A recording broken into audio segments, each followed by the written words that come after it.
Live from Chicago, the birthplace of our sport. But this isn't the past. This isn't the future. This is our present. The 2024 JRDA Championships. This is Derby.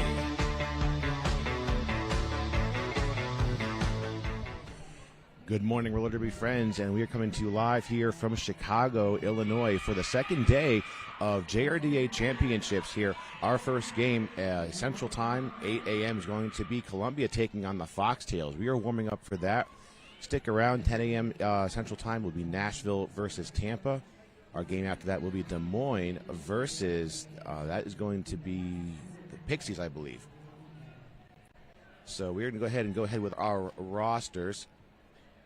Skating for Columbia, we have number 007, Mad Danger, 101, Soul Crusher, 113, Thomas the Train, 14, Roland Mijma, 17, Chublakia, number 1989, Babs the Breaker, 1999, Apollo, 241, Hippo, 399, Imp the Shrimp, 5000, Killman, number 6, and the Captain, Thug Buggerson, 64, Kid Block, number 7, Loki Crazy, number 816, Little Red, and number 934, Tank.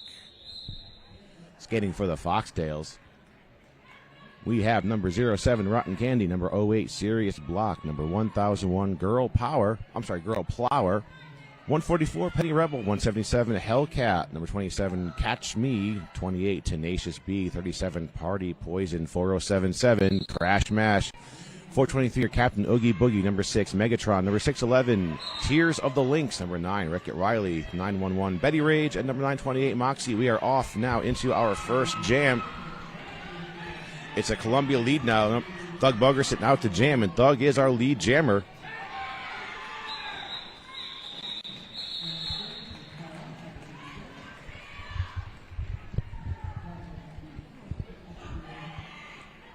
Doug Buggerson coming out of that with 2 points on the board for Columbia.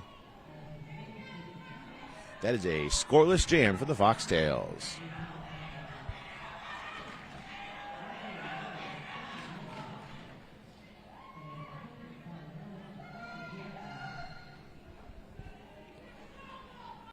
Out next for the Foxtails, 144. This is Penny Rebel. And Killman, 7 out to jam for Columbia. And 2 leads in a row here for Columbia. Killman is in control of the jam.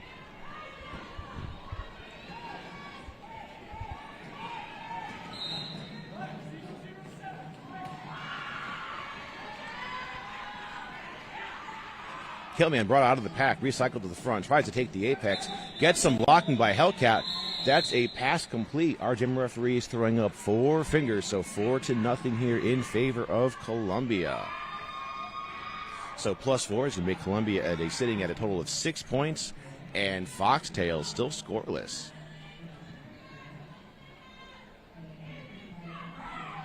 Killman coming out on the line here for Columbia.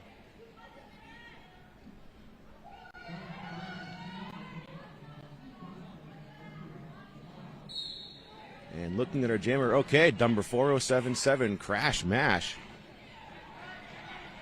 Excellent reference there.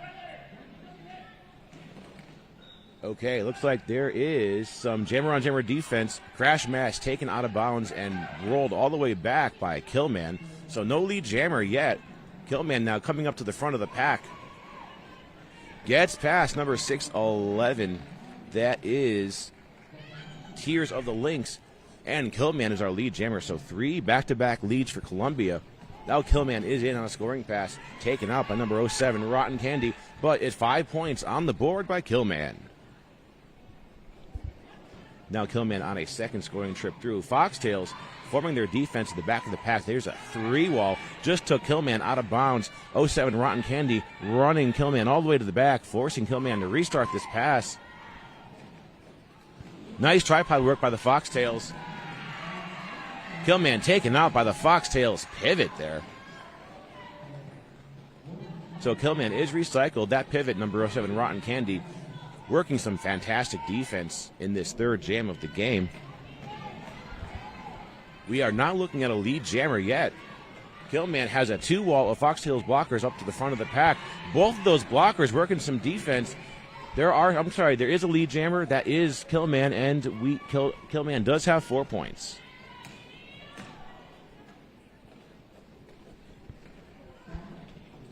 So Columbia on an 8-point jam. Now make that 12 points. A third scoring trip completed by Killman. Foxtails still scoreless. Their jammer still stuck on this initial pass. Here comes Killman. Foxtails walling up with the 4-wall at the front of the pack. Killman with some one-on-one blocking. Megatron jumping in there from the Foxtails with that blocking to assist, keeping Killman stuck within the engagement zone. Killman is out, completing a 4th scoring trip now. Columbia looking at 16 points on this jam. And we time out at the full 2 minutes. So 16-0 there in favor of Columbia.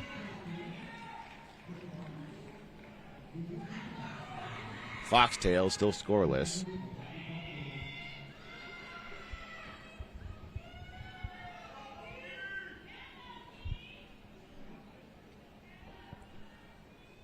Looks like we've got number 9, Wreck-It Riley, out to jam for the Foxtails. Number 7, Loki Crazy, out to jam. Yes, it is.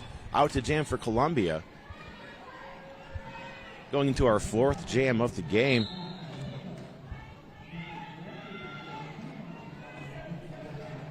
Loki Crazy fighting with some Columbia blockers at the top of the pack. Loki Crazy is out now, making this 4 leads in a row for Columbia.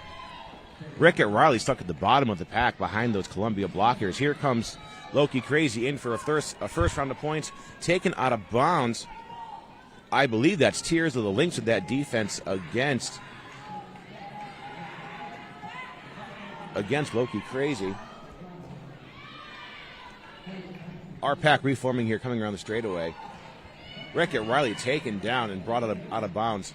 Recycled by number 241. Hippo with that defense.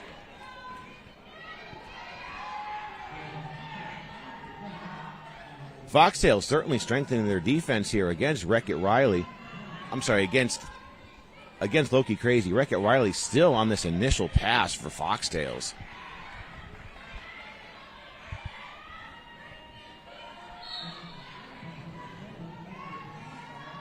Betty Rage working that defense there. Keep getting in Loki Crazy's way. So Loki Crazy is on this scoring pass.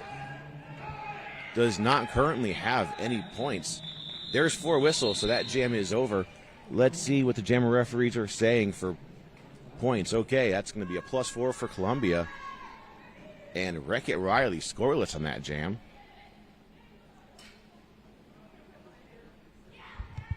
Looking at the score now, Columbia 28, Foxtails nothing.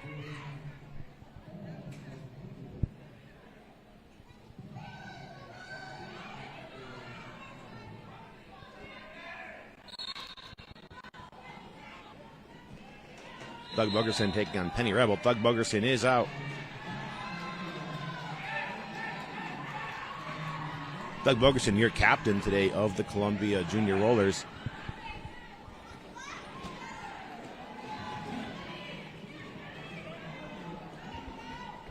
Penny Rebel on this initial pass, taken out by Columbia's defense. That's number 1989. That is Babs the Breaker. Doug Bogerson coming out with the first 4 points of the jam. Here comes Thug on a second scoring pass. A little bit of a jammer block on Penny Rebel, but Thug is out now looking at another 4, so an 8-point jam for Columbia. First point scored by Foxtails by Penny Rebel, coming out with that 4-point pass completed.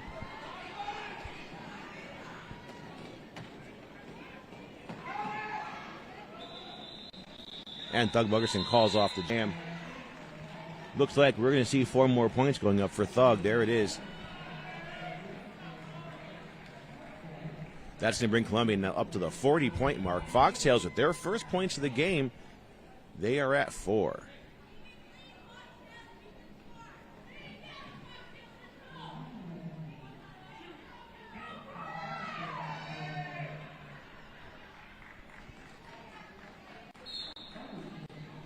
Hardy Boys now at the jam now, taking on Killman, number 007.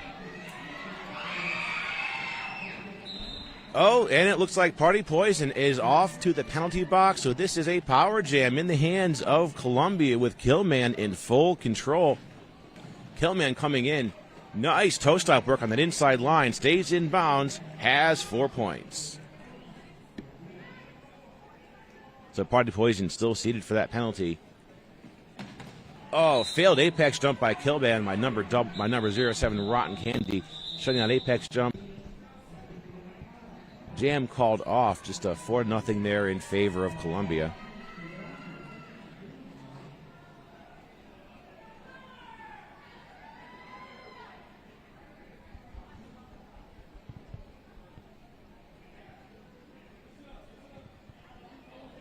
Like both teams starting this jam down one blocker. No, this is going to be a power start in the hands of Columbia with Foxtail's jammer still in the box, though seated in the last couple seconds. It is a 3-3 pack because Foxtails and Columbia both have a blocker in the box. Number 28, Tenacious B, with some fantastic defense there from the Foxtails, but Chublakia is out. It's number 17. Chublakia now working against a Foxtails 3 while turning into a tripod at the top of the pack. Tang coming in, trying to break up that Foxtails tripod. Chublakia, though, does get a tap out of bounds. It's an incomplete scoring pass with that no pass, no penalty. So Chublakia is still on the scoring pass. Doug Bogerson working some defense against the pivot 4077 Crash Mash.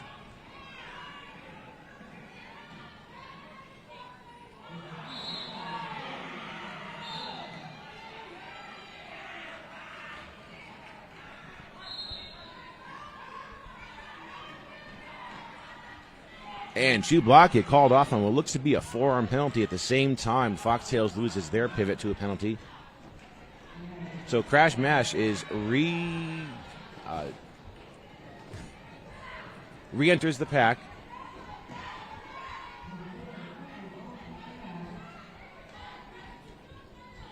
After receiving a star pass. So that was an abbreviated penalty there, since both jammers were called at the same time.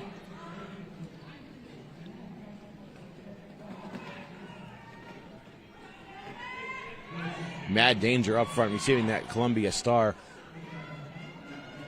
And Mad Danger is out. Does have 4 points after that star pass. And Mad Danger picking up 3 more points on those 4 whistles.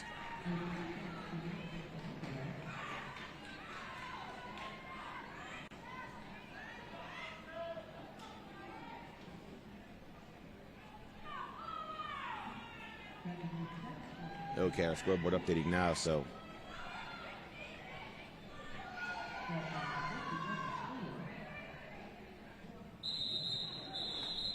Okay, going into a timeout now by our officials. Talking of our officials, let's give them some recognition for this morning's game here. 8 a.m. here in Chicago. Bionic Bee, Talia Up, Breadpool, Anya Arson, Eggs Benedict, Bon Appetit, Mr. Bruise Guy, Mortal Kombat, French Thwarter, Elemental, Synapsing, Illinois, Quesadilla, Shrimp and Roll, Croc, and Miller Lite. Those are our officials working this morning's game here. Game 1 of JRDA Championships here in Chicago.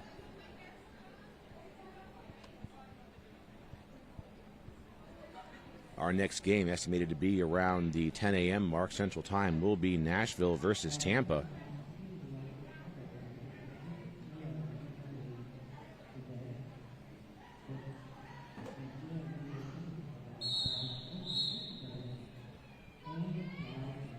Rolling whistle brings us to the end of that official timeout, going back to our game. Pack advantage here in the hands of Columbia. Foxtails down 2 blockers to start this jam. Girl Power out to jam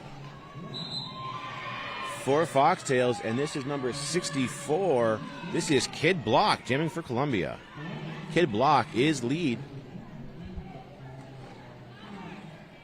Hellcat working some defense at the top of the pack along with number 08, Serious Block. Girl power is out. Completes an initial pass. So we are jammer on jammer. That is a scoring pass completed by Kid Block and Columbia, but initial pass completed by Girl Power. So no points yet for Foxtails. Looks like that was just a penalty whistle, not for to end the jam. So the jam is still going. Kid Block taking on that 2-wall of Foxtails blockers. Now make that a 3-wall in the bottom of the pack.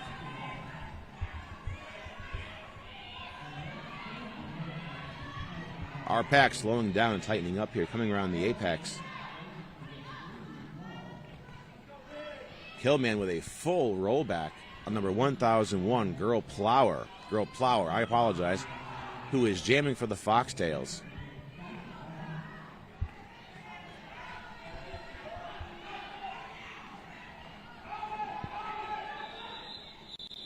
And Kid Block makes that cough. A couple more points here rolling in by our jammer referees. Looks like that may be a +2. And Girl Plower is getting some points as well. That may be all 4.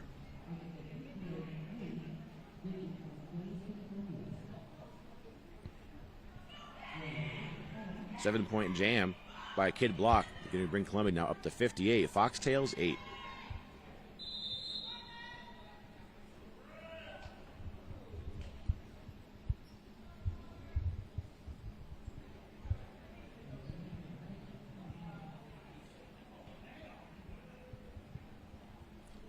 Going into a timeout here called by our officials.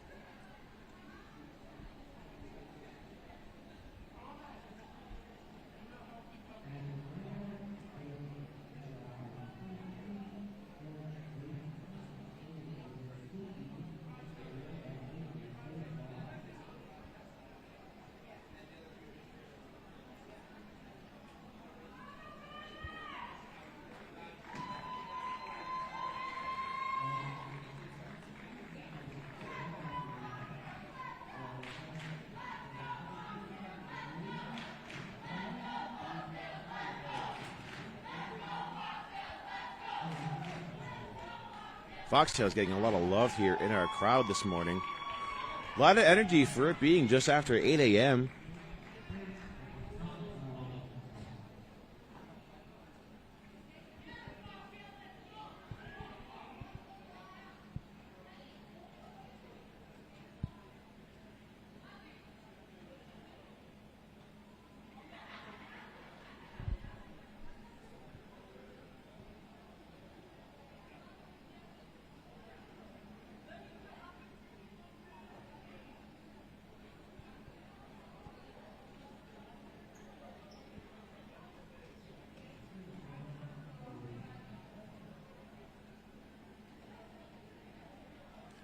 Still in this timeout called by our officials. Looks like we have kind of a lineup on the track. We're not sure if this timeout may be coming to an end soon or not.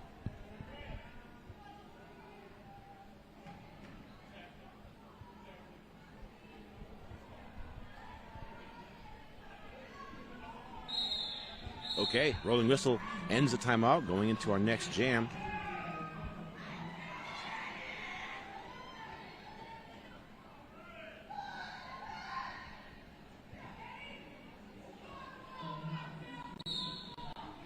Looks like this 144 Penny Rebel out for the Foxtails. And Lil Red out to jam for Columbia, number 816.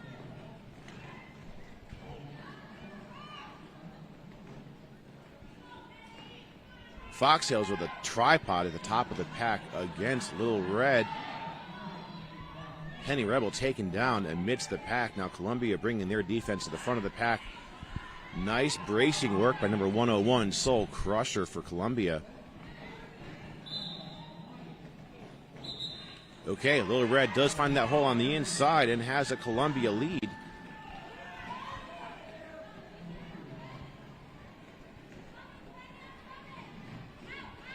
Lil Red taking on that 2-wall of Foxtails blockers, but gets some assistance from Soul Crusher to help break up that 2-wall. So Lil Red does break out with 4 points, the first 4 points of the jam. Okay, and that jam called off, so 4-0 here in favor of Columbia. They're at 62, Foxtails 8.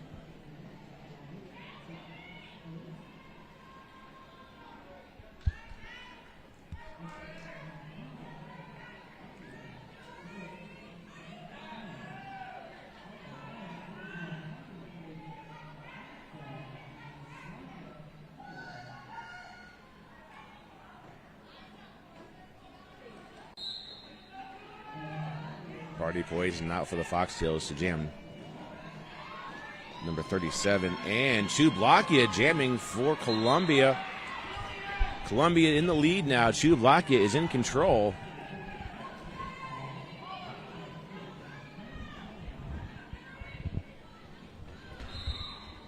Chublakia coming in the back of the pack. Foxtails throwing a 3-wall at them.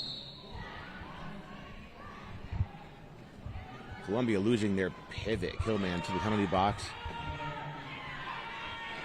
Some solo blocking against that Foxtails jammer, keeping them stuck at the back of the pack. No, now Party Poison does make it out of the pack, so we do have an initial pass complete for Foxtails.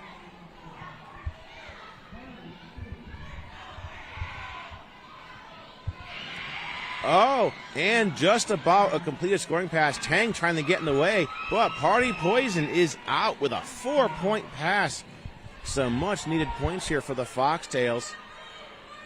This is a power jam in the hands of the Foxtails with Chublakia seated on the penalty.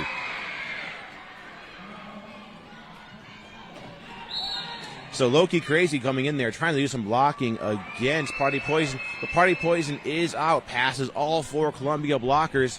Party Poison with another 4, looking now at an 8-point jam. Party Poison now starting on a 3rd scoring trip.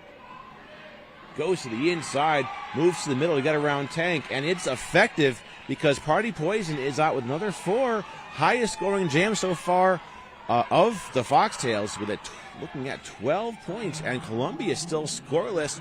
Party Poison now on a 4th trip. If Party Poison gets 4 more points, this will be the highest scoring jam of the game so far, and it is. Party Poison actually matching, this isn't the highest yet, matching 16 points.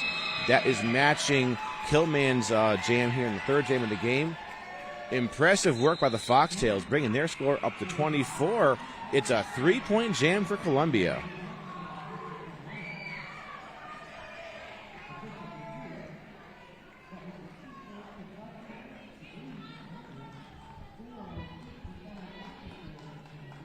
And there is now an official review being called. Looks like this is the Columbia bench calling for that review.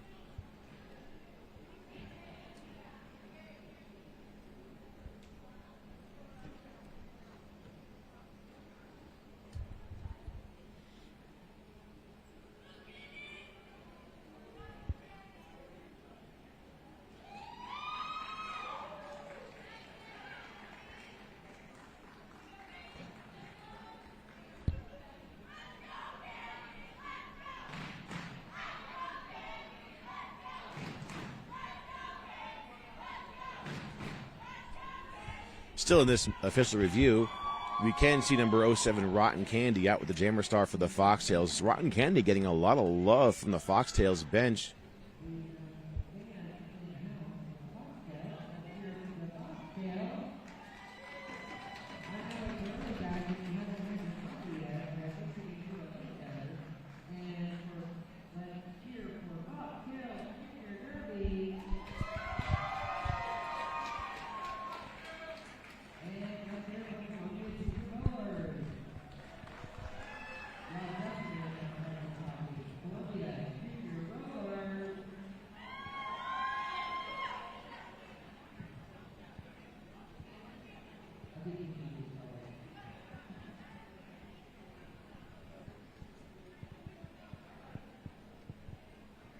Our officials still meeting for this official review.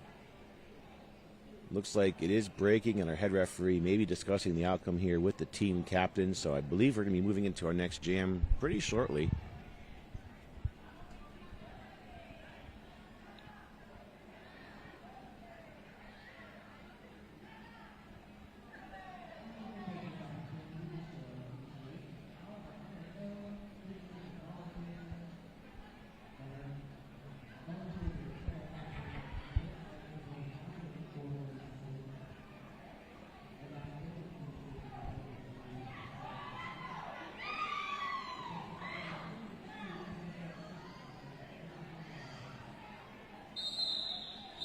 Rolling whistle means we have a ruling. We don't know what the details are.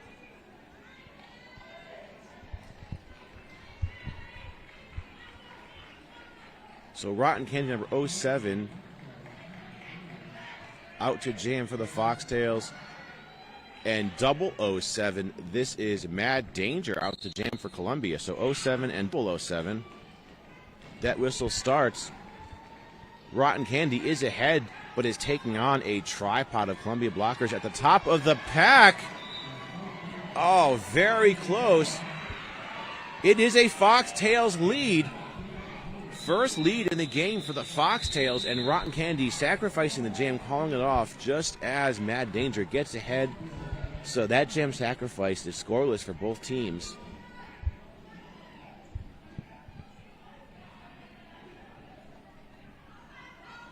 Still looking at a score now. Columbia 65, Foxtails 24 after that 16-point jam by Party Poison just a few moments ago.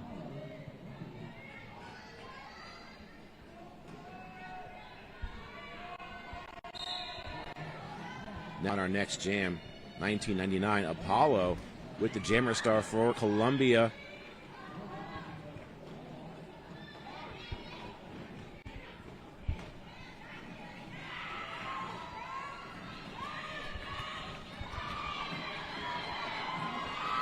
And Rotten Candy out the jam again. Back-to-back for Foxtails. And two back-to-back leads for the Foxtails. Nice jamming by Rotten Candy. Rotten Candy with a 4-point pass, and Rotten calls it off.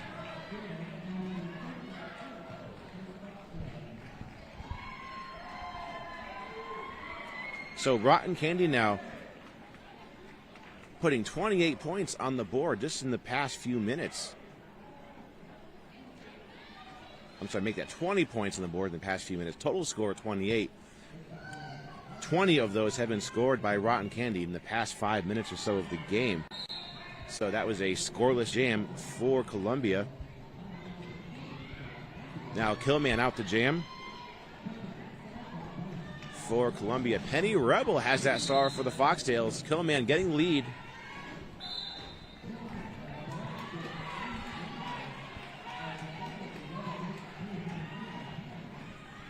Now Killman coming in the pack on a scoring pass. Foxtails down a blocker in the box, so it's just a 3-wall. Killman is out.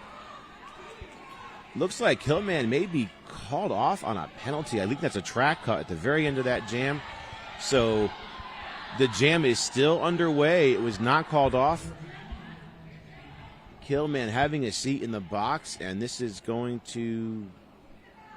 Well, okay, looks like that jam actually is over.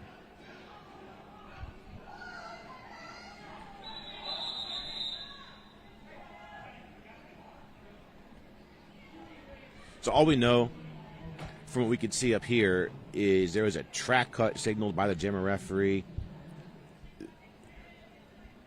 potentially during what could be the call off of the jam, and we're not sure. We don't have the details, so this is only speculation. We are now, though, in a timeout called by our officials. Not sure if that's to clarify what's gone on here.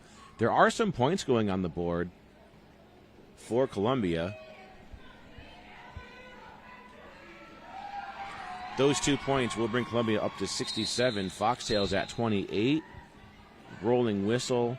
So it looks like this is going to be a power start in the hands of the Foxtails. That track cut on Killman is still in effect. So Killman still in the box.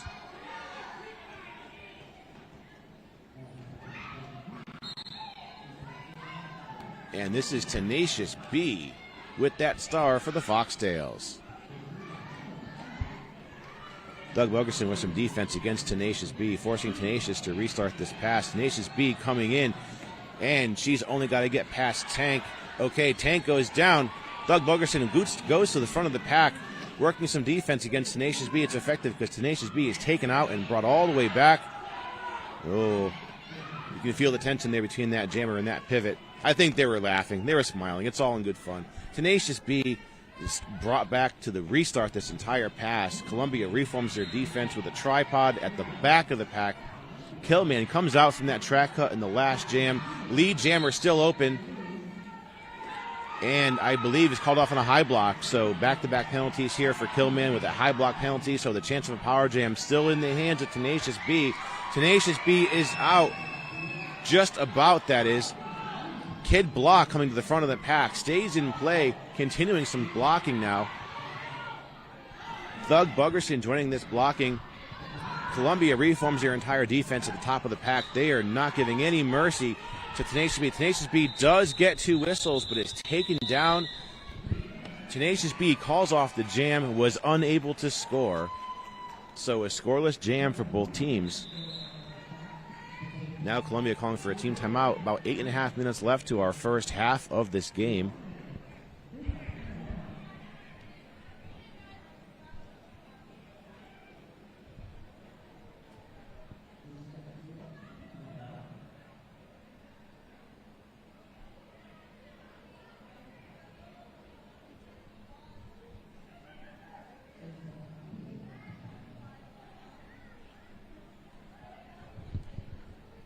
Panning to a shot here of our Columbia Juniors bench.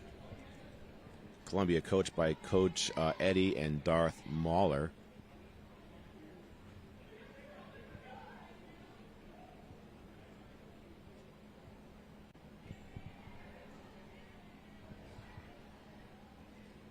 Columbia up 67 over Foxtails 28. Still in this team timeout. Just a couple seconds to go.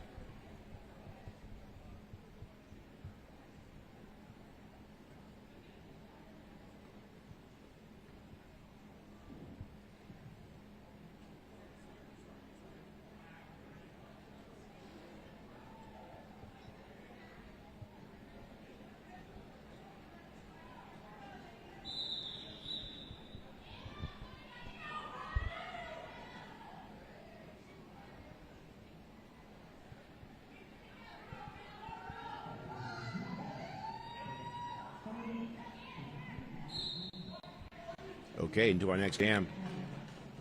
Party Poison out to jam again, taking on Killman. Killman out of the box, so both teams have their jammers on the track. Killman is out, but is not lead jammer. Party Poison 37 is our lead jammer. Now Party calls off the jam before Killman can score any points, so we are again at a scoreless jam.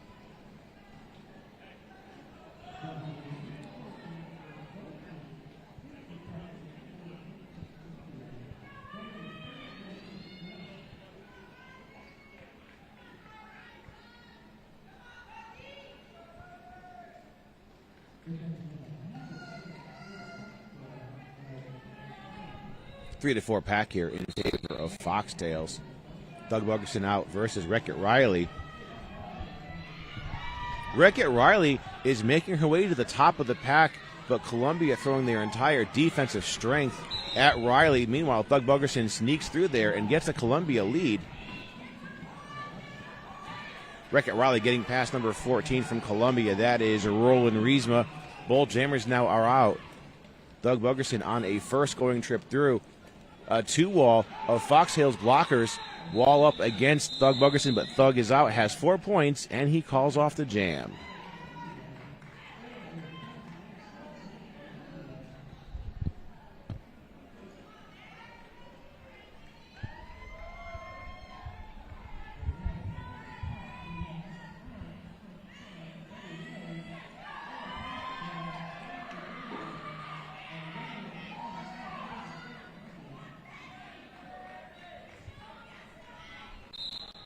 Five-on-five jam. Penalty box is clear. Mad Danger out there versus Betty Rage. Mad Danger for Columbia. Mad Danger finds that hole on the outside, picking up a Columbia lead.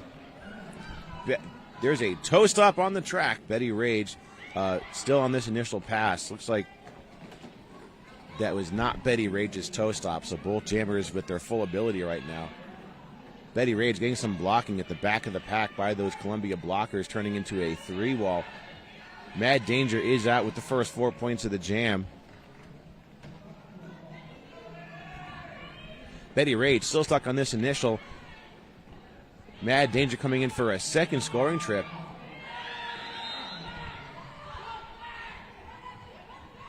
Our pack splits up. There's some calls by our referees. Mad Danger out with another 4, making this an 8-point jam. Foxtails losing a blocker to the penalty box. Mad Danger in for a third trip through, but meets a 3-wall turning into a tripod of Foxtails blockers at the back of the pack.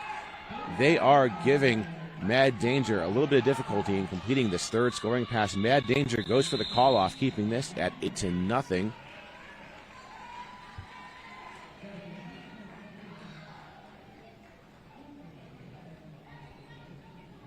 Columbia now 79, Foxtails 28. 5 minutes left to our first half of our first game here at Championships.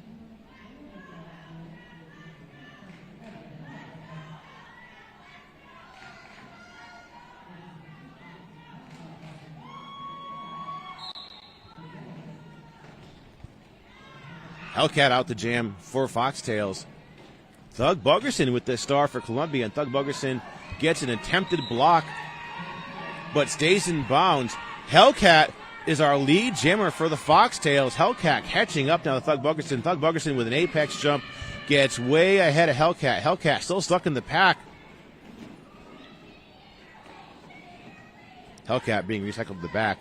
Hellcat on her first scoring pass.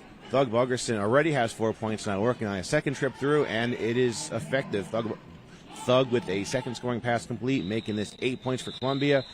Hellcat comes out with 4 points and calls off the jam. Now, I remember Hellcat from championships, I believe, back in 2018, so a lot of skill, a lot of years behind these skaters today. 8-4 jam in favor of Columbia. They're at 87, Foxtails 32.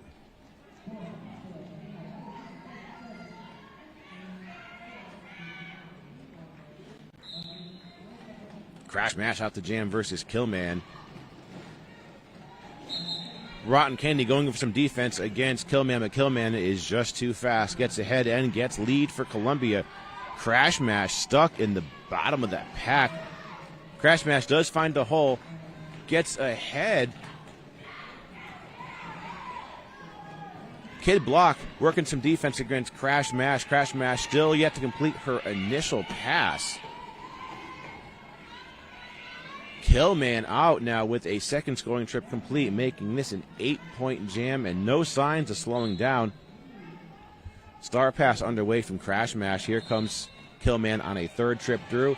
Oh, nice defensive block by Tears of the Lynx, taking Killman down, coming around the apex. We have a star pass over to number 07, Rotten Candy, and that jam is called off. So Columbia just 1 point shy of the century mark. 12-point jam. They're at 99, Foxtails 32.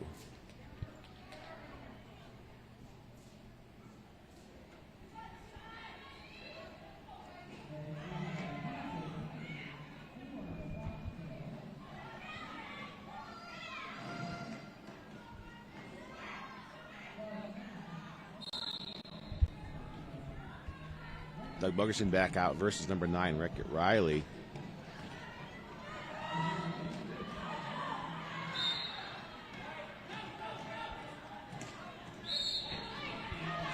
Doug Buggerson getting some blocking by Foxtails, but Foxtails losing serious block to a penalty. Doug Buggerson is out with a Columbia lead.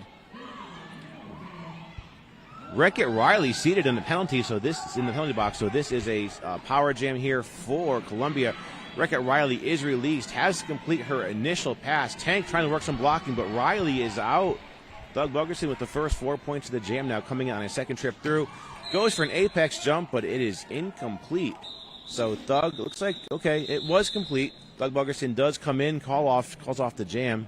4-0 here, a minute and 22 left to our first half.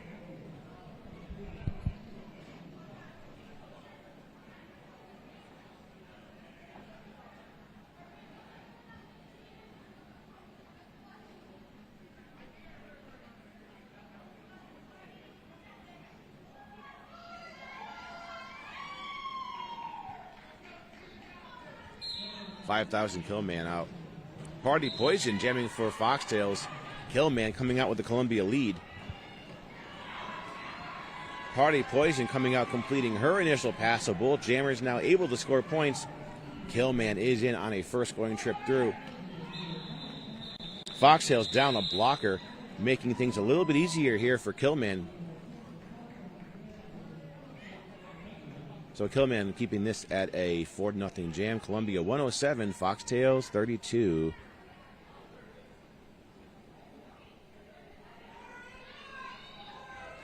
Just a couple seconds left to our first half. Certainly this jam going to bring us into halftime when this is completed. That whistle starts, and it is a power start in the hands of Columbia with Tears of the Lynx seated in the box, it looks like. Doug Bugerson called off on a track cut. That's going to release number 611, Tears of the Lynx. Tears of the Lynx picking up lead for the Foxtails. And Tears coming in with an apex jump.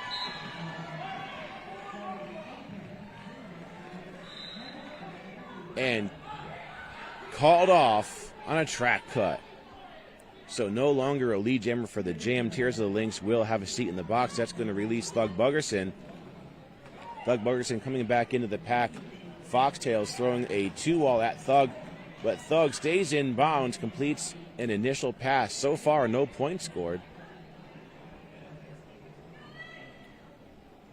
Tears of the Lynx finishing their time in the box. Both jammers back in. 3-on-4 derby here. Pack advantage here in favor of the Foxtails. Thug on a scoring pass.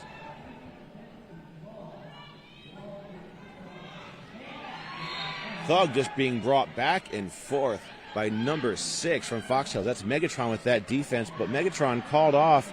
So Foxtails losing 2 blockers. Thug Bugerson is out with 4 points. Our period clock has expired, so the end of this jam will be the end of the first half. Once again, no chance for a call-off. We do not have a lead jammer.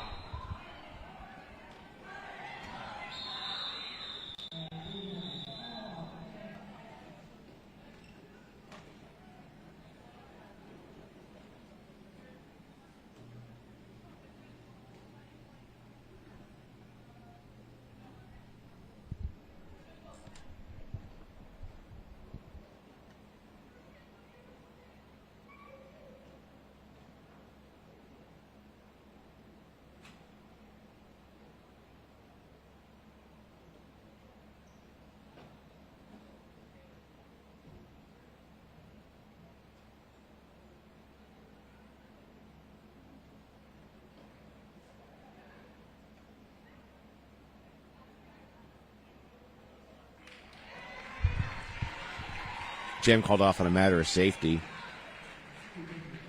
Just making sure that our skaters can be tended to here. I believe that's going to bring us to halftime.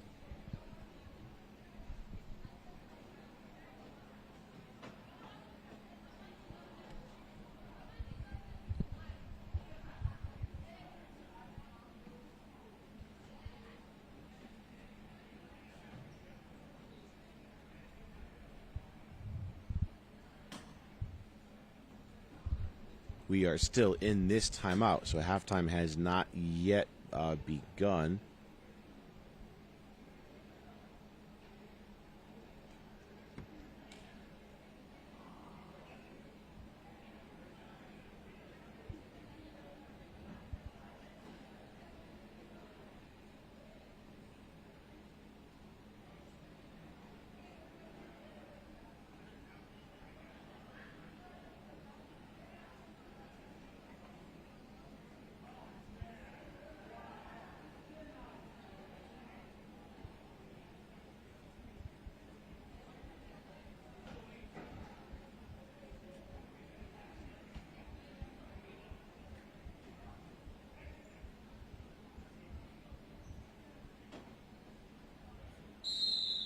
Okay, that's a rolling whistle.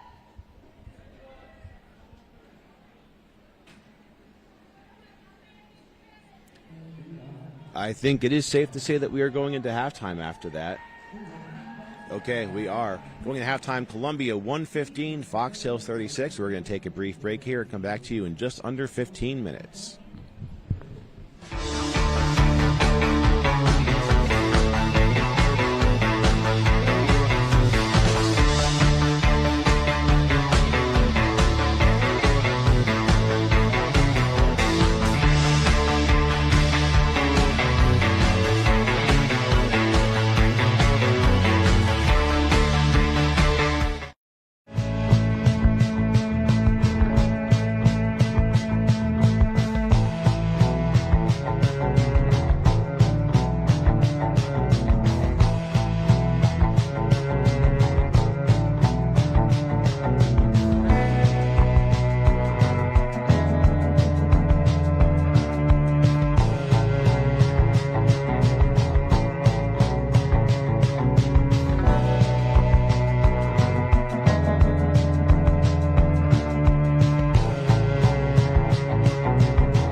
Okay, welcome back.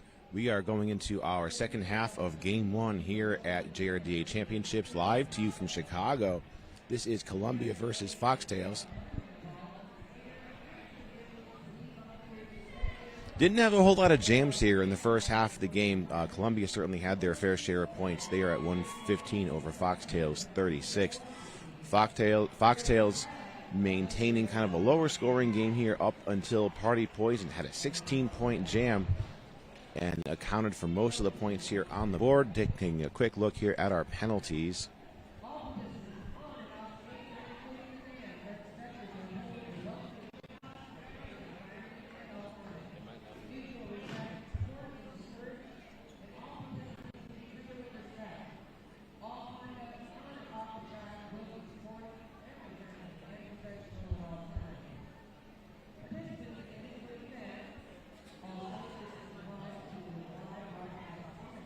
So we're just about a minute left here to our halftime. We're going to bring you a full half hour of more Derby action. Stick with us. We have 5 games to bring to you today. This is Game 7. Game 8 will be slated to be around the 10 a.m. mark. That's going to be the loser of Game 3, which is Nashville, versus the loser of Game 4, which was Tampa.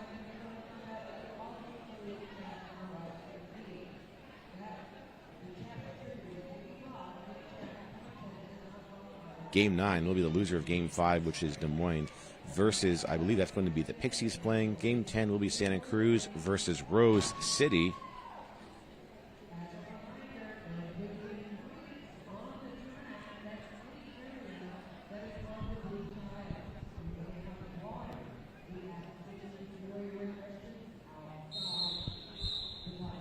All right, there's a rolling whistle. So we are now in our second half of our first game.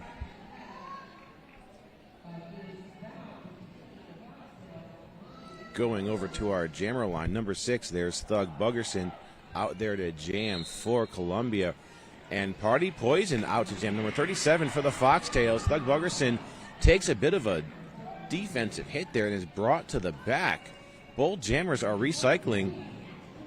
Party Poison stuck in the pack. Thug Buggerson is out with a Columbia lead. Party Poison trying to complete her initial pass, but is getting some one-on-one blocking by Roland Riesma. Doug Buggerson is in on a scoring pass. Oh no, called off on a penalty. So 2-minute jam now, no chance for a call off, and a power jam lies in the hands of Party Poison. So Party Poison is taken down by Roland Riesma and is brought to the back of the pack.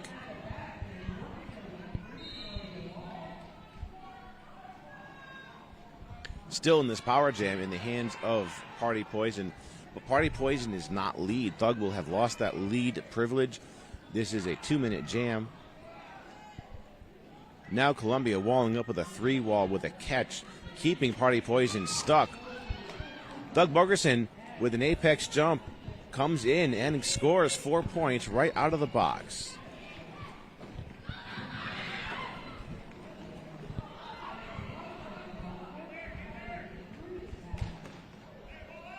Doug Buggerson completing another 4-point pass. Columbia now looking at an 8-point jam. Party Poison taken out and brought to the back of the pack. That defense by number 1989, Babs the Breaker. Thug coming out, completing a 3rd scoring trip, making this a 12-point jam. Working on 16 points. There it is, our dim referee throwing up 4 fingers. Our jam here timing out in just a second. There it is. So 16-0 in favor of Columbia by Thug Buggerson. So Columbia 131, Foxtails. They've got 4 points. Compliments of number 37, Party Poison. They're at 4. They're at 40.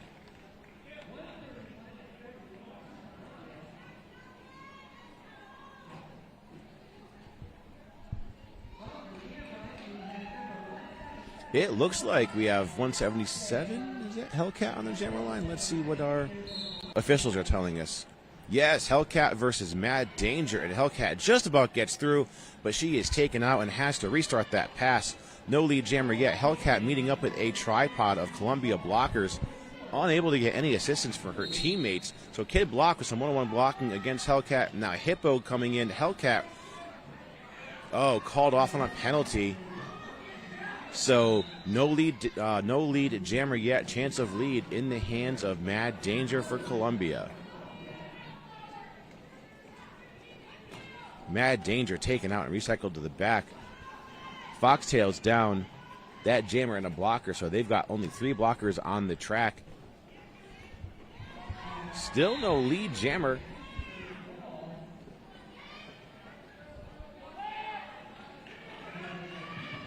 Mad Danger still fighting with the Pixies defense at the top of the pack. Mad Danger recycled to the back. And Mad Danger is out. So it's a Columbia lead. Hellcat also released from that earlier penalty, so Hellcat is out, completes an initial pass. Mad Danger, though, with 4 points for Columbia. And Mad Danger calls off the jam before Hellcat can score. So another 3 there for Columbia. They're at 134, Foxtails 40.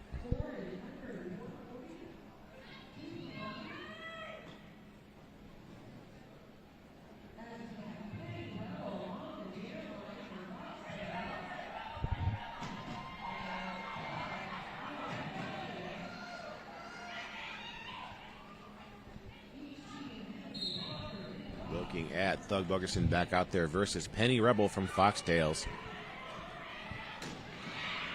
And Penny Rebel gets out. Foxtails in the lead for this jam. I believe this is their second lead in the game. Nice offense by Penny Rebel. Now Penny coming in on a scoring pass. Goes to the outside, rides that line. Thomas the Train.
That jam was called off by our officials. Just to tend to an injury here. Looks like everyone's going to be okay. Just getting our skater over to our wonderful EMTs.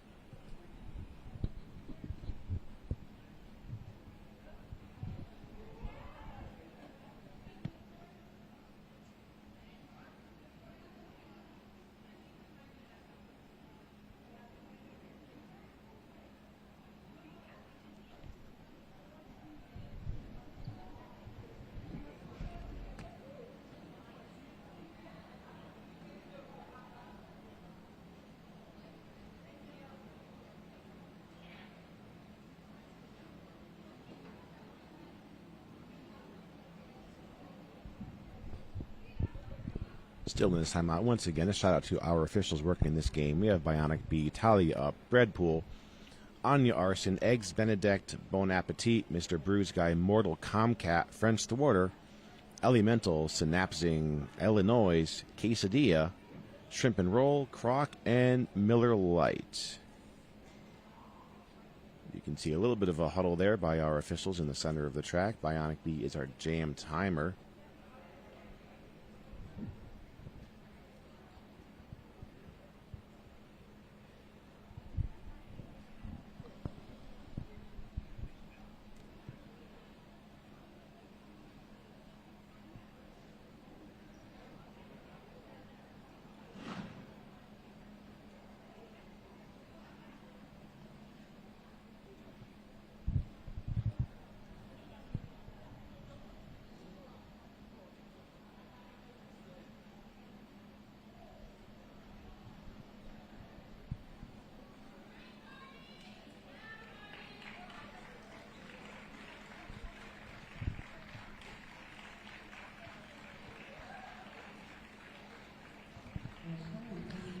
give a shout out here to our photographers who are working this championships here.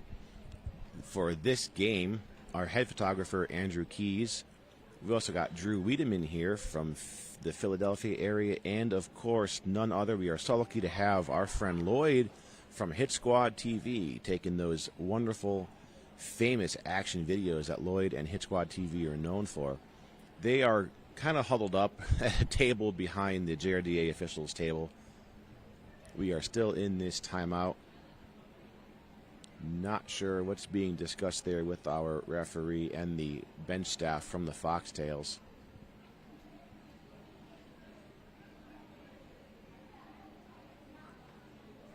Foxtails and Columbia. Okay. We have a rolling whistle, so we're back to our game. 25 minutes left to our game. We are in the second half. Columbia 134, Foxtails 40.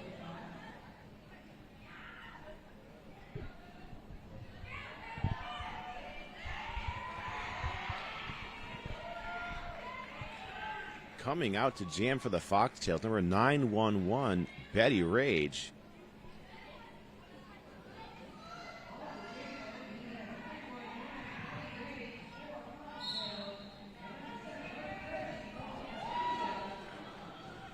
And it is not a power start. Just one blocker in the box here from Columbia, so a 3-4 pack in favor of the Foxtails. Betty Rage pushing to the front of the pack and his lead. So another Foxtails lead. Betty Rage in control. Loki Crazy has this star for Columbia. Now Betty Rage coming in, picking up some speed on this scoring pass. Oh, tries to get around number 64 Kid Block, but does go out of bounds. So Betty Rage is going to have to restart this pass. Betty Rage now coming back in the pack. A star pass completed over to number 5,000 Killman for Columbia. So Killman in possession of that star, gets about halfway around the track, and Betty Rage calls off the action. So 4-0 in favor of the Foxtails in that jam. There's our jammer coming off the track now, number 911, Betty Rage with those 4 points.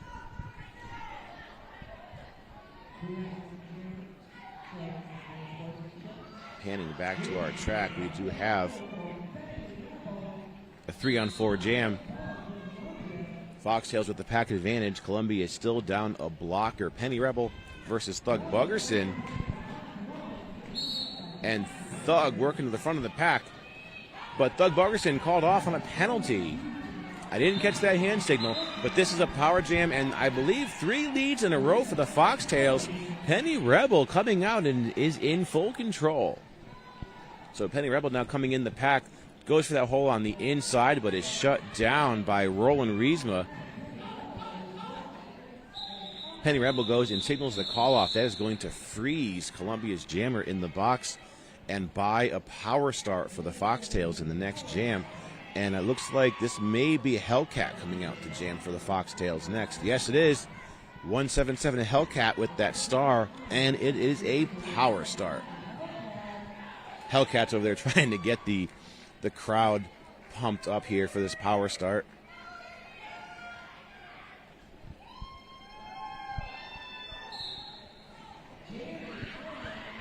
And that whistle starts the action.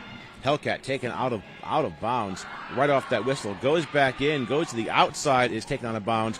Hellcat is out. There's 2 whistles. So Hellcat is our lead jammer. Another lead now in the hands of the Foxtails.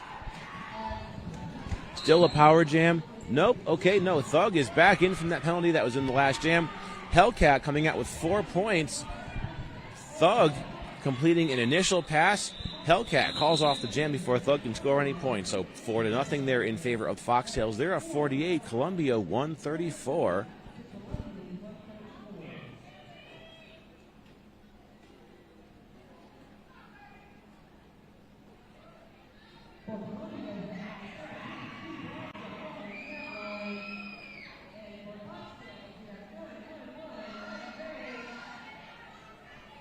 And Foxtails with the pack advantage again in this next jam. It's going to be Betty Rage out there versus Chew Blockia. We just saw Betty Rage jam a few moments ago, and Betty Rage was lead. but Columbia picking up lead now with Chublakia. The first jammer out, and Chublakia is in control. Betty Rage taken out of bounds by number, I believe that was number 007, Mad Danger. Now Foxtail's jammer is seated in the box, so a power jam in the hands of Columbia now. Chublakia coming out with the first 4 points of the jam.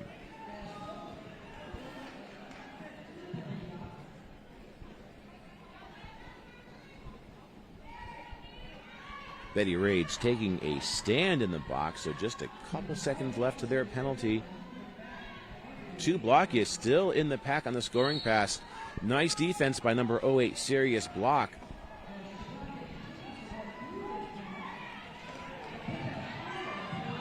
And Chublakia is out, completing 2 scoring passes, making this so far an 8-point jam.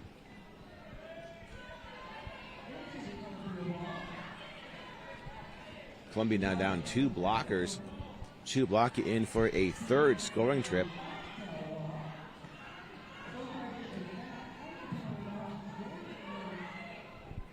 Columbia with a 3-wall right now against Betty Rage, keeping Betty Rage trapped inside that pack. Chublakia does come out, and our jam referee holding up all 4 fingers. So Columbia regaining that point threat that they had just a few moments ago with this plus 12 jam. Just 10 seconds left to this jam. Chublakia coming in on another scoring pass. Megatron coming in, working some defense along with Rotten Candy, but it is a 4-point jam. So 16 points for Columbia brings them to 150. Foxtail scoreless at 48.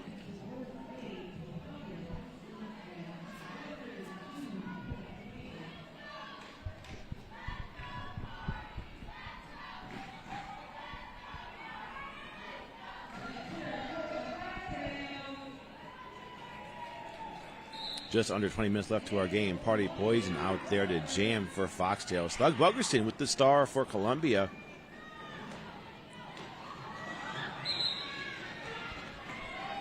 And it is a Columbia lead. Thug Bugerson is in control. Thug took a bit of a stumble there, went down, but stayed in bounds the whole time, so it's all good.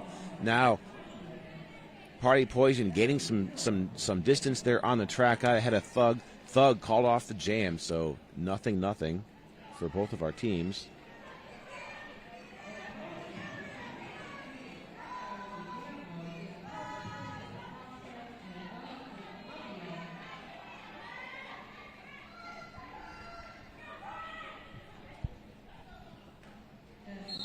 Doug Bugerson out there once again taking on Party Poison. Doug Bugerson getting 2 whistles. He is our lead jammer.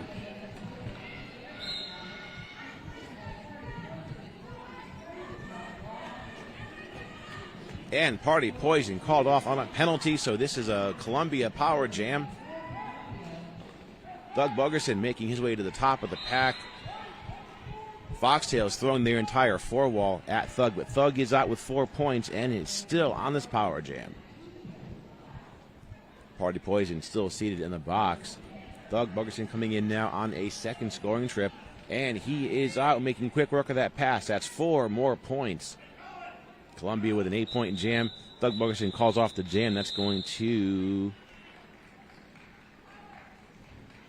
end that jam. There will not be a power start. Party Poison, I believe, has been released, so we're going to have a full jammer matchup in the next jam. Nope, my mistake. I can see Party Poison still standing in the box in their last couple seconds, so it will be a power start in the hands of Columbia.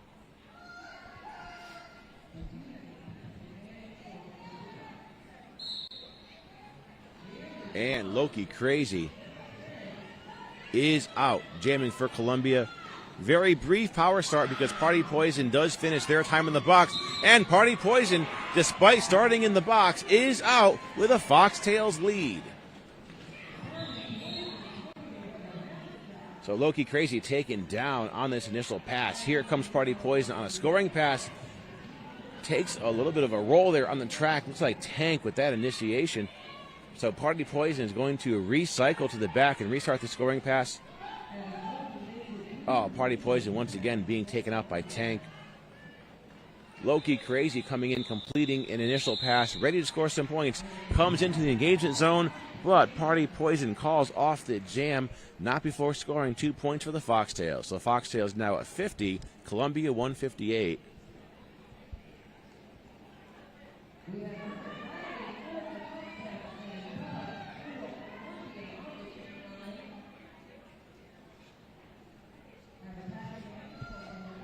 Three to four pack in favor of Columbia. Foxtails missing their pivot in the penalty box. Number 6, Thug Bugerson, is out the jam once again. Number 9, Wreck-It Riley, has a star for the Foxtails, but Thug Bugerson is out with a Columbia lead. Mad Danger working some defense against Wreck-It Riley. Wreck-It Riley recycled all the way to the back to redo this initial pass. Killman taking Wreck-It Riley out a second time. So Wreck-It Riley still stuck on this initial, and Thug Bugerson out with 3 points already. Now Thug meeting up with a tripod of Foxtails blockers. Thug getting through that tripod just as they lose a blocker to the inside of the track. So Thug out with a 4-point pass, now making this a 7-point jam.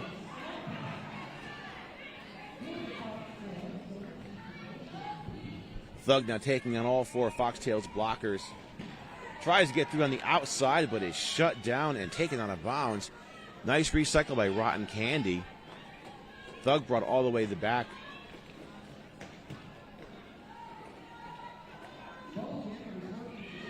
Now a star pass over to Tenacious B by Wreck-It Riley.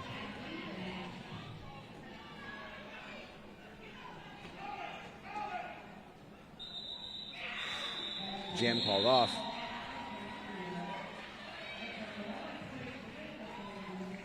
A few more points rolling in here for Thug Bugerson. They're at an 11-point jam. Columbia 169. We are now in a timeout called by one of our teams. Called by Columbia.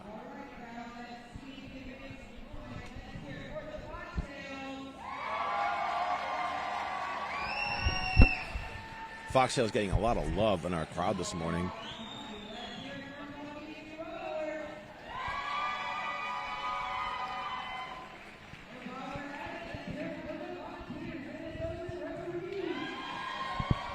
A lot of love for Columbia as well, and of course for our volunteers working hard to make sure that all of this gameplay is officiated correctly and properly and photographed, announced, everything we're all doing.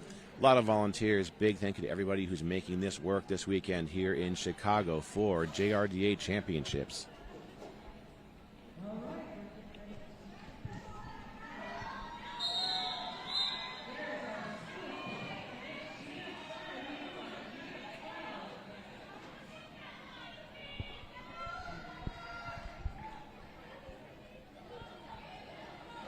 Our team timeout coming to an end. It's a 5-on-5 jam. Both teams at full strength. Chublakia out there versus Girl Plower. Hellcat coming to Girl Plower's rescue, trying to open up a hole on the inside. But Columbia maintaining their defense at the top of the pack against Girl Plower. Nice defense by, that's 399. That is Imp the Shrimp taking down Girl Plower. Girl Plower called off on a track cut, so no chance for lead for the Foxtails. Power jam now in the hands of Chublakia. Chublakia making their way to the top of the pack, but is taken down. Foxtails reform their defense up front, but Chublakia is out, and it's a Columbia lead. So Chublakia now still has this Columbia power jam with Girl Plower still in the box from that earlier cut.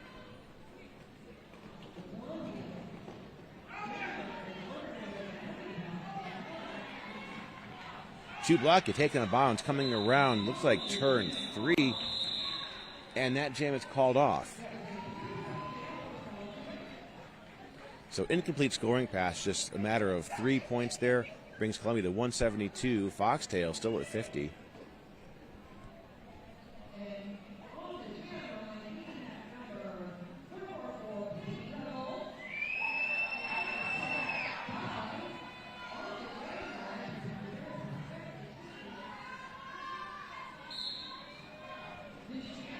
Penny Rebel now out for the Foxtails. Thug Buggerson jamming for Columbia. I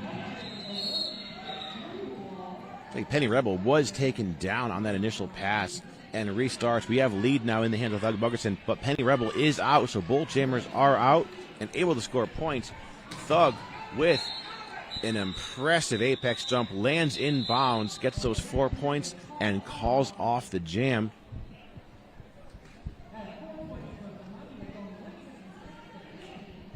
Foxtails unable to score in that jam before the call-off, so 4-0 in the favor of Columbia. Down to about 12 minutes to our first game of the day.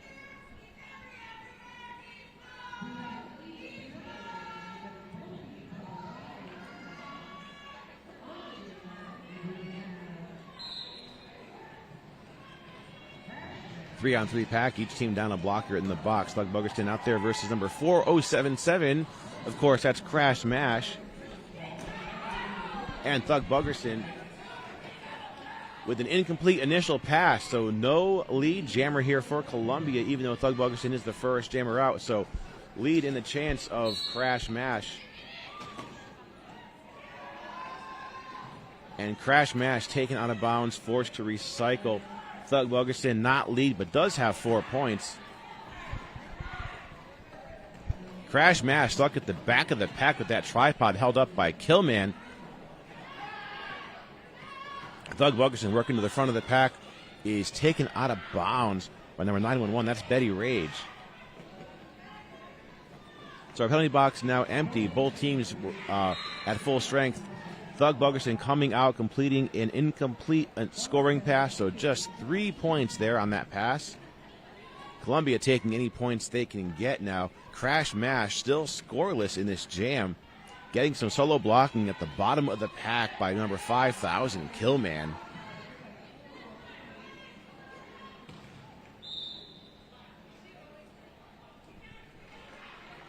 Thug Buggerson completing another round of 4 points, making this an 11-point jam for Columbia. Crash Mash still stuck on this initial, cannot get through. Columbia working some very strong defense against Crash Mash.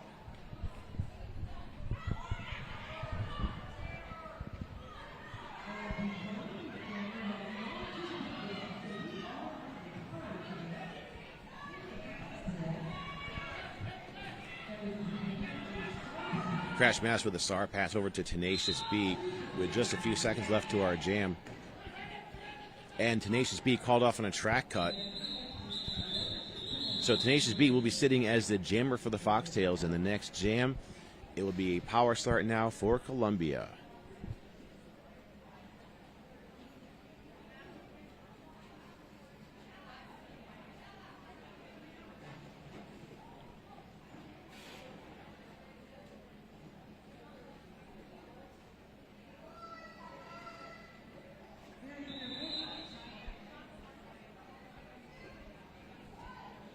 Foxtails now calling for an official review, so we're going to take a brief break here.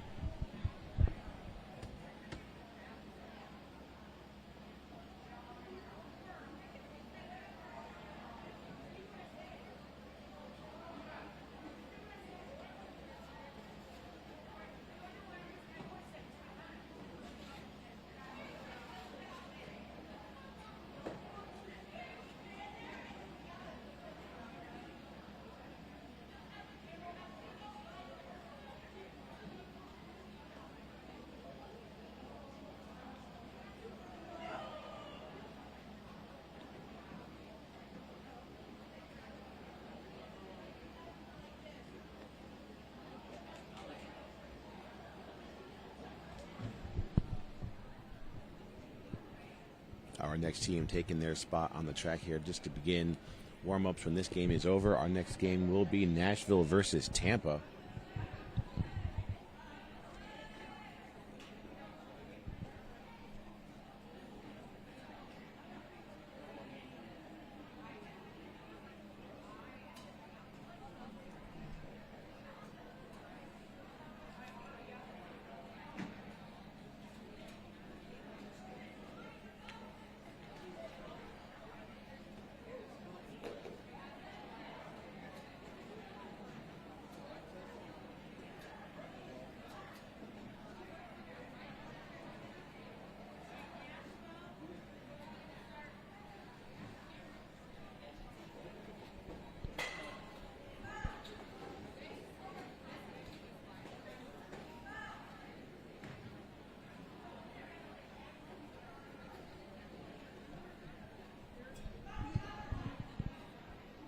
Still in this official review called by the Foxtails bench.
Looking like our officials have taken their spots here on the track, so we may be coming up with an end to this official review here.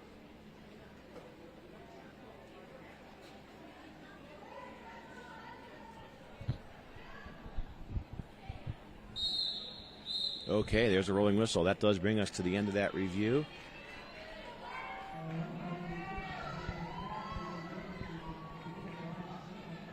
Columbia's jammer will be in the box. Not sure if that's a result of that official review or not. Either way, certainly an advantage for Foxtails. They've got Party Poison out there to jam solo on a power start, and Party Poison is our lead jammer. So Party Poison now making quick work of this pass coming in. Goes down at the back of the pack. Coming in on their first scoring pass. Party Poison goes and signals the call off just as Thug Bugerson comes out of the box. So Party Poison does have, all said and done, a 3-point scoring pass for the Foxtails.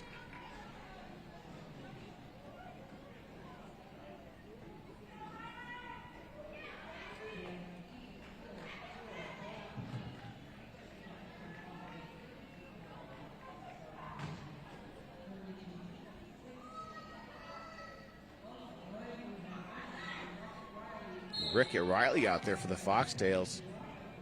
And Chublakia jamming for Columbia. Each team down a blocker in the box, so a 3-on-3. Chublakia is out with a Columbia lead. Rickett Riley also breaking out, so we are going into some jammer-on-jammer derby. Chublakia goes down into the pack, takes a spill, calls off the jam, but not before picking up 3 points. So Columbia +3, they're at 191. It's scoreless jam for the Foxtails. They're at 53.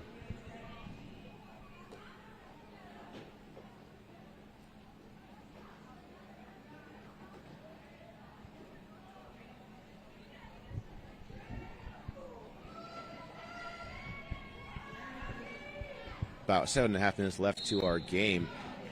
Crash Mash out there once again taking on Thug Bugerson. Crash Mash gets taken out of bounds and brought to the back. 2 whistles. That means we have a lead jammer in the hands of Thug Bugerson. Crash Mash sent out of bounds. Once again, you see a no pass, no penalty hand signal there as that blocker against Crash has also gone out of bounds. So no penalties will be assessed. Thug Bugerson coming in on a scoring pass, but is taken out of bounds and forced to restart.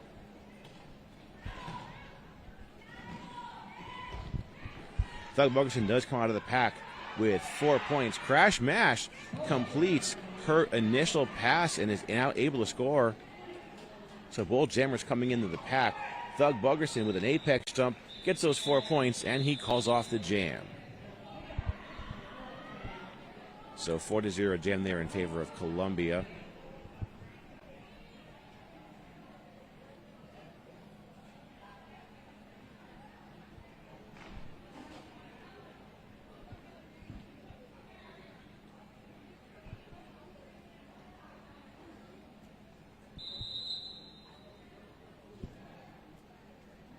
Whistles bringing us into an official timeout with 6 minutes, 9 seconds left to our game.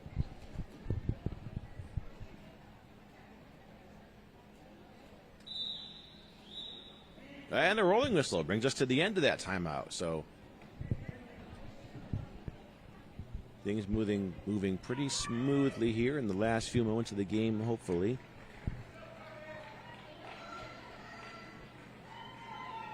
Appears that Thug Bogerson does have a penalty late in that last jam and is currently in the box. So a power start in the hands of the Foxtails. Party Poison, number 37, out there to jam on this power start.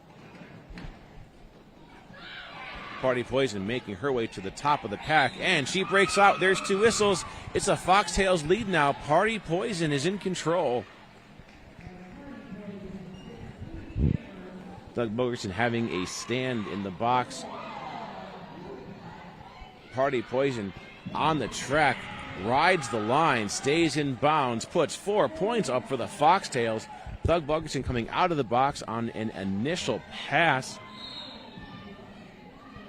Party Poison now coming in on a second round of points. Thug Bogerson called off on a penalty again, so back-to-back penalties here for Thug Bogerson. 4 points on the board by Party Poison, making this an 8-point jam. She's coming in on a second round of points, comes back in. Looks like she stays in bounds, but takes a bit of a spill there. She recovers on her skates and signals the call-off. There are some more points here, 4 more points, so a 12-point jam. That's 3 passes completed by Party Poison, bringing Foxtails up to 65. Columbia, 1 point shy of that second century mark, 199. And Thug Bogerson frozen in the box for another jam start. Foxtails putting out Hellcat to jam on this power start.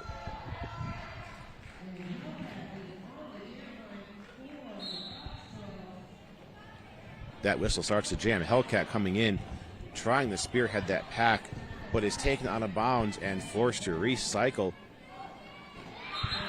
And Hellcat goes through, finds a hole on the inside. 2 back-to-back leads for the Foxtails. Doug Bogerson coming back into the game from that earlier penalty. So both jammers now in play. Initial pass for Thug Bogerson. Thug Bogerson taken out of bounds. Hellcat completes her first scoring trip. So she's got 4 points now for Foxtails. This is still an initial pass underway by Thug Bogerson and Columbia. So Thug does come out completing that initial pass. Hellcat on her second trip through to score. She calls off that jam amidst that scoring pass. No doubt we'll have a few points here held up by our jam referees. Let's see. There's an official timeout. Looks like Hellcat did pass one Columbia blocker, making this a 5-point jam. 199-70, Columbia in the lead. 3:44 left to our game, and we are in a team timeout. So just a brief 60-second break called by, I believe, the Columbia bench.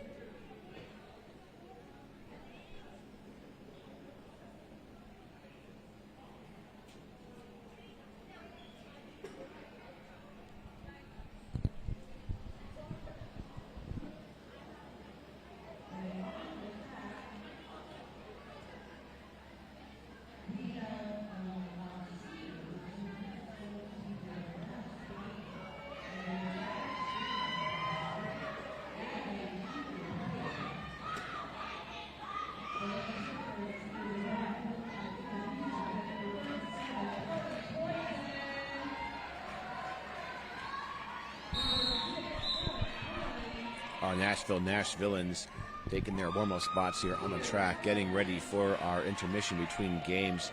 That team timeout comes to an end, so we're back to some more derby here in just a moment. As soon as that whistle sounds, it is a 5-on-5 jam. Our penalty box is clear. Another lead for the Foxtails. Oogie Boogie coming out to jam.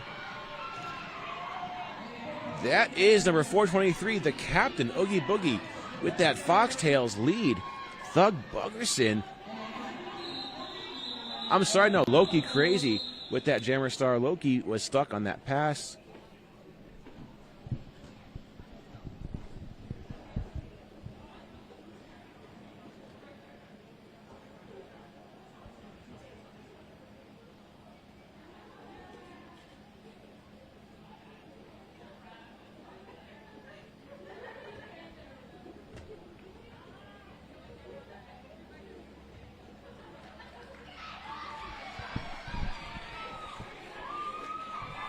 Jam called off for safety by our officials. Looks like everyone's going to be okay. 3.5 minutes left to our game.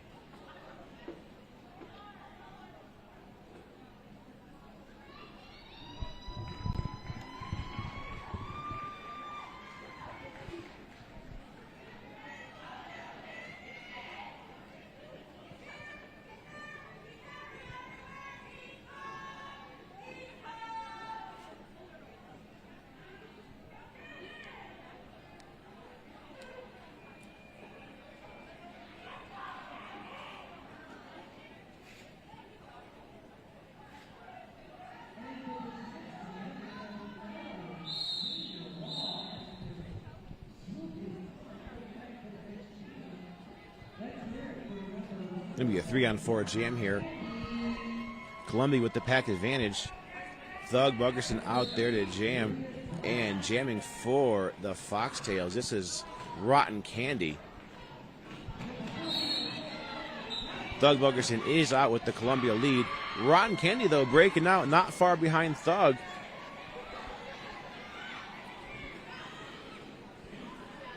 Rotten Candy catching up the Thug. Comes into the pack, meets up with a 3-wall of Columbia blockers. Rotten Candy sent out of bounds and forced to recycle. Thug Buggerson with 4 points for Columbia.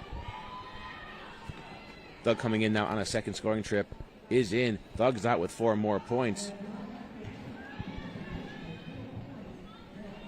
Rotten Candy is on a scoring pass for the Foxtails, but is getting some very effective blocking by the Columbia blockers in the back of the pack. Thug Buggerson on a 3rd scoring trip through, and Thug is out with 4 points. He calls off the jam. 2.5 minutes left to our game.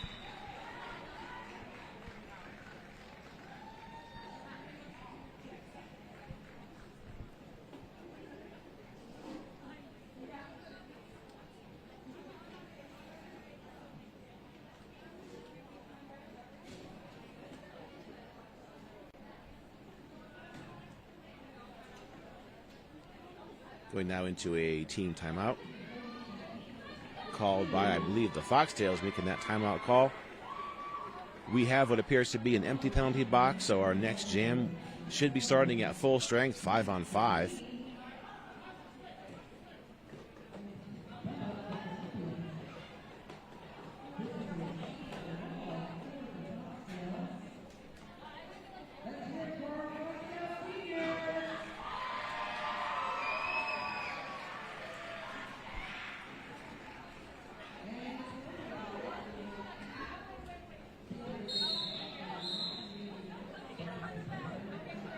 And there's a rolling whistle down to the last couple minutes of the game. Coming out to jam for the Foxtails. Number 27, Catch Me. This is going to be Catch Me's first time out to jam.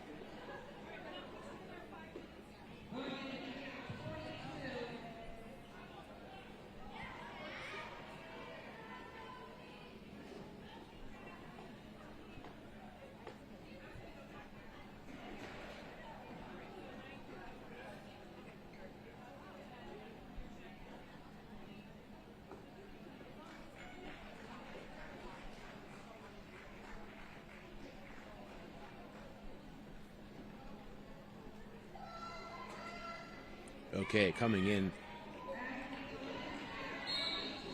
from that team timeout, Catch Me versus Thug Buggerson.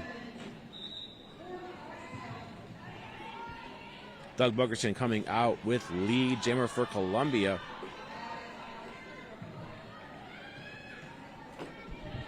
And Thug in on the first scoring pass of the jam.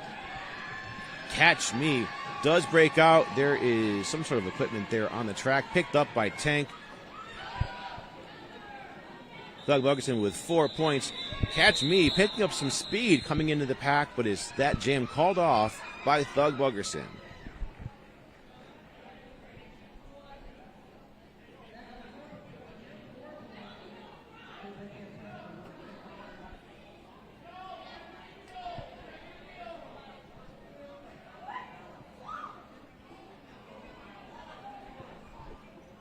Foxtails with another team timeout. Minute 49 left to our game.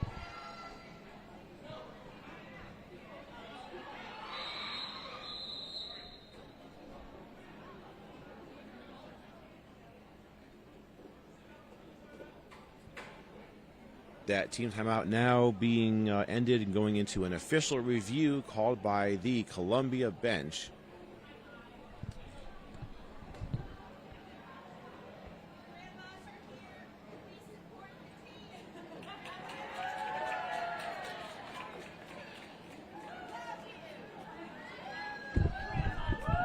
Looks like that official review may just be used as a team timeout. It doesn't look like our officials are discussing anything in particular.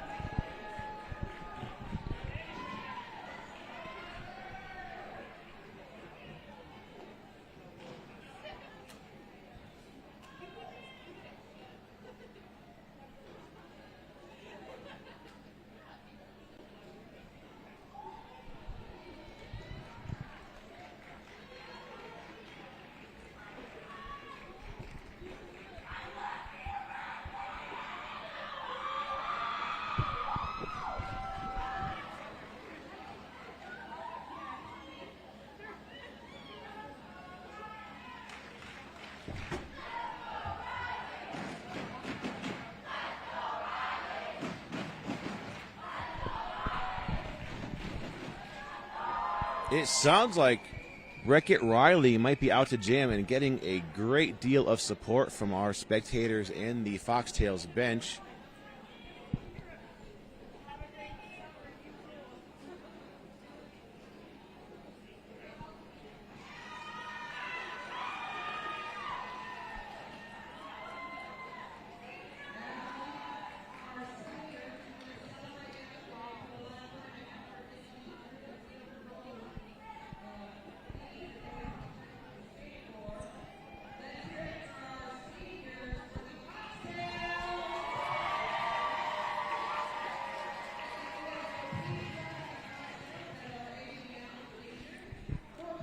Looks like we are actually delayed here due to a timeout by our officials. There are some officials discussing some things with our score table.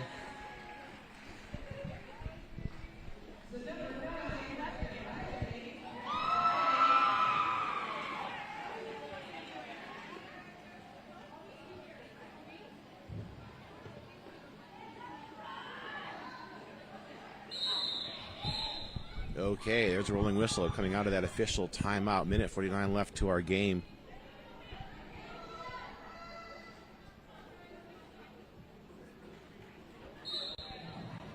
Okay, Killman out there versus Wreck-It Riley. Killman being held back. And Wreck-It Riley is out. Wreck-It Riley is lead for the Foxtails. Killman taken out of bounds and forced to restart this pass. You can see Wreck-It Riley now coming in on her first scoring pass of the jam. She is taken down, coming around turn 2. She signals the call off. Looks like Wreck-It Riley does have 3 points. And we are moving into another team timeout.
Coming off that team timeout now, moving into our next jam. Just a minute 16 left to our game. Columbia 215, Foxtails 77. We have Mad Danger out the jam up against Tears of the Lynx.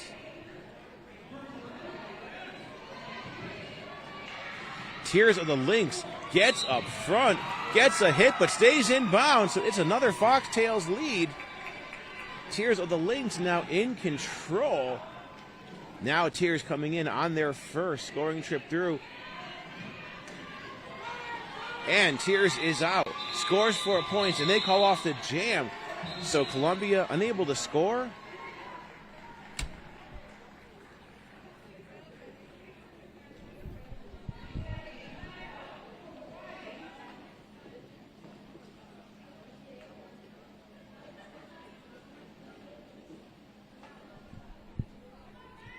Looks like we are burning up all of our timeouts and official reviews here in the final seconds of the game.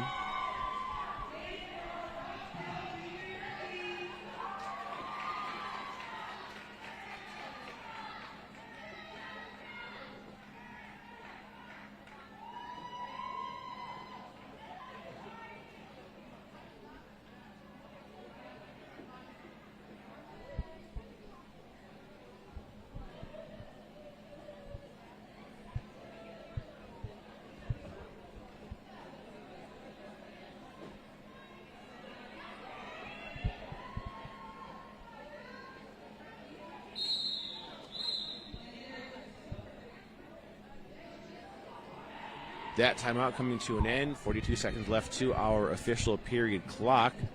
It is going to be a 5-on-5 jam. Our penalty box is empty.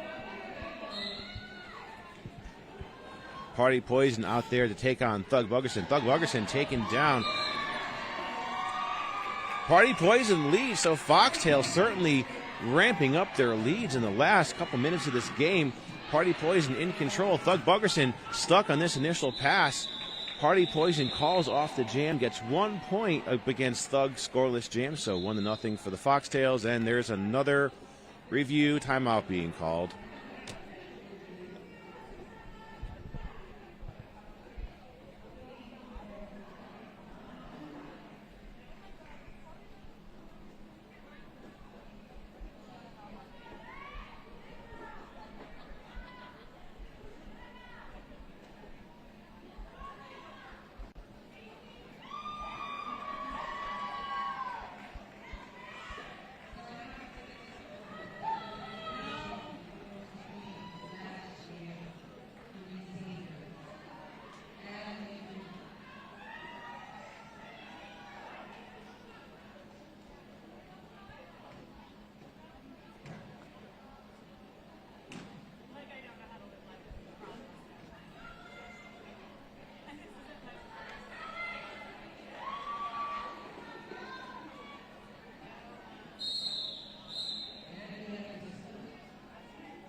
Back to our game. 15 seconds left to the period clock. Likely going to be the last jam of the game. It's another Foxtails lead. Tears of the Lynx is out and in control. Thug Buggerson out the jam for Columbia. Thug getting through, so Thug completes his initial pass. Tears of the Lynx comes out, puts 4 points on the board. Period clock has expired, so that means no more timeouts being used in the last minute of the game.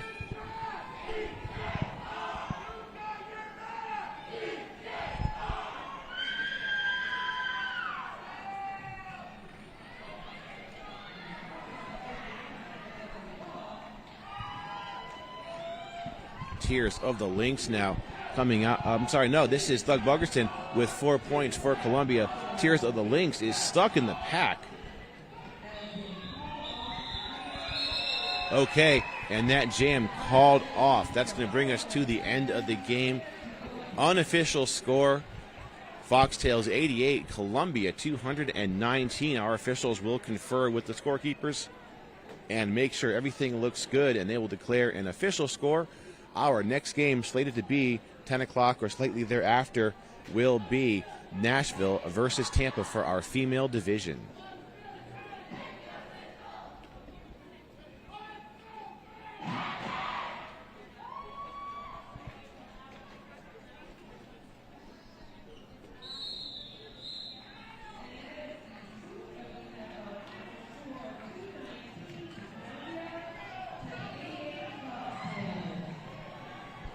Rolling whistle makes it final. Foxtails 88. Columbia taking the win, though, 219. Columbia Junior Rollers taking their victory lap here around the track.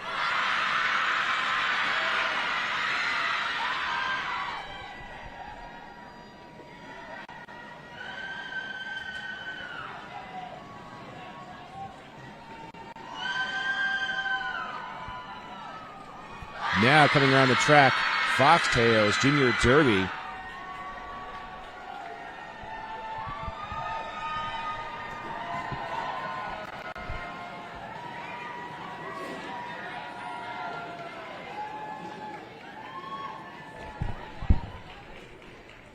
We're going to roll into a brief break here between now and our next game. We'll come back to you here in just a few moments with our second game of the day. 10 a.m. Central Time will be, once again, Nashville taking on Tampa for our female division.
And welcome back to Game 8 of the 2024 JRDA Championships here in Chicago, Illinois. We are live.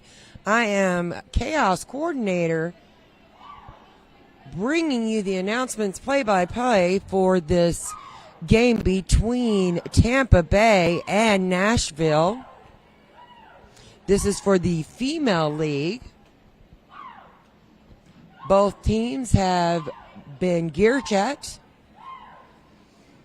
And on the screen we have the Tampa Bay Junior Roller Derby roster, as well as the Nashville Junior Roller Derby League.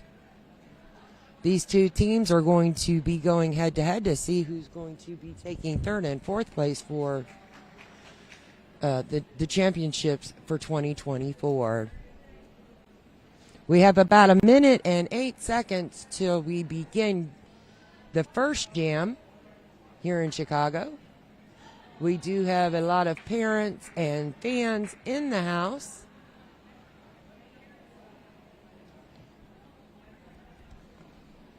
Both of these teams are ready to take the track.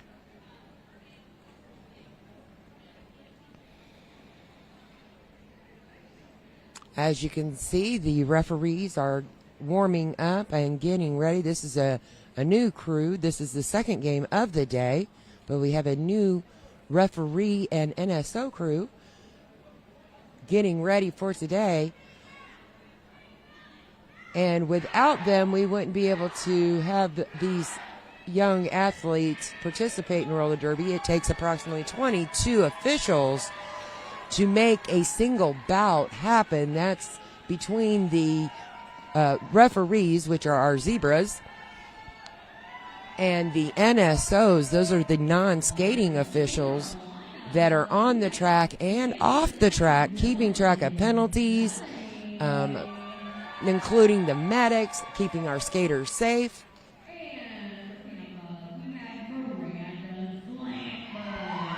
So we need to make sure that we always show our appreciation to all of our refs, NSOs, and volunteers. And we have the swoop. The next whistle, we are jam on. And immediately we have Tampa Bay taking lead with Miranda Slambert. Felony for Nashville is working to get through the pack. And immediately as Tampa Bay comes back through for the second pass, receives a penalty and goes to the penalty box, losing lead jammer status.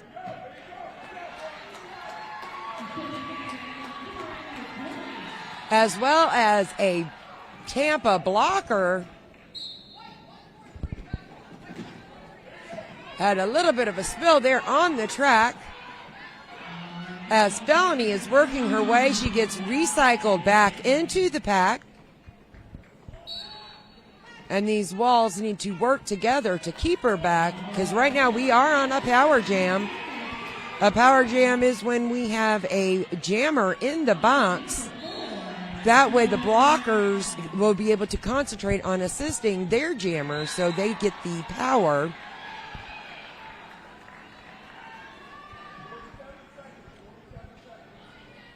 And the Tampa Bay jammer is back on the track. That would be Miranda Slambert.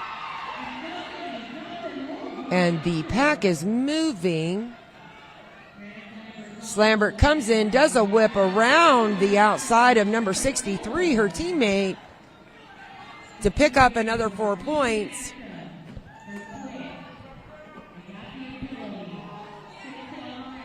Currently, we have 2 white blockers and 1 black blocker in the box.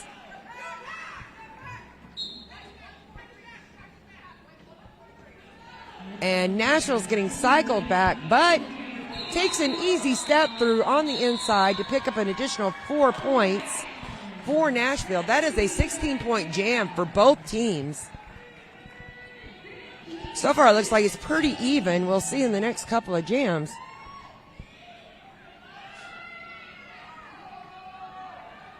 we do have pack advantage for Tampa.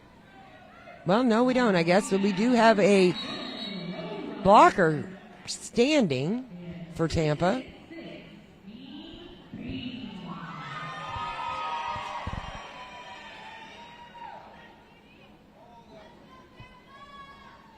As we are switching out blockers for Nashville, we have an official timeout.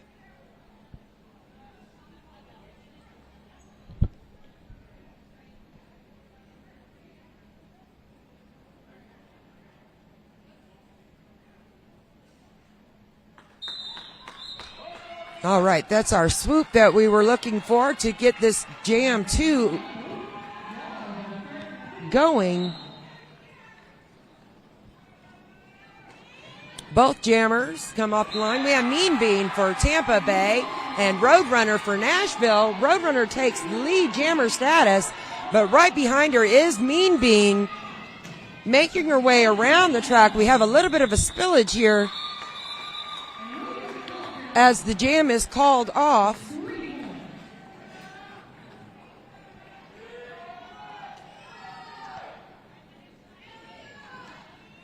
And we have a full track. All the blockers standing up on the pivot line as they're pushing back towards the jammers. As the whistle is called, going into Jam 3. We have both walls doing an excellent job of holding back these jammers.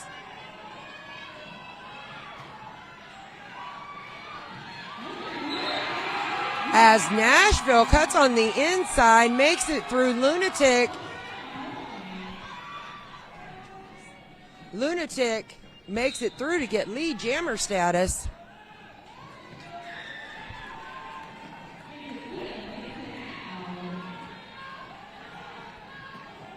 But gets held up into the pack as the Tampa Jammers are cycling up to, but Lunatic makes it through, gets an additional 4 points for Nashville.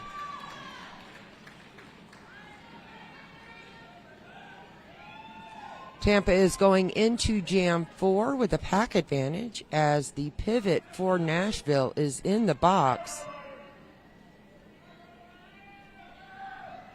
Jammers are on the line waiting for the next whistle.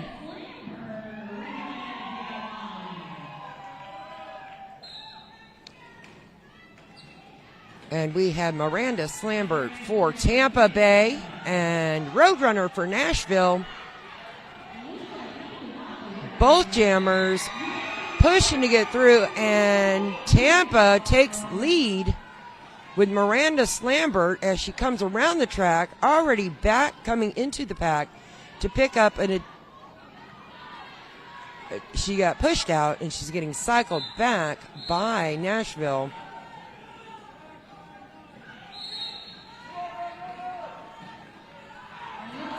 As Nashville gets a jammer penalty sent to the box. And we are on a power jam. Roadrunner got a penalty for Nashville and was sent to the box.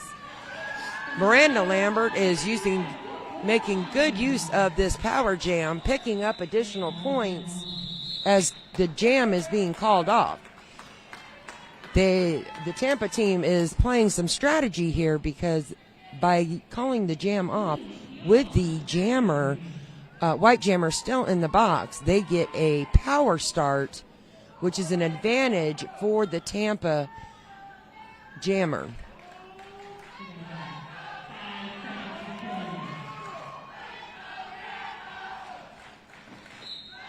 As the jam whistle starts, we have Mean Bean for Tampa trying to work her way through the pack, and coming out of the box is Roadrunner, who immediately goes to the inside and takes lead jammer status for Nashville. And in that, we have 2 blockers, one for Tampa, one for Nashville, both go into the box. And now the pivot for Tampa is joining in on the box. So we have a lot of penalties coming up as Nashville calls it off.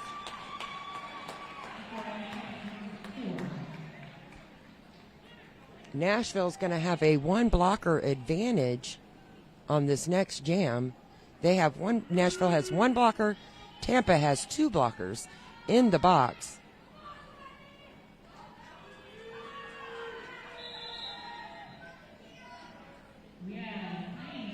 We are having an official timeout.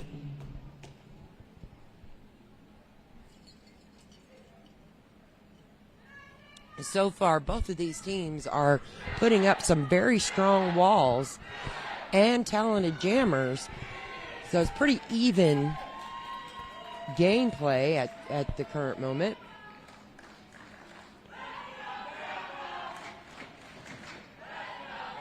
And then we have the Tampa fan club cheering on Tampa in-house. And we also have the Nashville fan club. There's the swoop that we needed to get this jam started. We're going into jam 6. We still have 22 minutes in this first half. The jam is on. We have a Tiny Takia for Tampa.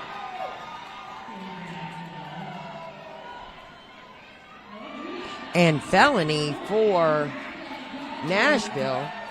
Felony has taken lead jammer status, went all the way around the track, and picked up 4 points. Back into the track, sneaking through on that inside, passing the Tampa jammer, and calling it off. So that was an 8-point jam for Nashville before Tampa realized what was going on. Looks like they lost track of the Nashville jammer. We have a team timeout for Tampa, discussing strategy as so that the teams, they're pretty equal play.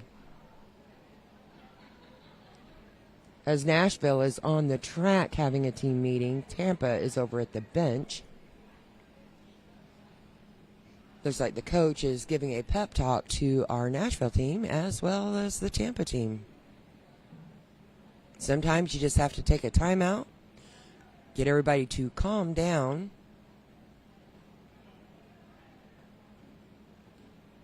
All these skaters have put a lot of time and energy and skills into their craft, and they're leaving it all out on the track today. This is the championships. And we have our swoop whistle letting us know that we're getting ready for the next jam. We're going into jam 7. All of our blockers are on the pivot line, and the jammers on the jam line, waiting for that whistle. As it gets started, all the blockers move back to the jam line as Tampa Bay attempted to take lead, but as they did, they received a penalty, and Nashville got out as the lead jammer. So we are on a power jam for Nashville. And the Nashville blockers are working offense to help get their jammer through. Mighty Duck is the Nashville jammer. And Miranda Slambert for Tampa Bay is back on the track. Still needing the initial pass.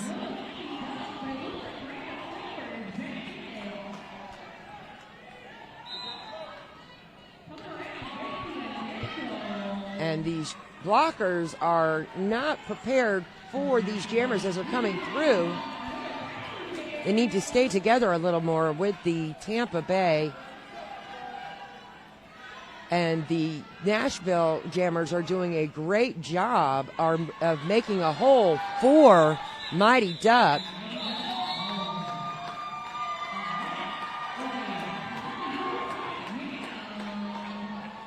currently the box is loaded for Tampa Bay. They have 2 blockers and their jammer in the box. So this is going to be another power start for Nashville.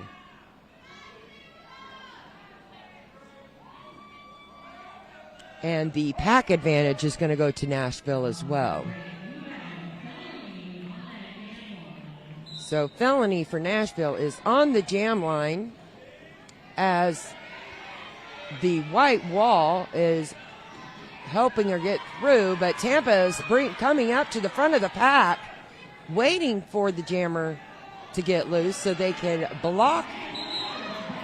Felony has gone to the outside, barely skating past the Tampa Bay blockers. We have Miranda Slambert, who's taken off the panty, trying to get through the pack for Tampa. Looks like she's attempting to do a star pass. And she has. It is a star pass to the pivot of Tampa Bay. And that jam was called. So that was a 4-point jam for Nashville. Nashville 59, Tampa 20. This is a 39-point game. We do have an empty penalty box on this jam. So we do have a full court.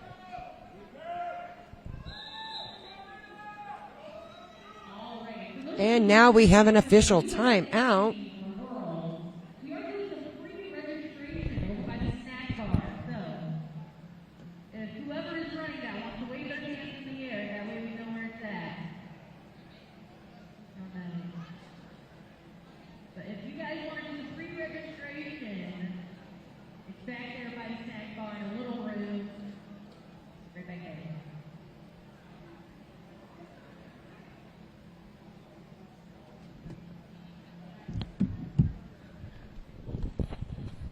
All right, as the officials are in the center of the track discussing gameplay, I guess we'll find out how it's going to affect this particular game or this particular jam. We have both teams on the track with their coaches during this official timeout. As we're playing today, we do have seniors on both of these teams that are going to be aging out. Skaters with JRDA can skate until they're 18 years of age as of September 1st, and after that they would age out into adult derby. And Nashville takes the jammer status with Lunatic.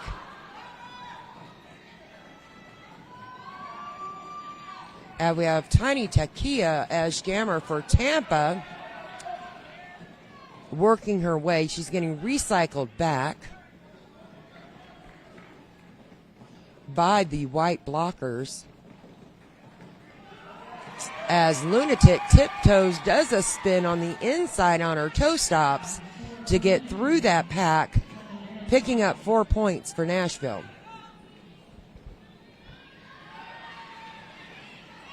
And these Tampa skaters are staying together as a solid wall right now.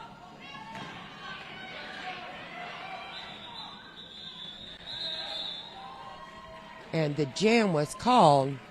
That was a 4-point jam, 7-point jam for Nashville. The strategy they're taking is to get through the pack as quickly as you can and call off the jam before Tampa can get any points. And it's working for them. They're chopping and adding points to the scoreboard. Every point counts.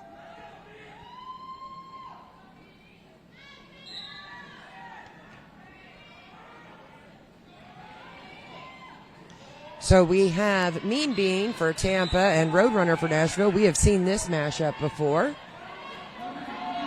against each other, and the Walls are working hard to keep both of these jammers back. And Tampa cycles through, but Roadrunner tiptoes through the inside to circle around the Tampa blockers. we are on a power jam as well because the Tampa Mean Bean jammer is in the penalty box.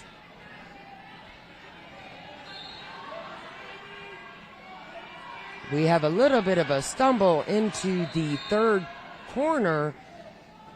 Everyone is back up on their feet as Mean Bean comes out of the penalty box and scurries around the track to meet into this white wall who is circling Mean Bean to keep her back from getting through. And number 615, as Nashville calls off the jam, but not before picking up 8 points. Right now we have a 54-point game going to Nashville.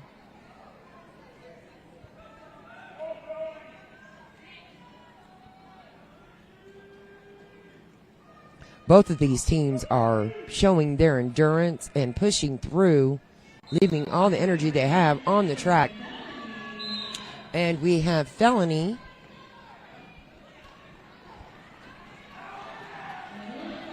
and Miranda Slambert as the jammers on the line, but Felony takes lead jammer status as Miranda Slambert is in the penalty box. We again are on a power jam for Nashville.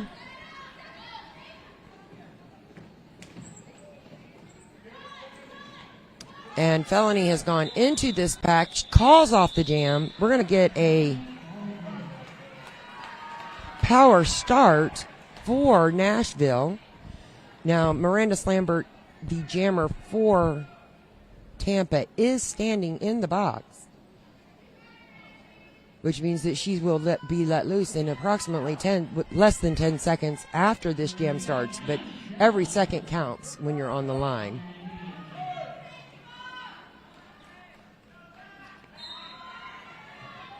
So Mighty Duck comes off the jam line into the pack, met by the Tampa wall, but scurries to the inside to get lead jammer status as Miranda Lambert for Tampa is cycled back.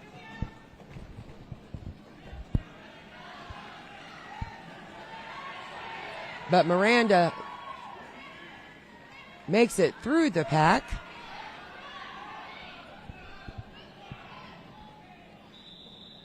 As Nashville calls off the jam before Tampa can put any points on the board.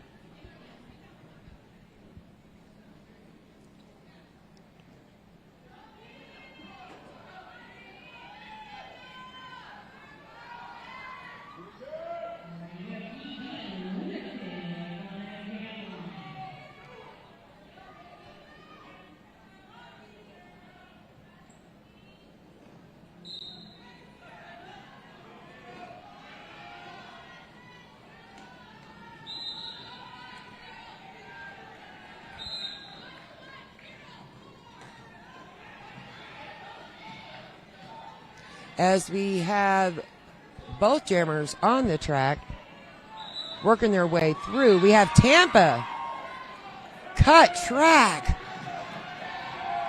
These Tampa jammers are having a hard time. We are in a power jam for Nashville. We have Tampa has their jammer and a blocker in the penalty box, as Lunatic is working her way through the pack, gets pushed out of bounds.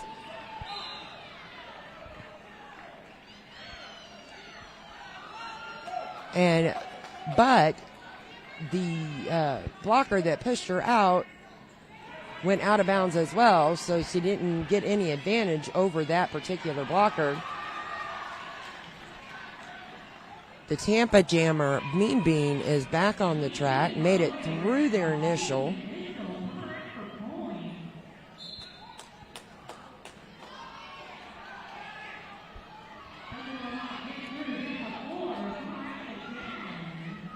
So we have the Nashville jammer making it out of the pack, and they need to call this jam off before Tampa gets through the pack.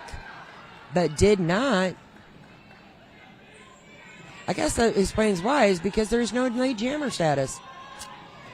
My apologies there. We're going to go the full 2 minutes on this one, so we got about 8 seconds left in this particular game.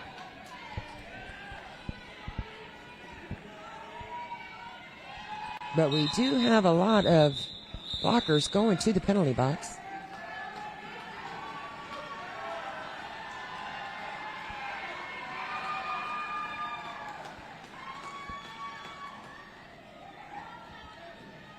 And we have a little bit of excitement on the jam line. Apparently these two skaters have faced off before and they're ready to do it again.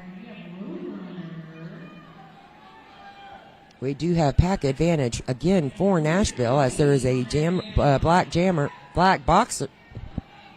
blocker in the box. Both of these jammers have quickly got swallowed up by the walls, but Nashville's Roadrunner was able to get through first. But Tampa is not giving up. They immediately come through on the outside to get through. Nashville's picked up 4 points, and they call off the jam before Tampa can get through.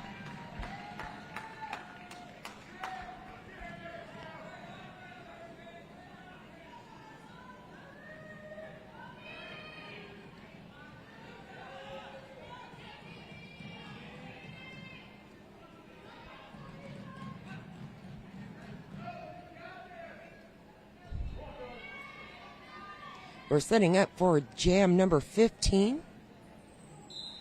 The jam is on. We have Felony for Nashville and Mean Bean for Tampa as the jammers.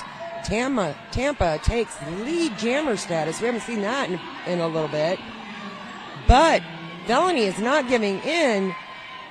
She is going in ahead and takes these blockers head on as Mean Bean takes the outside. Even though Felony got to the pack first, Mean Bean made it out of the pack first.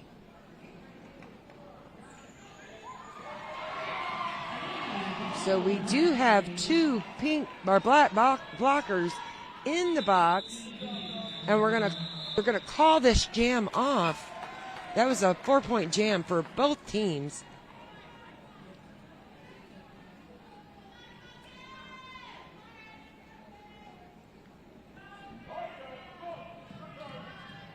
So we have pack advantage for Nashville.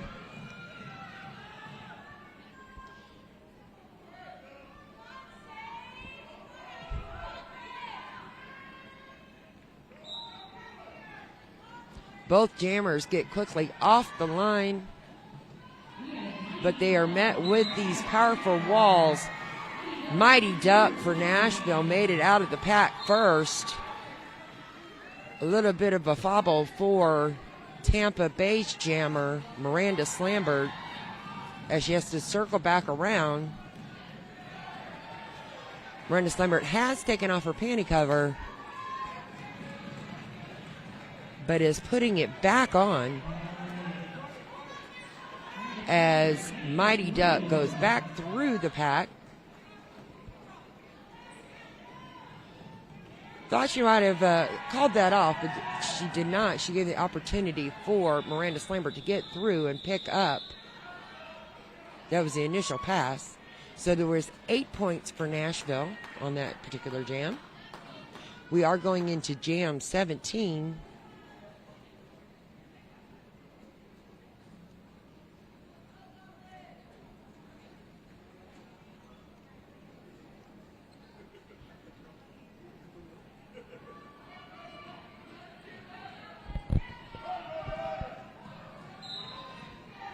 The box did have one white blocker, but immediately as they were standing, so they were able to come back onto the track. We had a little bit of a crash there on turn 1 as Tampa Bay's Goblin has lead jammer. They were actually, Tampa's on a power jam as Roadrunner was sent to the penalty box.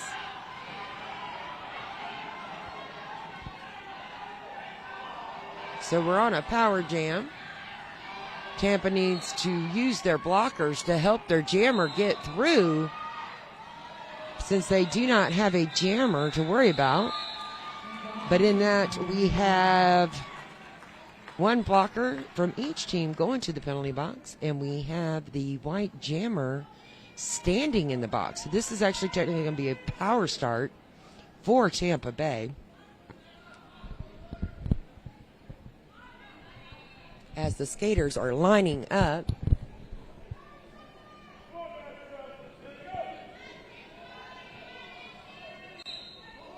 Jam is on. This is Jam 18. Like I said, it is a power start, but within seconds we have Roadrunner coming out for Nashville. And we have 899 with Tampa.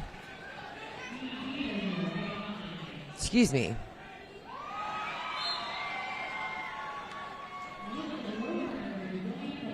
Not exactly sure which player that was. My apologies. We do have another power jam. Looks like we're switching out. At the beginning, we had several power jams for Nashville. Now we're having power jams back to back for Tampa.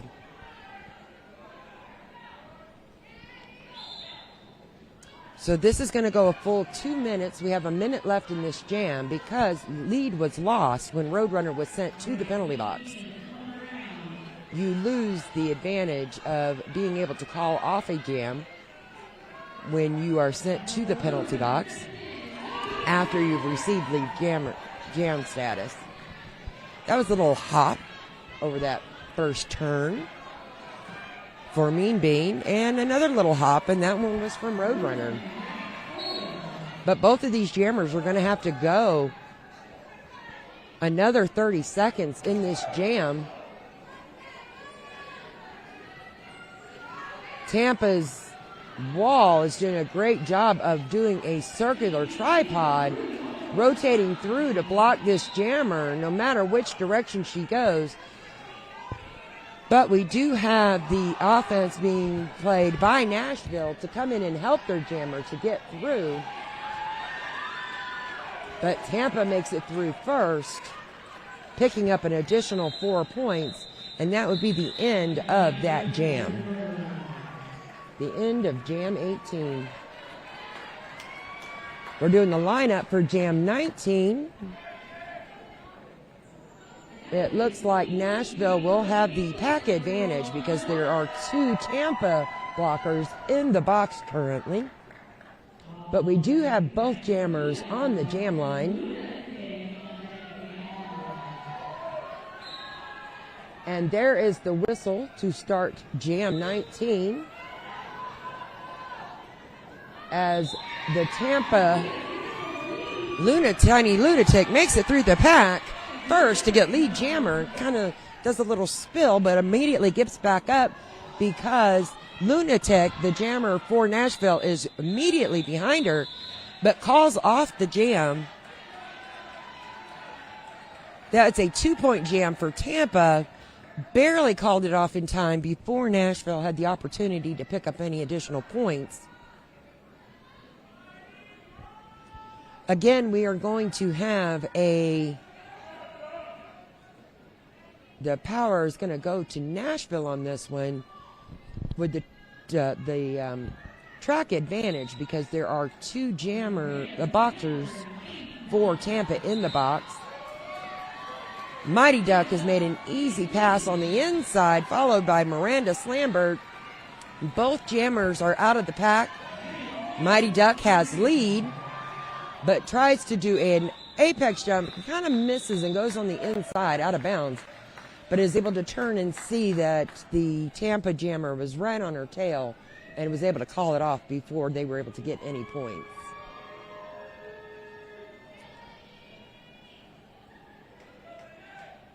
Again, we have track advantage for Nashville as there is a Tampa pivot. Pivot is a blocker for Tampa. Both jammers on the jam line. And this jam is on.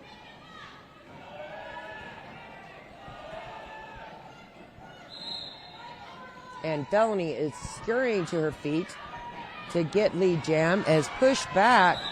And the door is open for Tiny Takia to take lead.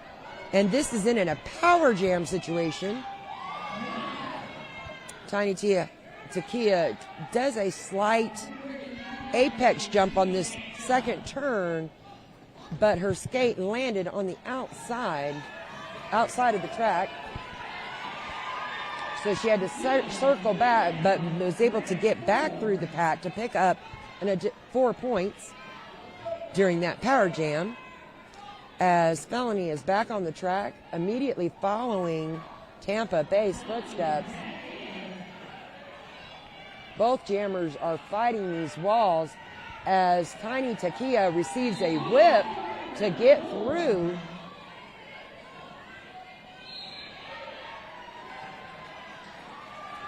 And Felony is not getting slowed down as she comes through the pack. And that was a full 2-minute jam.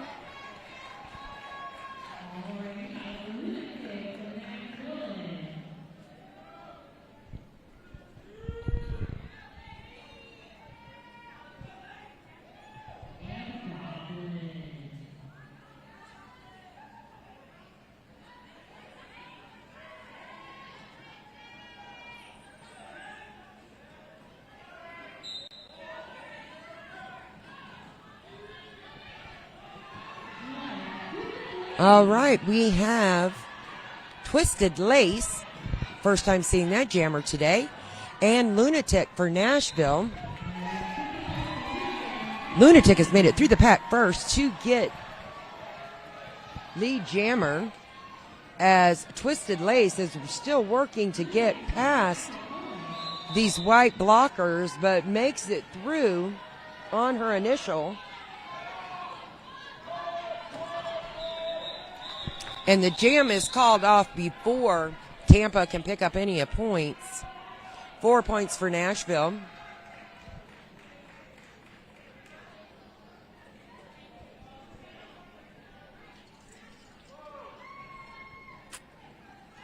It looks like that this may be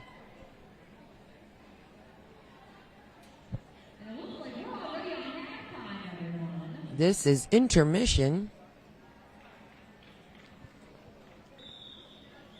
And there's a swoop to officially make this intermission. And we will see you guys back here in about 14 minutes for the second half of the Game 8 here in Chicago, Illinois for the 2024 Female Division Championships.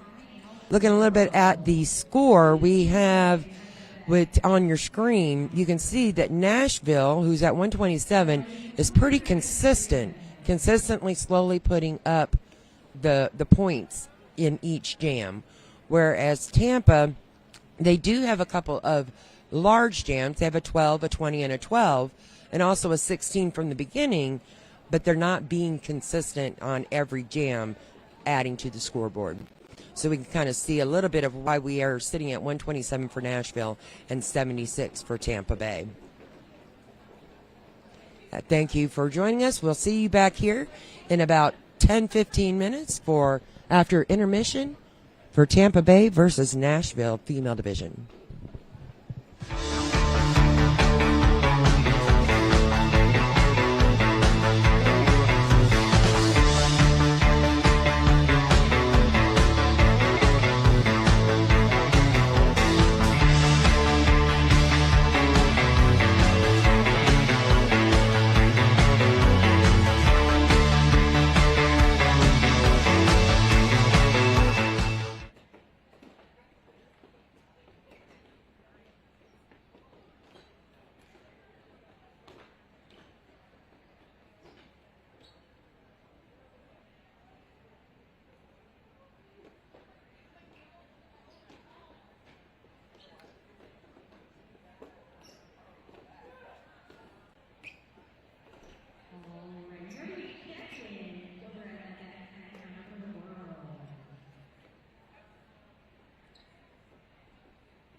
Good morning and welcome back to the second period of Game 8 here in Chicago, Illinois for the 2024 championships. We are currently in the female division. Skating for third and fourth place is Tampa Bay Junior Derby versus Nashville. We're coming into Nashville in the lead for 127 to Tampa's 76. As you can see on your screen right now, the skaters are getting rechecked for gear check for safety with the officials before we get this second half underway. We have less than a minute to game time. And as we take a look here at the first half, we can see where Nashville has consistently been using the strategy of getting in, getting lead, and calling it off right before Tampa gets the opportunity to score and put any points on the board. Now, Tampa has done an excellent job on several of the jams to get in higher numbers, such as 16 and 20 points per jam, but it's more about being consistently, because every point counts. Currently, we are waiting on our officials to give us the swoop to get everything started.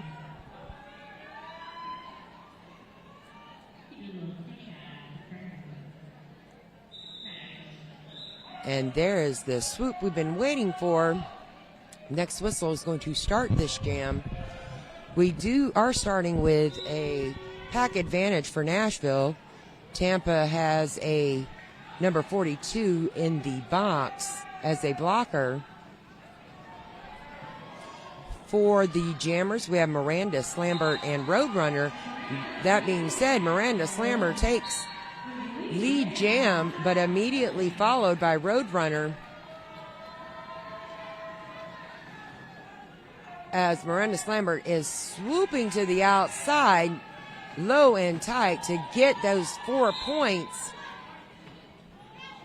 as Roadrunner is getting swallowed up by this Tampa Bay wall. Miranda, trying to make an outside pass, gets knocked out of bounds and recycled to the back of the pack. We have number 92 for Tampa Bay going to the box, as we have 143 for Nashville coming out of the box.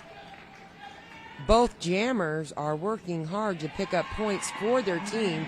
Currently, it is 12 for Tampa and 8 for Nashville for this particular jam. We do have a blocker standing in the box for Tampa, getting ready to come back onto the track.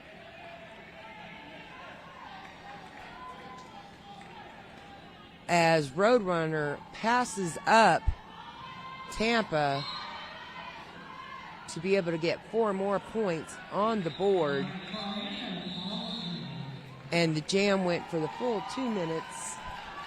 That was a 16-point jam for Tampa. Last time through, she kind of got swallowed up by the wall and prevented from going through. And that was a 15-point jam for Nashville. Both teams are lining up on the track. The referees are getting repositioned. This is, we have a blocker for both teams in the box, so they're each down a blocker. Within seconds, we have Mean Bean for Tampa Bay getting through the back to get lead jammer status. But Felony for Nashville is right on her tail. Mean Bean takes a apex jump on that second turn, gets through as Felony gets knocked out of bounds. But on the second attempt, Felony makes it through the pack as Mean Bean calls off the jam before Felony can put any points on the board for Nashville. This is some very fast gameplay that the female league is playing. I would say they're not playing any games, but they're actually playing a game. Leaving it all on the track. That's what they're here to do. They have been training all year for this. The jam is on. We have Tiny Takia for Tampa and Mighty Duck for Nashville as the jammers. And I know you hear a lot about the jammers. They wouldn't be able to do their job without the assistance of the blockers. A lot of times it moves so fast you can't tell which blocker is who. It's one black blur or one white blur. But Tiny Takia makes it through, and she is on a power jam because Mighty Duck from Nashville got sent to the penalty box. And Nashville blockers were working together to set Tiny Nakia back. But Tiny Nakia makes it through the pack, picking up 4 additional points on this power jam. And as we say that, we have Mighty Duck coming out of the box, going straight into the pack, pushing through Tampa, doing a little spin. But she got knocked out, so she is recycled back. And the pack was undefined, so the referee stated where the pack was, and they had to let Tiny Takia through. We had a little spill with Tiny Takia, and we are going to be calling this jam off as an official timeout as our medics come out onto the track. We wouldn't be able to play this game without them. They're doing an excellent job of taking care of our skaters.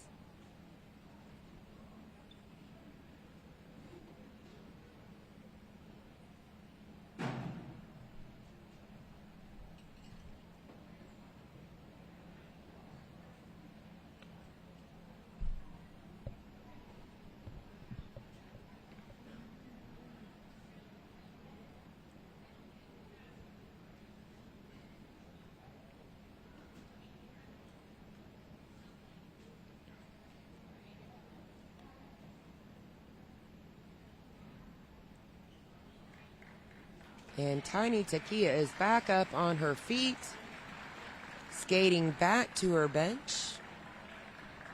We always like to see that.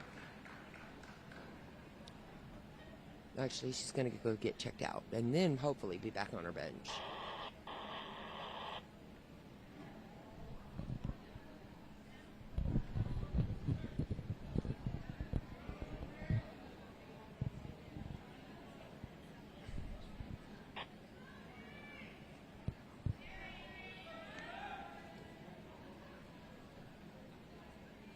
As everybody is getting reset, we're waiting for that official swoop to let us know that everybody is ready.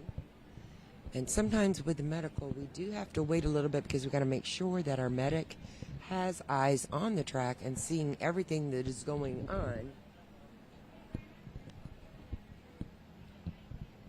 And it looks like the officials are having a little bit of a review, possibly about that last hit that happened Currently, we have both our pivots for Team Nashville and Team Tampa sitting in the box.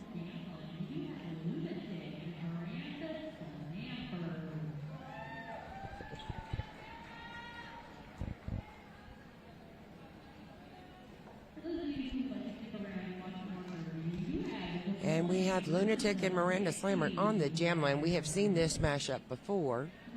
It's always good to see the competitiveness between players. The Tampa coach taking the opportunity to speak to her skaters during this timeout.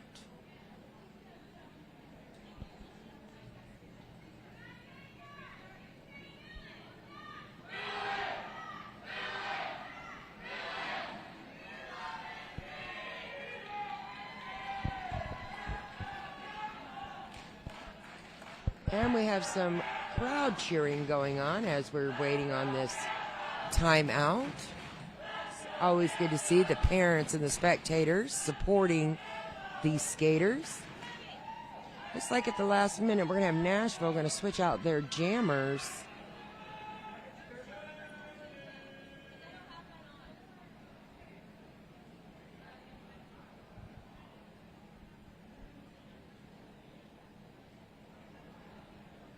And I know sometimes there's a little bit of a waiting game between jams, but it is all for a reason, either for gameplay, review, safety. Everybody needs eyes on the track to be able to fulfill their position of what they're trying to get done for this game. And it looks like the referees are still discussing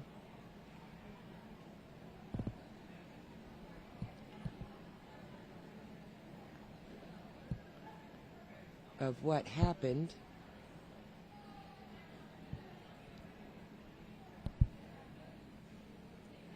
And we have a referee who was speaking with and we're switching back the jammers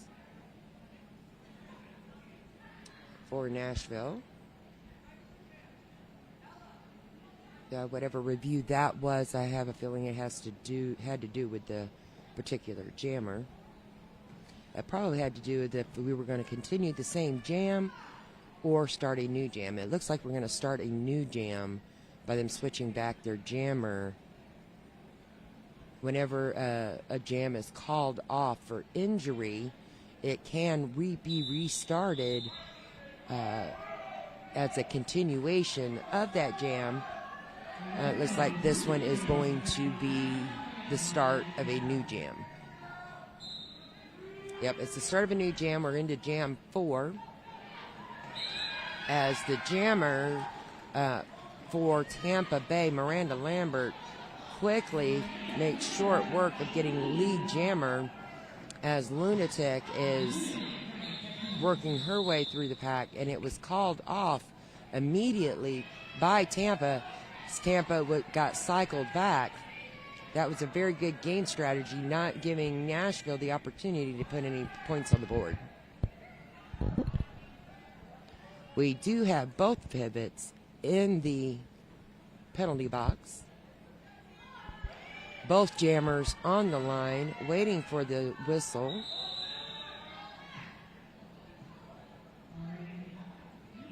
And now we have that whistle was a team timeout for Tampa.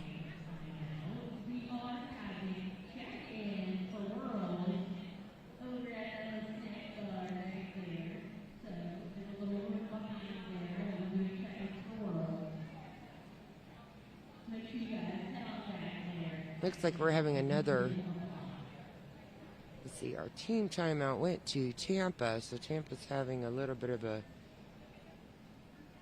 discussion. Looks like the coach is going to come over and speak with her team.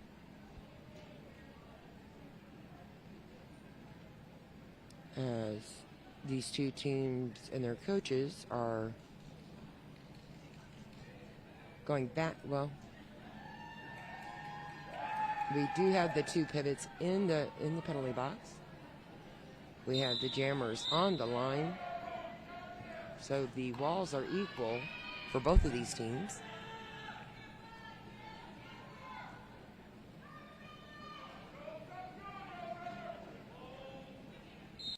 The jam is now started, and Mean Bean tries to skate on the outside one-footed, but ends up going out of bounds.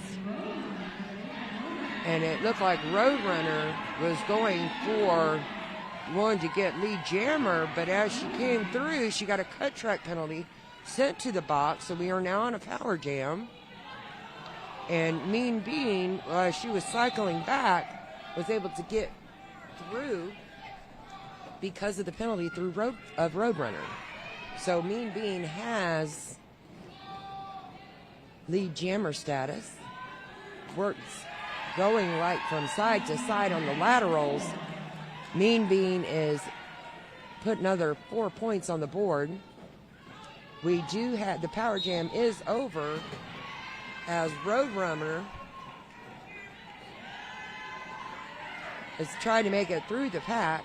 That was a penalty put on number 99 there. You saw there was hit as a high block for Rolling Thunder.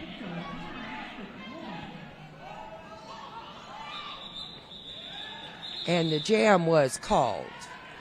That was 7 points for Tampa. They are slowly picking at this scoreboard up against Nashville. As we were talking about earlier, slow and steady and being consistent and adding every point, making it count.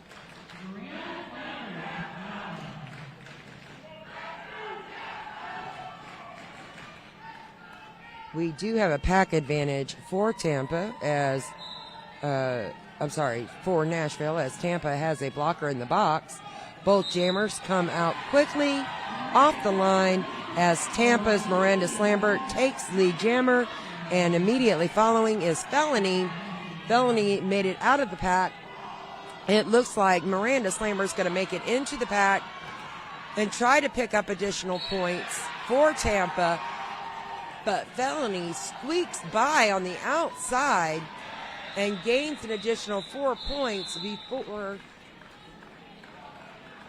Miranda has the opportunity to call that jam off. So that was a 4-point jam for both teams. Tampa still has a blocker in the box. So again, we're starting this with a pack advantage for Nashville. The two jammers we have seen before. And the jam is on, and we have Tiny Takia for Tampa and Mighty Duck for Nashville. They have went up against each other in the first half, but Mighty Duck makes it out of the pack first. Tiny Takia makes it through and gets cycled back into the pack and kind of slips as they're trying to get back onto the track.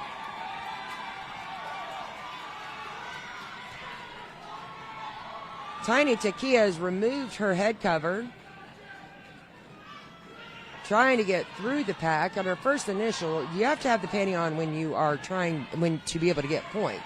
But if it's your initial, you're not able to get points anyway. So the strategy is to take that panty cover off, and they will think that they won't, the possibility of a star pass, or even that to trick the eye that you are not the jammer. But after that, after the initial pass, if you want to be able to get points on the board, that panty cover must be on the jammer's head. We are doing an official review.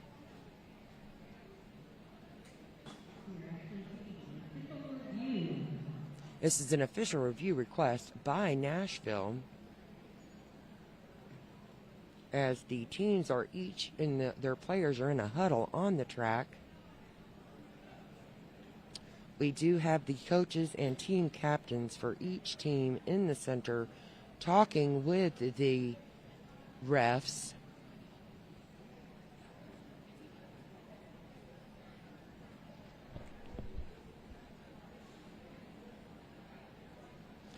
Now, this is a 38-point game. Nashville in the lead at 162 to Tampa's 124 with approximately 20 minutes of gameplay left.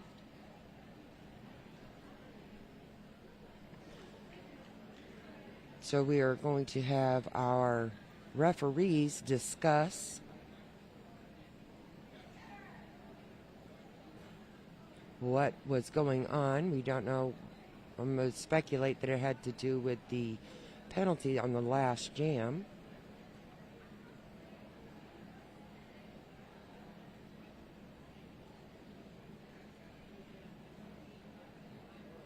To get a review of the ruling, teams are given 2 official reviews per period.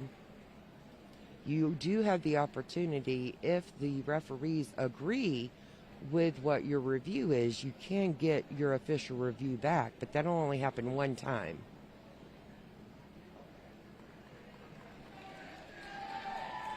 And hopefully we will hear here in a moment of what the review results were.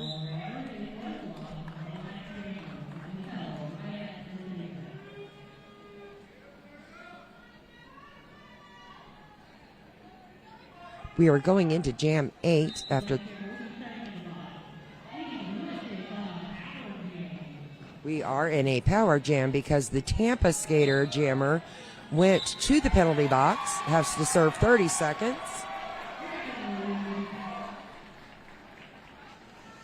And quickly, Lunatic for Nashville came out and took lead jammer status and already taking advantage of this power jam to get through as quickly as possible to rack up as many points as she can before the other jammer gets out. And Lunatic is out, Tiny Takia is out of the box for Tampa. And that was an attempt by Tampa to prevent Lunatic from getting through, but it ended up in a penalty. We have 2 blockers in the Tampa box, and it was called off. So we are definitely going to start this next jam with a track advantage for Nashville. Both jammers are on the line.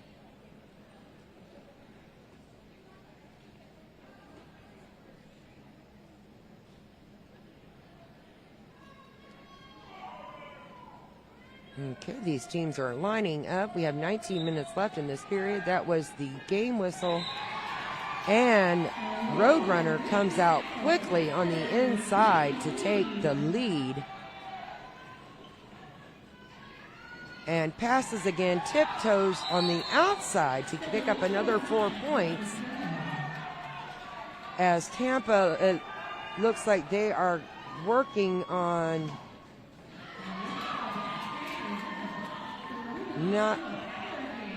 we are in a power jam for Nashville as the Tampa jammer was sent to the penalty box.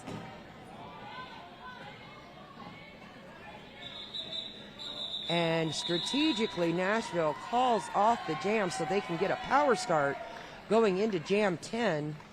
Power start being that the jammer is on the line because there's only one jammer on the track.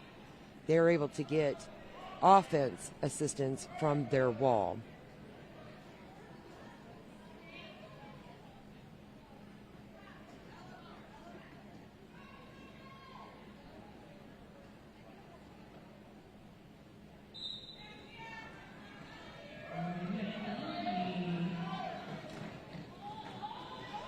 And the jam is on, and we have Felony working hard to get through to take advantage of this power jam or power start.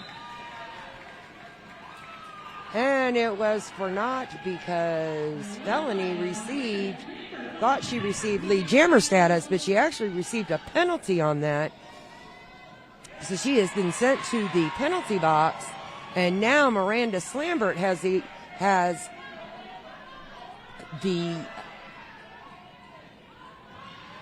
power jam to her advantage to rack up any points. She's made it through the pack. So far she has 8 points for Tampa. But the power jam is over because Felony is right back on the track. Does a small swoop past the jammers or blockers before they even knew she was there. And she's done it again, but we do have number 666 for Tampa that makes an attempt to slow her down. But Felony is coming through. Does a slight hop and picks up an additional 4 points. The jammer for Tampa, Miranda, has gotten swallowed up by this Nashville wall that she's attempting to do a star pass with no such luck. The white wall is doing an excellent job to keep the jammer separated from her pivot, but it looks like Miranda Slambert is getting sent to the penalty box on that last attempt for the star pass. So we are again on a power jam, and that was a 2-minute. Nashville was able to pick up 20 points on that jam to Tampa's 10, but both teams were going back and forth with their jammers going to the box, creating power jams for these blockers. And we have an official timeout.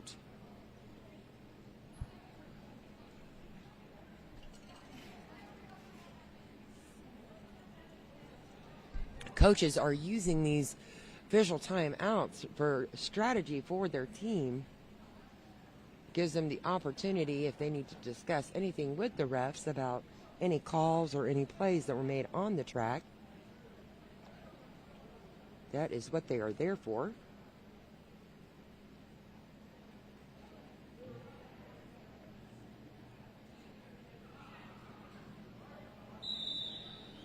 And there is the swoop.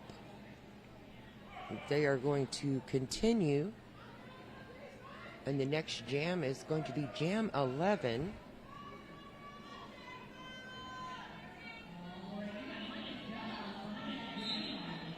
And jam is on. We have track advantage for Nashville. And we are on a power start as the Tampa jammer is in the box. While they were in the box, Mighty Duck took the advantage and got lead jammer status and is already circled back around, adding 4 more points. Nope, excuse me, let me take that back because it looks like we're having a power switch because that was a penalty for a cut track on Mighty Duck. So not only did she lose lead jammer status, she is given a power jam to Tampa.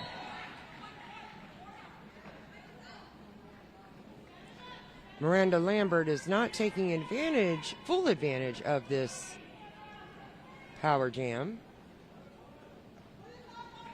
She has removed her panty from, and we have a star pass to Mean Bean, who is taking up, and at the same time we have Mighty Duck has left the penalty box back on the track. Neither team has made any points for their team. And that switches just as quickly as I say that. Tampa Bay gets through and gets 4 points. Mean Bean is in the front. This is going to go for the full 2 minutes, so we got about 20 seconds left. We have Mean Bean in the front of the pack, in the front of Mighty Duck.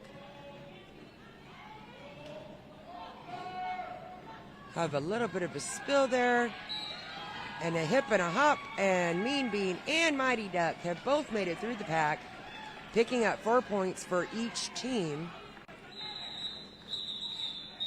But they didn't have the opportunity to get back over to the pack to add any more. So we have 12 points on that jam for Tampa and 8 for Nashville. But you can tell that both of these teams are working hard and leaving everything on the track. Their jammers are kind of losing a little bit of their steam, but they're not giving in. They're reserving, going to use their reserve, hopefully, and dig deep. We have Twisted Lace for Tampa Bay and Lunatic for Nashville. On the jam line, there is a Nashville blocker in the box, so we do have a Tampa advantage. And now it's equaled out again because a Tampa blocker just went to the box, number 10. And we're just trading blockers in and out of this penalty box. And as a strategy, these walls are moving as Nashville's wall was able to knock out Tampa Bay and cycle her back, giving an opportunity for Lunatic to get around the track. But Lunatic ends up going to the penalty box as a cut track. So this is a power jam again for Tampa.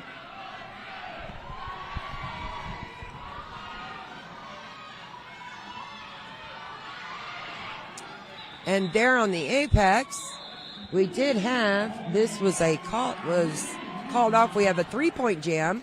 That was a lot of action going on for 3 points for Tampa. And the score being 149 to 213 Nashville.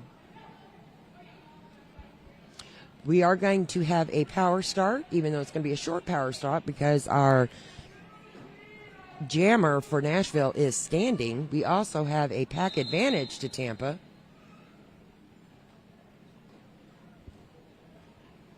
And we have an official timeout. And the swoop to let us know that this game is back on. Next whistle's going to start the jam, going into jam 13.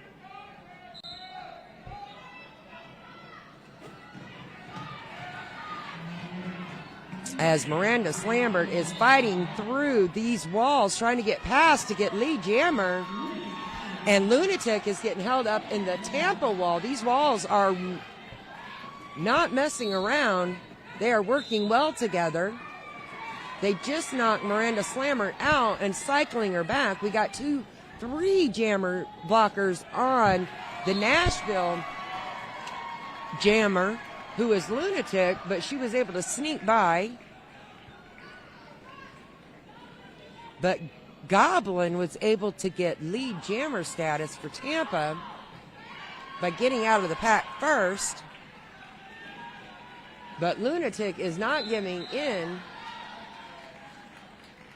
Skating in on the inside past these Tampa blockers. And Goblin, again, getting through the pack easily. It looks like Lunatic's going to take the inside hop, but misses and is going to get cycled back.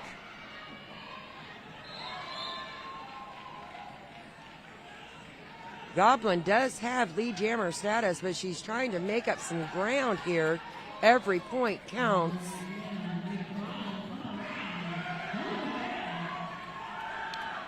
And Goblin has made it through the pack again as Lunatic is coming in and does the nice footwork swoop to the outside of the pack as Goblin is... Both of these walls need to watch this outside line. Both jammers are getting through very easily on that outside wall. That was a 20-point jam for Tampa and 12 points for Nashville. Tampa is trying to fill this gap.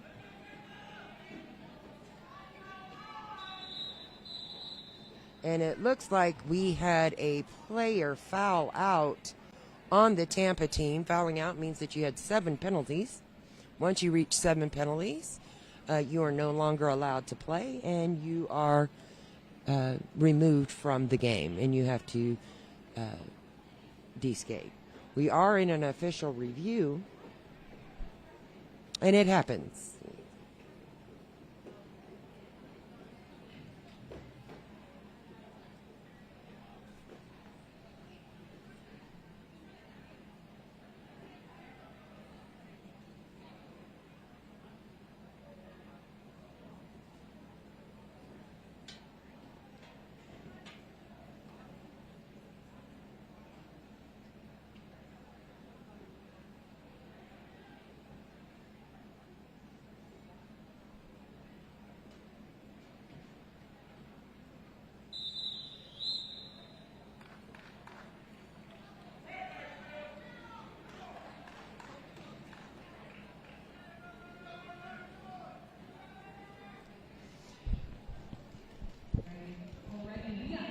And apparently this was just time that the officials needed to review and discuss the foul out of the Tampa player.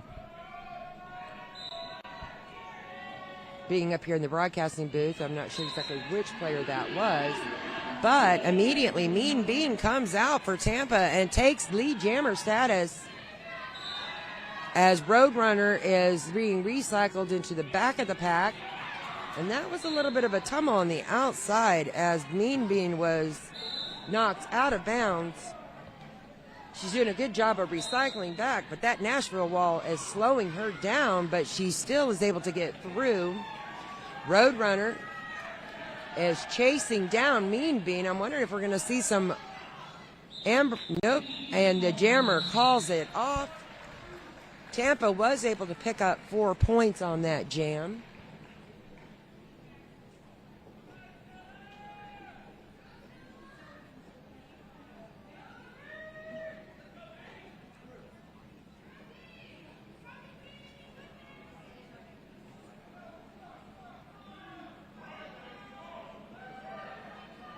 All right, and we are getting ready for the lineup. And jam is on. We have Mean Bean and Felony for the jammers. As Felony and makes it through as lead jammer.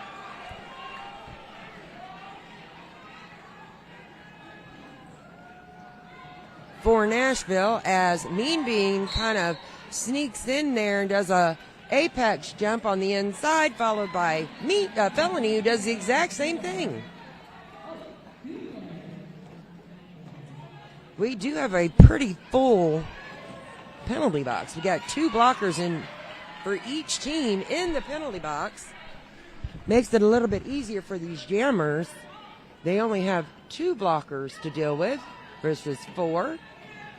But Nashville was able to get their blockers back on the track before Nashville was able to get through.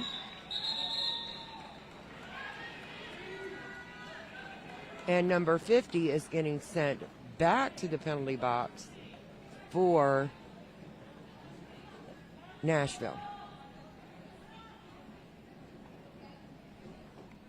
Pretty even on the advantage for the teams. Both teams have a blocker in the box to start, but Tampa has their pivot blocker standing ready to come back in. The jam is on.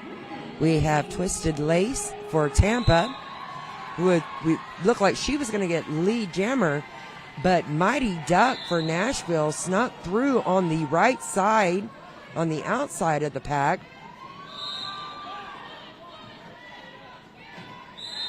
And Mighty Duck has put 4 more points on the board.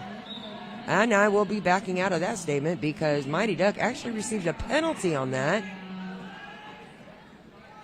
So now we do not have a lead jammer, and it's going to go for the full 2 minutes. So we have a minute and 15 seconds of gameplay here.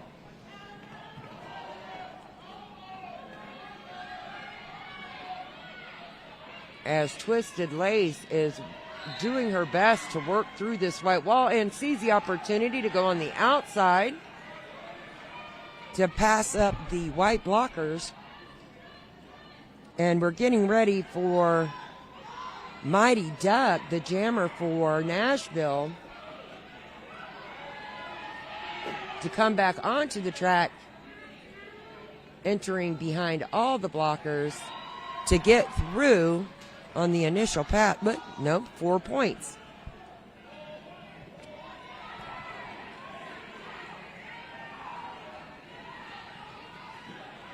And Mighty Duck does a tiptoe turn to get past the blocker and adds another 4 points to the board.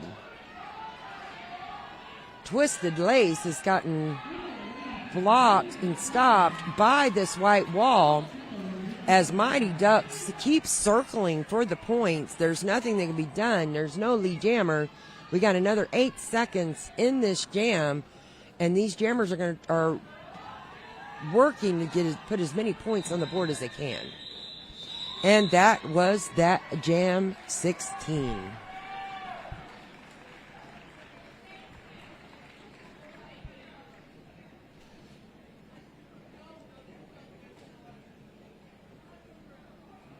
As we're going into Jam 17, we have approximately 4 minutes of gameplay left for this second half.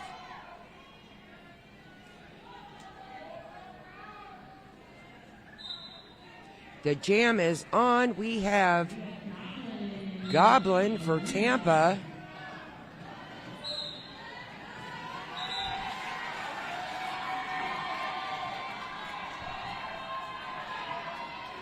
And Lunatic for Nashville as the jammers. Lunatic's on a power jam. Goblin had lead and was sent to the penalty box. So it looks like these white blockers are setting up for a strategy move. And they are going to call this jam so that they will start the next jam on with a power jam. That's a lot of jam. It seems like we need some PB&J here. One word can have many different meanings, and that is apparent in the game of roller derby with the word jam. So we're having a power jam with Tampa's jammer in the box. And Nashville's Roadrunner is tiptoeing, trying to work her way through, looking back for a little bit of assistance, but those white blockers need to pay attention to the Goblin coming out of the box as she skirts by.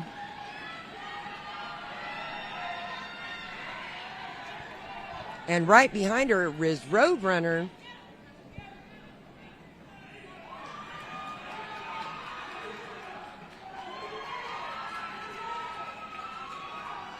And Goblin getting cycled back and swallowed up by this white wall. And looking over to see where the white jammer is before calling it off.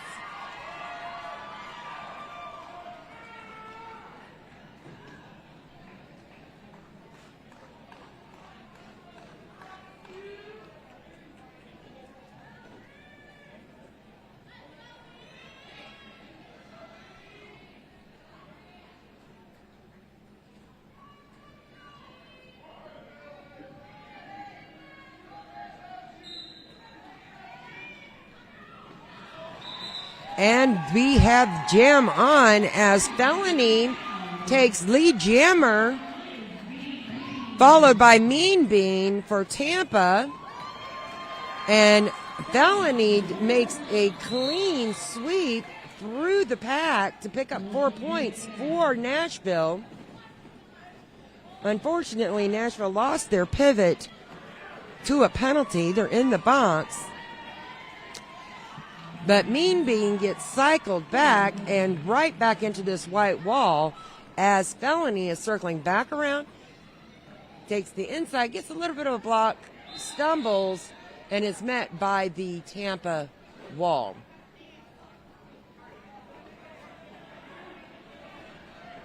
We do have lead jammer status for Felony.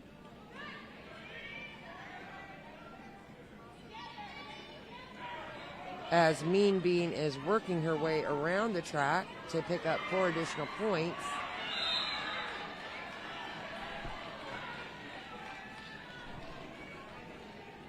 Mean Bean finally made it through the pack as Felony circles around.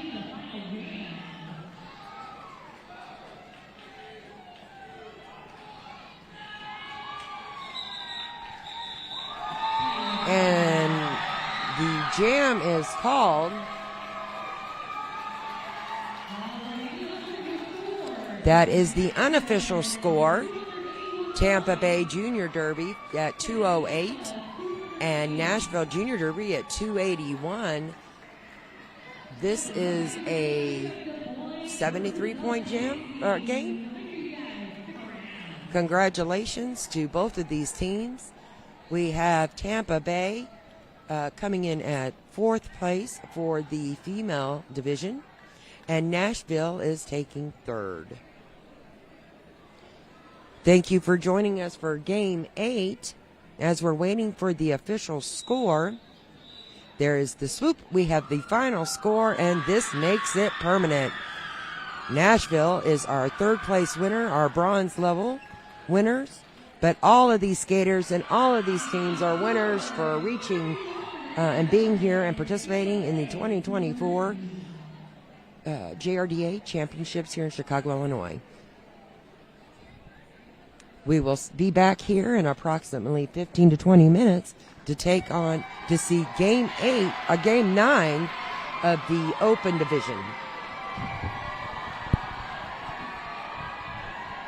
As these skaters are taking their final lap, some of these skaters, they're aging out, and this was their final game for gameplay as they are seniors. And looking at the scoreboard, we have where, again, Nashville consistently put up points on the scoreboard, but Tampa Bay kind of took that lesson there at the second half and was doing that consistently for themselves as well. So thank you for joining us. We will be back here in approximately 20 minutes for Game 9.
Okay, thank you for joining us here again, day 2 at JRDA Champs. It is just after 12 o'clock here Central Time. We're moving into our next game. This is going to be Des Moines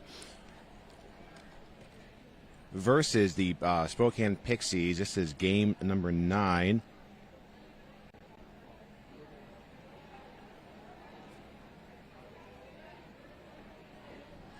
We can anticipate about a minute and a half yet till first whistle. So we'll go ahead and do a soft introduction here for our teams. Skating for the Pixies, they are the team in the black. Number 000, Trisket. 007, Rubik's Dude. 111, Scary Poppins. 13, Glitter Bomb. 14, Striking Viking. 247, Nacho Friend. Number 3, Little Miss Savage. Number 33, Jawbreaker. 33, Firecracker. 426, Ace Hard Scare. 504, Fuster Cluck. Number 7, Thunderbreeze. 777, Hyper. Number 9, Brutal Beauty. And the captain, number 594, Lip Bust Her. For the Des Moines Derby Brats, this is the team in white. Number 111, Joe Mama. 15, Daslea. 1987, Honey. Number 2, Athena. Number 2010, Miggy. 21, Salty Cupcakes. Number 51, Rose. 55, Vertigo. Number 9, Twig. Number 916, Mr. Valiant. And the captain, number 999, Miss Mayhem. On the bench for the Des Moines Pixies. Des Moines Derby Brats, Mark, Riley, and Chase.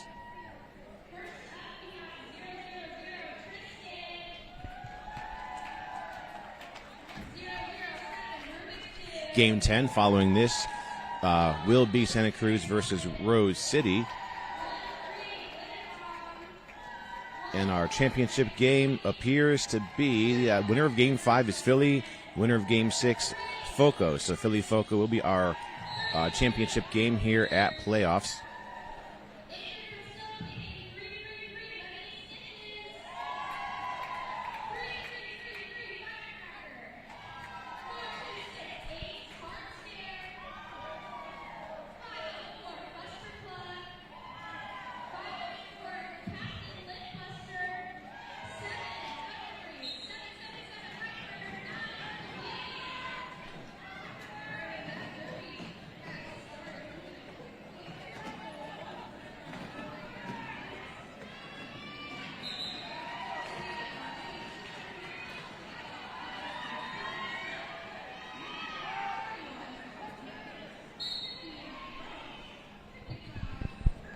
Okay, moving into our first game of the game, we have Rubik's Dude out there versus Miggy. It is a Des Moines lead now. Miggy in control.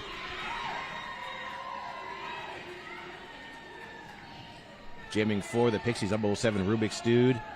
And Rubik's Dude coming out with 4 points for the Pixies.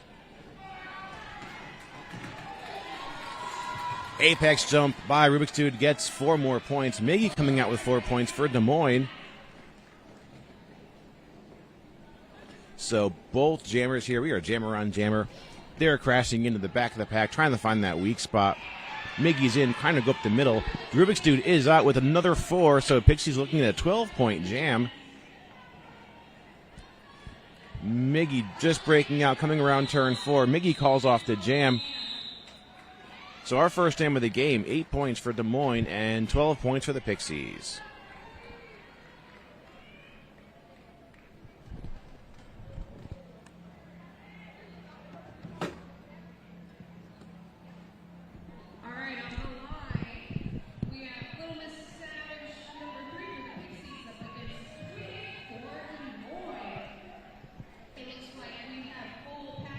Coming out the jam for the Pixies. Number 3, Little Miss Savage for Des Moines. Number 9, this is Twig, and that jam is off to a start. 5-on-5 jam. Our penalty box is clear, so both teams are at full strength. Little Miss Savage gets through on the inside. Little Miss Savage is out. It's a Pixies lead. Twig stuck on this initial pass. Here comes Little Miss Savage in, finding a hole there, getting through the pack on the outside line, going to the middle, now fighting as Des Moines reforms their wall against Little Miss Savage. Twig is out after a star stash, completing an initial pass. Little Miss Savage does have those 4 points, despite being swallowed back up into the pack, and she calls off the jam.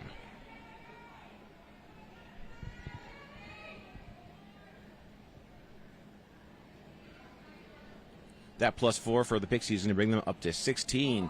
Des Moines scoreless in that jam. They are still at 8. Looks like that is going to be Trisket, number 000 out there for the Pixies. And Mr. Valiant, that's 2010, has the star for Des Moines. And it is a Des Moines lead. Mr. Valiant is our lead jammer.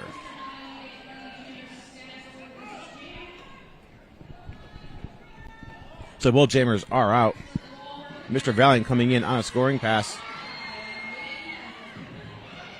007, that's Rubik's Dude doing some blocking on Mr. Valiant, forcing Mr. Valiant out of bounds, and Mr. Valiant has to restart that pass. Our jam is called off. Des Moines picking up 4 points on that, and that appears to be scoreless for the Pixies, so that's going to close up that points gap right early here in the game, 12-16. Pixies still with that 4-point lead. Looks like we're going to see a Little Miss Savage, number 3, out there again for the Pixies. That whistle starts the jam. Miggy, number 2010, out there for Des Moines.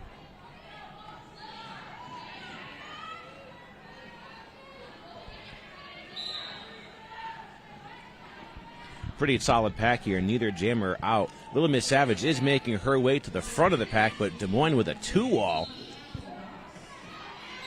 Rose and Miss Mayhem working that defense. Little Miss Savage is out, and she is our lead jammer. Miggy, stuck on this initial pass, gets taken out of bounds and forced to recycle. Little Miss Savage once again working against Rose. Little Miss Savage completes that 4-point pass, increasing their lead. Miggy completing an initial pass, but here comes Little Miss Savage on her second scoring trip through. Some 1-on-1 blocking there by Twig. Little Miss Savage, though, breaks out of the pack. She's got 4 points, and she calls off the jam. So all said and done, 8 points on that jam by Little Miss Savage, bringing Pixies up to 24.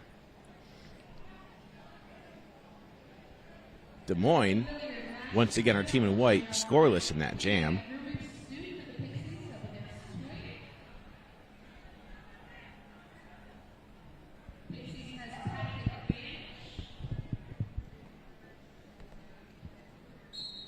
Three to 4 pack in favor of the Pixies. Rubik's Dude out there. Number 007 taking on number 9 from Des Moines. That's Twig.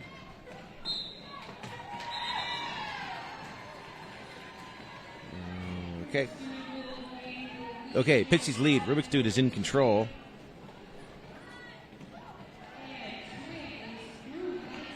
Twig completing an initial pass. Rubik's Dude on a scoring pass, getting pushed to the out, but it stays on the track. Rubik's Dude completes that 4-point pass and calls off the jam. Des Moines unable to score in that jam.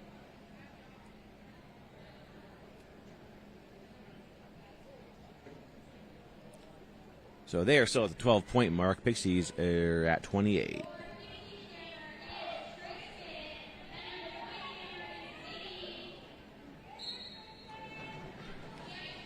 Pixies with number 000 Trisket.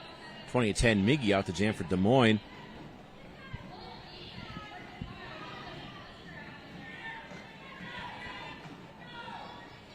Lip Buster working some solo defense against Miggy. Miggy is out. This is a Des Moines lead.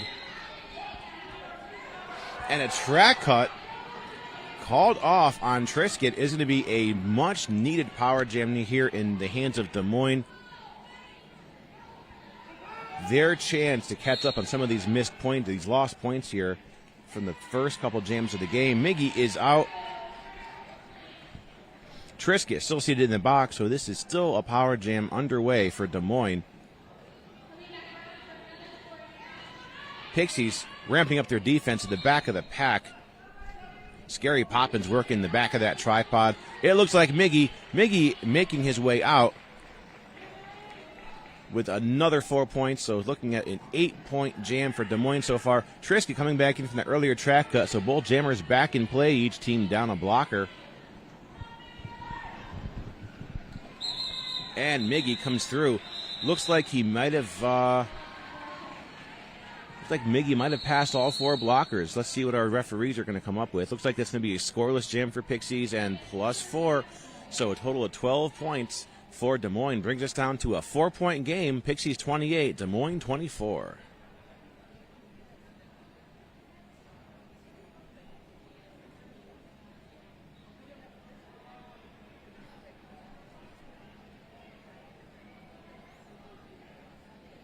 That 12-point jam by Des Moines, the highest scoring jam of the game so far. Well, that's actually tied. First jam we had 007 Rubik's Dude out there with a 12-point jam for the Pixies. Now looking at an official review.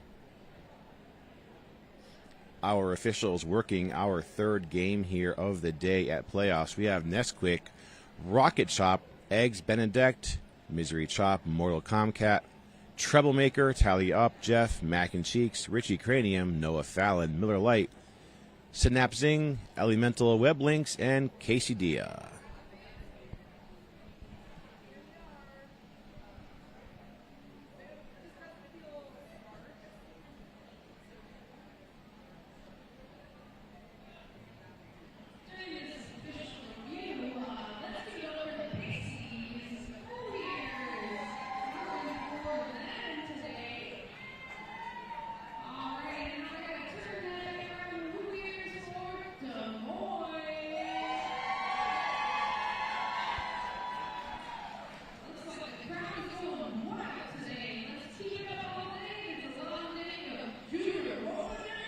It's our 3rd of 5 games of the day.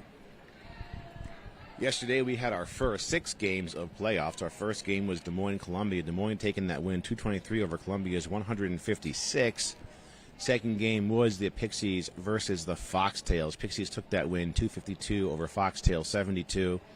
Third game, Santa Cruz, Nashville. Santa Cruz took that win. That was 353 over Nashville's 7.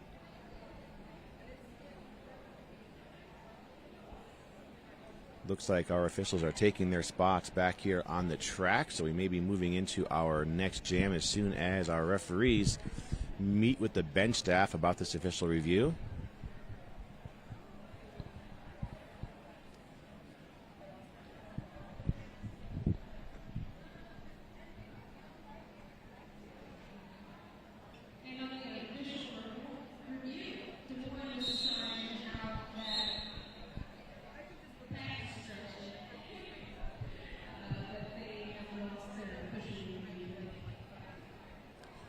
Okay, listening to our house announcers here. This is Blade and Hippie from Foco Spartans doing an amazing job. I'm overhearing that the official review has been lost. So we're back to our jam. Number 3, Little Miss Savage out there for Pixies. And Twig, number 9, out to jam for Des Moines. So you can see Twig taking on that 2-wall.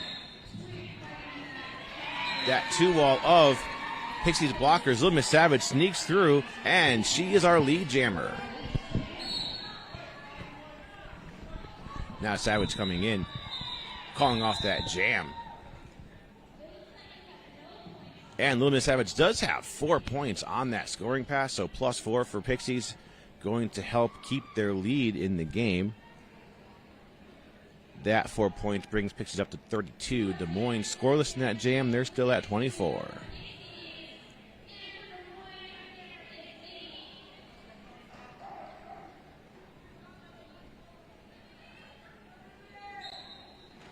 All right, moving to our next jam. Rubik's Dude now versus Miggy.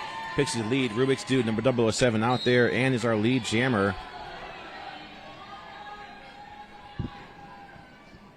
Rubik's Dude is in, working on a very tight pack. Here comes Miggy coming in.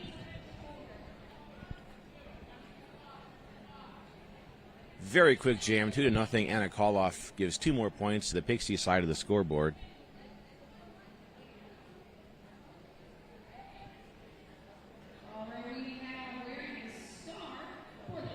10-point game, 34-24. Pixies in the lead. Trisket, 000, out there wearing that jammer star for the Pixies. And it looks like number 9, Twig, back out there for Des Moines.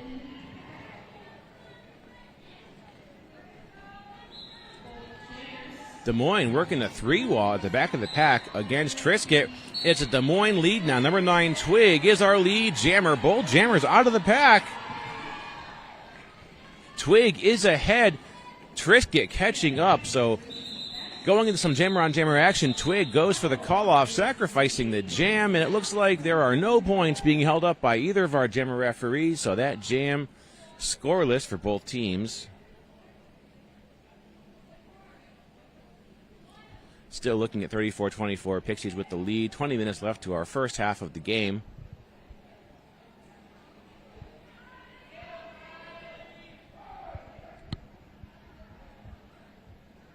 Little Miss Savage back out there in the jammer line for the Pixies. Miggy 2010 out there for Des Moines. Little Miss Savage stuck at the back of the pack. Miggy out with a second lead and two back-to-back leads here for Des Moines. Now Miggy coming in the pack speeding up ahead of Miggy. Miggy is in, pushing a Pixies blocker out of the way, obviously legally. No penalty was called on that. It was an illegal hit. And it looks like another scoreless jam.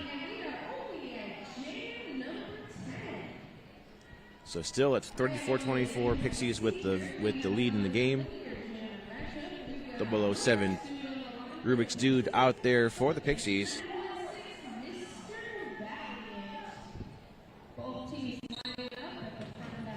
Mr. Valiant out there for Des Moines.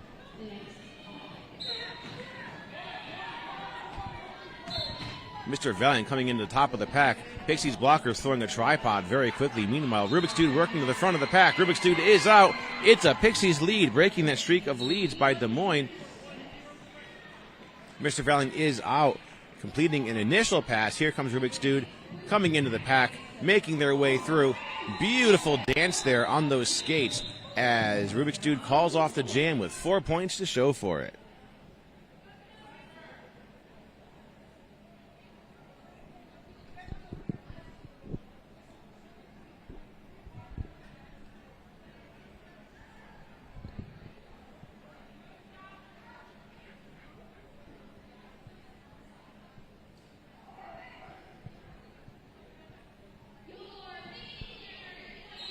Little Miss Savage back out there, and Twig from Des Moines. Oh, Twig attempts an apex jump, is called off on a track cut. That apex jump kind of failed midair, and Twig re-entered, called off on a track cut. So here's a power jam in the hands of Little Miss Savage. Little Miss Savage is called lead. So Little Miss Savage on a power jam for the Pixies. Now Little Miss Savage coming in the pack, making their way up to the top. Get some one-on-one blocking by one of those Des Moines blockers at the top. Little Miss Savage does come out with 4 points. Still on a power jam. Twig still in the box now standing, so this is the last couple seconds. Twig comes in and re-enters at the back. Miggy putting Little Miss Savage out of bounds and trying to draw the cut, but Miss Savage calls off the jam. Looks like Miss Savage has 1 point on that second scoring pass, making this a 5-point jam, bringing the Pixies up to 43 over Des Moines 24.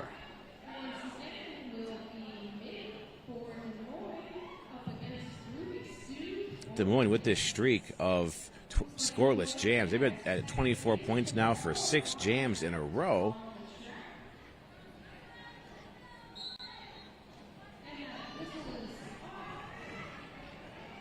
Rubik's Dude back out there taking on Miggy. Miggy pushing at the front of the pack against that 3-wall. Miggy finding a hole on the outside, and he is our lead jammer for Des Moines. Running a stop pack here coming on the jammer line.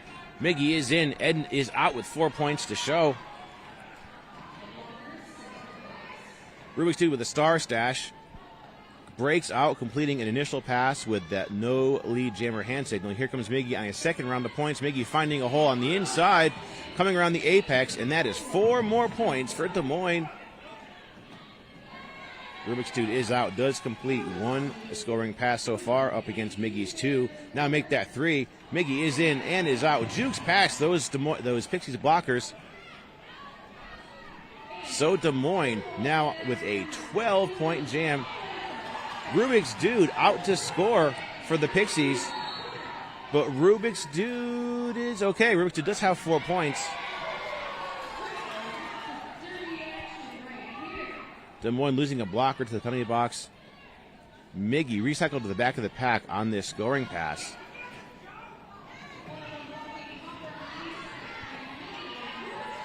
Thunder Breeze out there knocking blockers down, trying to clear out a hole. Rubik's Dude comes out with another scoring pass complete. So all said and done on that jam. Des Moines just with a net 4 points, 16-12. So Des Moines now at 40. Pixies with that 15-point lead. They're at 55.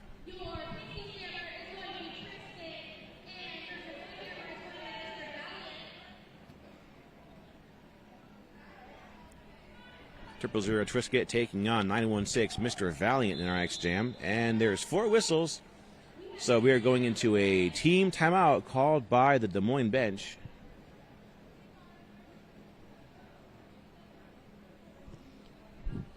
Halfway through our first period. That's 14:33 left on the period clock.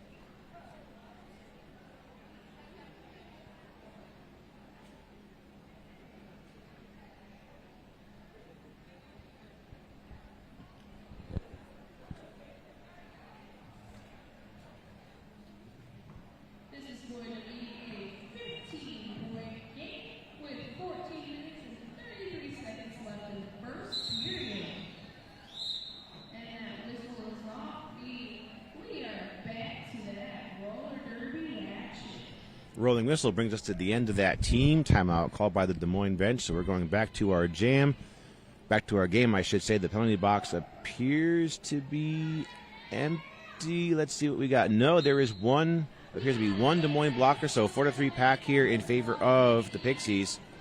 Trisket out there versus Mr. Valiant. And Trisket forced out of bounds and sent to the back of the pack. Now Trisket being caught up in that Des Moines defense, and Mr. Valiant is out with a Des Moines lead. So back-to-back leads here for Des Moines. Mr. Valiant now coming in on a scoring pass, taking on a 2-wall. The Pixies blockers make that a single-person wall. All right, Mr. Valiant is out, signals the call-off after getting 4 points and keeping that jam scoreless for the Pixies.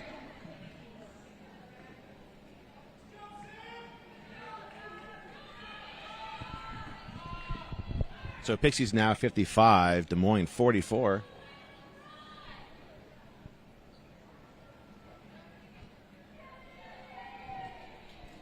Des Moines starting this next jam with the pack advantage. Pixies down 1 blocker in the box. Little Miss Savage out there on the jammer line for the Pixies. And number 2010, Miggy out to jam for Des Moines.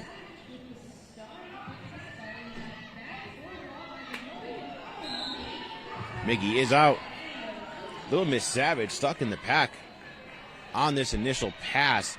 Here comes Miggy winding up for the first round of points. Miggy is in, tries to sneak through on the outside, takes a bit of a tumble, gets back up on his skates. Little Miss Savage still stuck on this initial, unable to complete her initial pass. Miggy brought to the back of the pack, still on the first scoring pass of the jam. And that 4 whistles ends the jam. So it looks like Little Miss Savage may have had some kind of equipment malfunction. Pixies were scoreless in that jam. Des Moines with a 4-point jam complement of Miggy. So counting down here, down to just a 7-point game.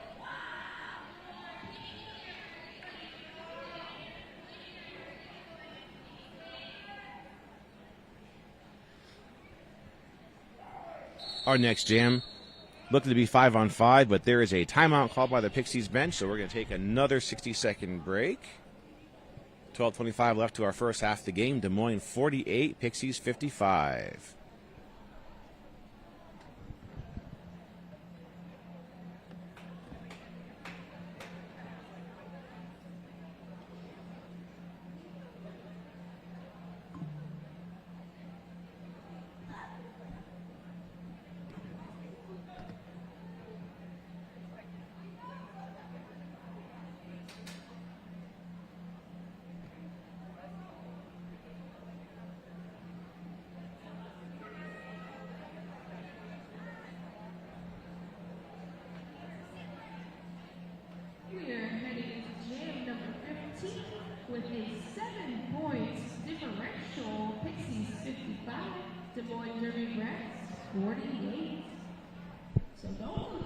If we have anybody from FOCO Spartans listening on the feed, I want to give a major shout out to their skater. That is Reaper's Blade for jumping in and taking the mic. Reaper's Blade did apply and was accepted to be an announcer here at Champs and is doing an amazing job. We have a really, really fantastic crew of announcers working this weekend, albeit kind of on a short staff, but everybody is doing a fantastic job, including our junior skaters, so we are very happy to have them here. Blade is working along with, I believe that is a FOCO alumni. That is Hippie. They are doing the house side. We are back to our game, though. Enough on that. Rubik's Dude out there to take on Twig in this next jam.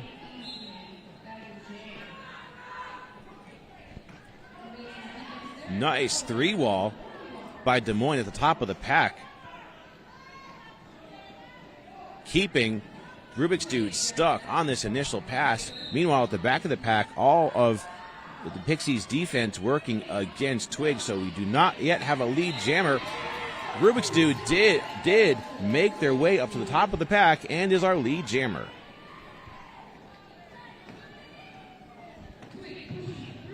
Now here comes Rubik's Dude on a first scoring pass, making very quick work of that 4 points, sliding through on the outside.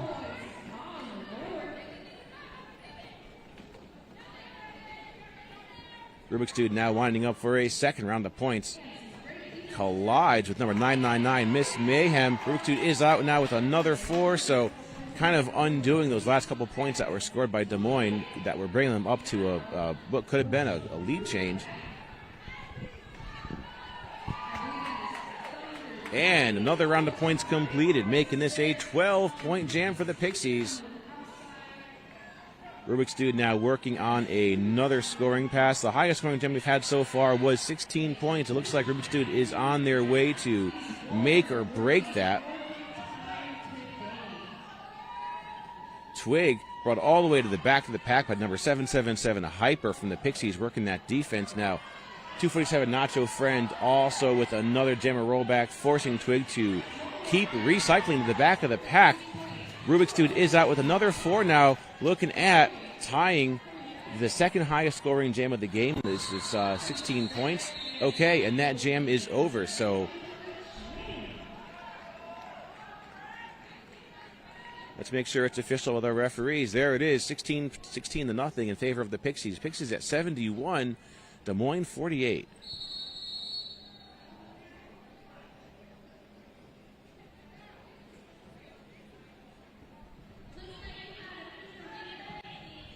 Looking at an official review.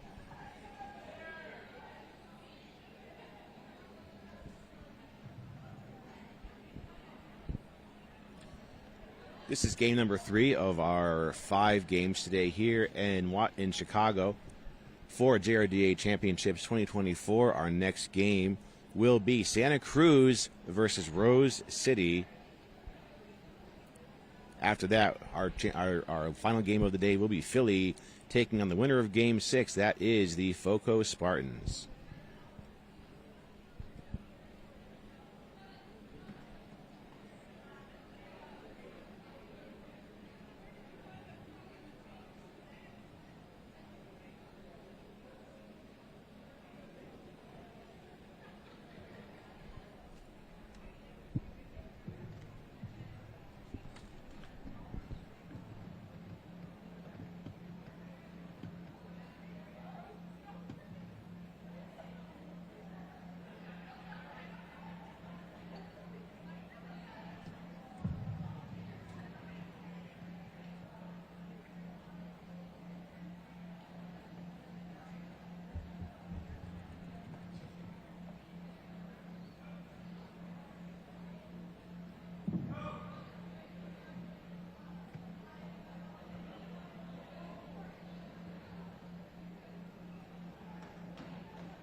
Our official review coming to an end. Our referee huddle has broken. They're returning to their positions on the track. 10 minutes left to our first half of the game. Little Miss Savage coming out there to jam for the Pixies. Looks like we might be having number 2010 Miggy out to jam here for Des Moines.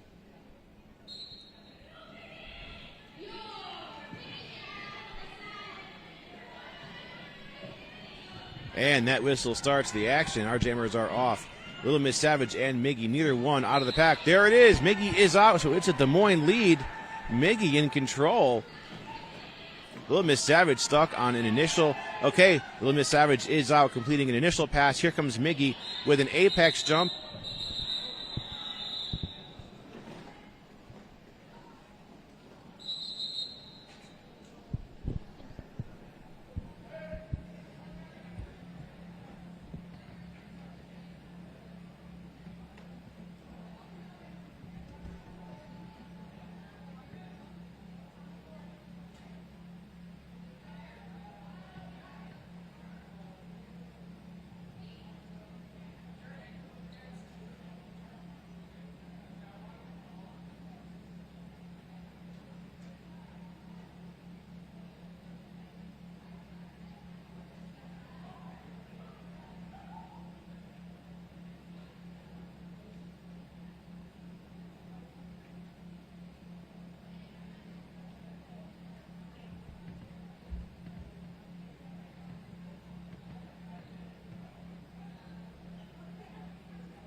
Jam called off by our officials, just on a matter of safety, making sure everybody can get a chance to regroup here.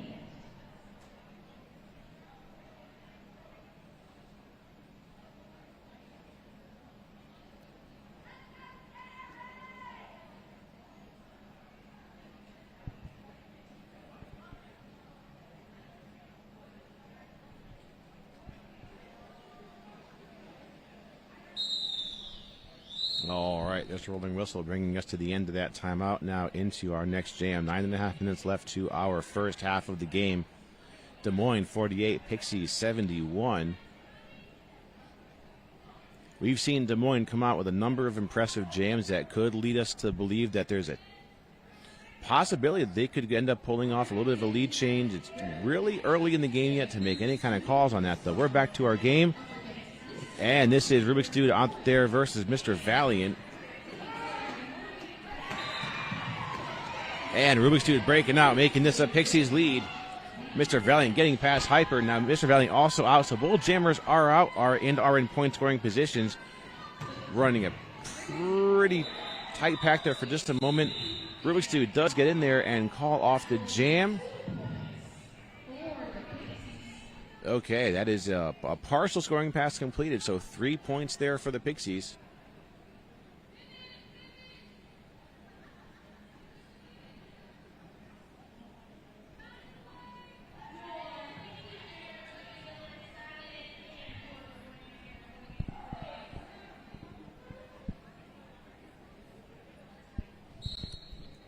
This familiar jammer matchup. Back at it, number 3, Little Miss Savage versus number 9, Twig from Des Moines. You can see Twig fighting with that 3 while the Pixies blocker is braced by number 777 Hyper. Little Miss Savage fighting with the Des Moines defense. Little Miss Savage is out, so it is a Pixies lead. Now Thunder Breeze bracing up there for that block. Glitter Bomb reforming and bracing that tripod against Twig, so keeping Twig stuck on this initial pass. Little Miss Savage coming in for a scoring trip. Little Miss Savage is stuck at the back of the pack. Des Moines bringing Little Miss Savage all the way out of bounds. Okay, Little Miss Savage comes back in. Gets some collision there by the captain, number 999, Miss Mayhem from Des Moines. Little Miss Savage is out with the first 4 points of the jam.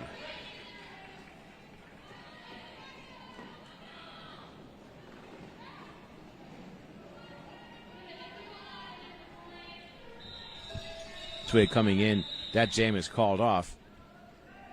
There are 2 more points there rolling in for Little Miss Savage. I'm sorry, 3 more points. So all said and done, a 7-point jam for the Pixies.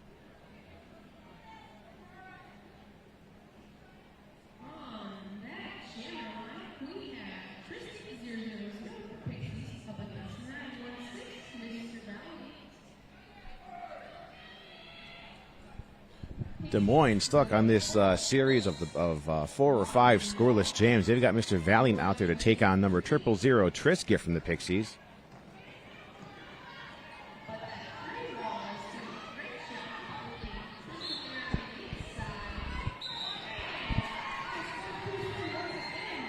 And Trisket is out. Lead jammer for the Pixies once again. Now Trisket is in a scoring pass. Makes that hop around 111. That's Joe Mama from Des Moines. So a very quick 4 points there by Trisket. And the jam is called off.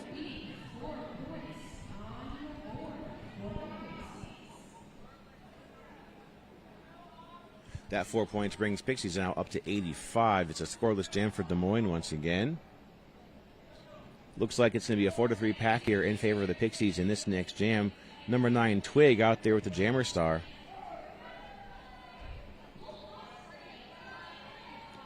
And coming out to jam for the Pixies, looks like this is number 007, Rubik's Dude. A little bit of a collision there. Rubik's Dude goes down, recovers on their skates, gets past number 51. That is Rose, and Rubik's Dude is our lead jammer. Twig following about half a lap behind Rubik's Dude. Rubik's Dude now in for a scoring pass, making quick work, getting in the pack, getting those 4 points, calls it off. Twig barely getting into the engagement zone by the time Rubik's Dude calls off that jam. So 4-0 once again for the Pixies.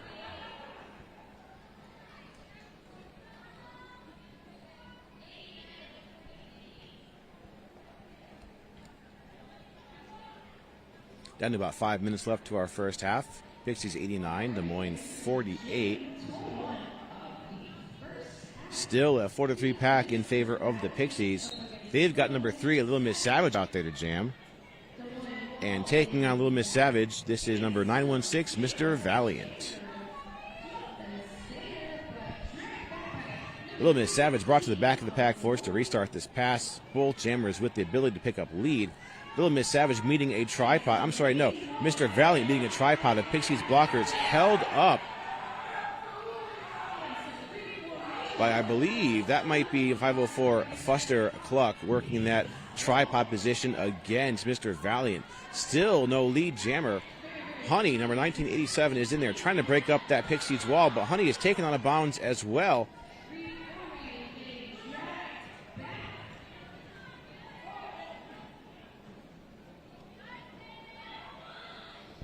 Still no lead jammer as the Pixies reform their wall.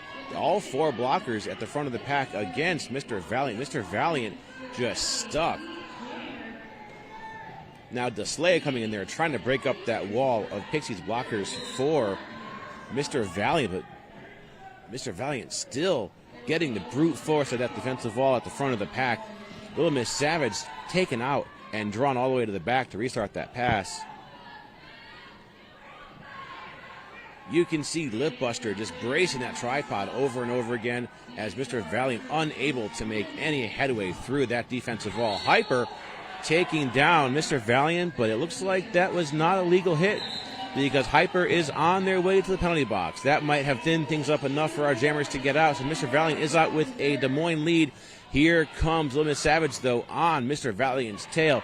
So both Jammers are in the pack now. Jammer on Jammer. 594. That is Lip Buster taking down Mr. Valiant. That jam is called off. All said and done after that jam. Just +4 for Pixies. They're at 93. And +2 for Des Moines. They're at 50.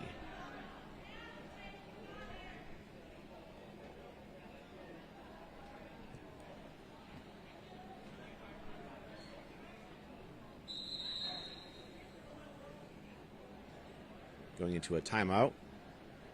Estimating, but no official confirmation that Hyper is seated for what may be a clockwise block, but again, we are in no position to make that call. Looks like our officials are calling for an official timeout with 2:40 left to our first half.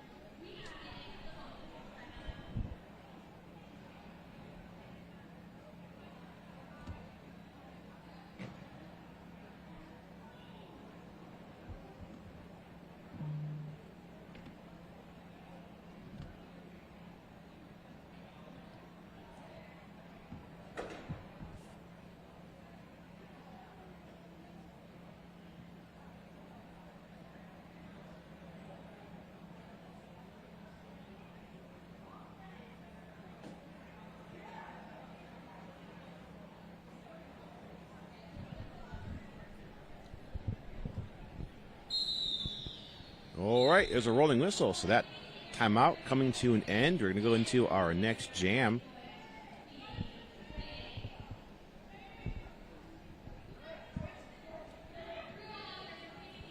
Looks like this is number 000 Trisket out there versus number 9 Twig.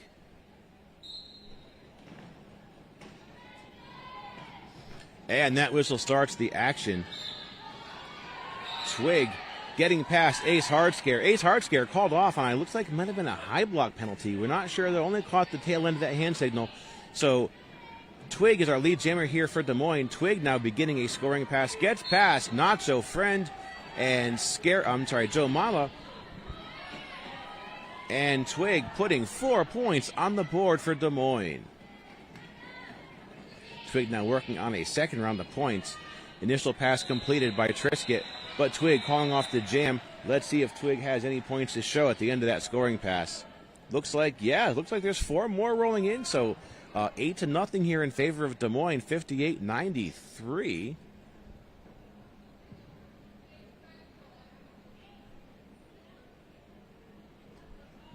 A little bit of a jammer fist bump between our jammers. It looks like Twig might be coming out doing back-to-back jams. Sure looks like it. Twig back out there on the jammer line. And 007 Rubik's Dude out there with the star for the Pixies. And Rubik's Dude breaking out first. That means Rubik's Dude is our lead jammer.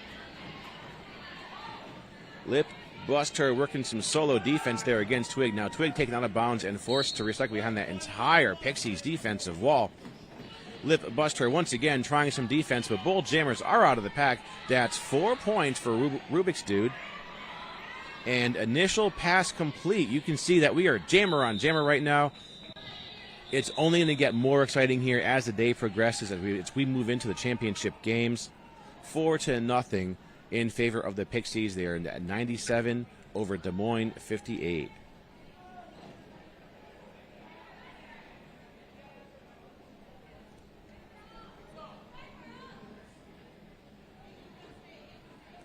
Likely going to have time for one more jam from our first half of the game. And it looks like Trisket is going back out there. And Mr. Valiant, number 916, taking that Des Moines Jammer Star. And an illegal contact penalty called on Trisket. That's going to leave lead open for Mr. Valiant. So in the final jam of the first half, this is a power jam in the hands of Des Moines. So Mr. Valiant now beginning a scoring pass. Brutal Beauty working some defense there, working as the pivot for the Pixies. Tries to take Mr. Valiant out of bounds. Mr. Valiant stays in bounds, completing that first 4-point pass of the jam. So still a power jam in the hands of Des Moines. Triscuit standing, so just the last couple seconds, this penalty. Our pack takes off, but Mr. Valiant does get out and has another 4 points. Initial pass now underway by Triscuit. Triscuit is in. Nice defense stepping in there by number 999, the captain. That's Miss Mayhem, keeping Triscuit on this initial pass. Mr. Valiant coming in on a third round of points. Triscuit is out completing the initial pass, and Mr. Valiant calls off the jam, keeping Triscuit from scoring any points. We move into halftime, all said and done. That's an 11-point jam for Des Moines. Our halftime score, Des Moines 69, Pixies 97. We're going to take a 15-minute break and come back to you with the whole other half of this game.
Okay, welcome back to our third game here at JRDA Championships, our second day of champs. This is the Pixies roller derby taking on Des Moines, coming into our second half of the game with a score of Pixies 97, Des Moines 69. Still anyone's game at this point. We've seen a lot of good jams by both of our teams. After this game, our fourth game of the day, game 10, will be Santa Cruz versus Rose City. And our last game of the day will be Philly versus the Foco Spartans.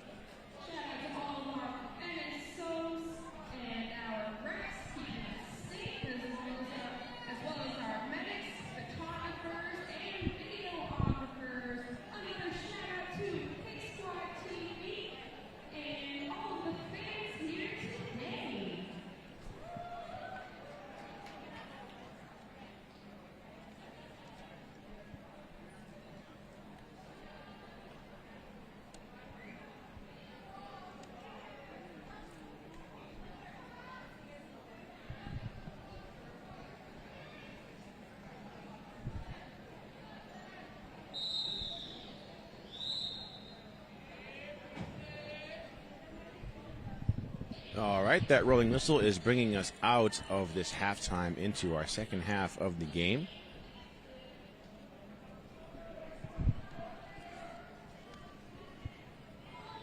We saw quite a few jams in our first half of this game. A lot of scoreless jams by Des Moines, but they have managed to have jams that made up for that. So now we are in our second half with the whistle blowing. So we are looking at Rubik's Dude out there taking on number 9, Twig.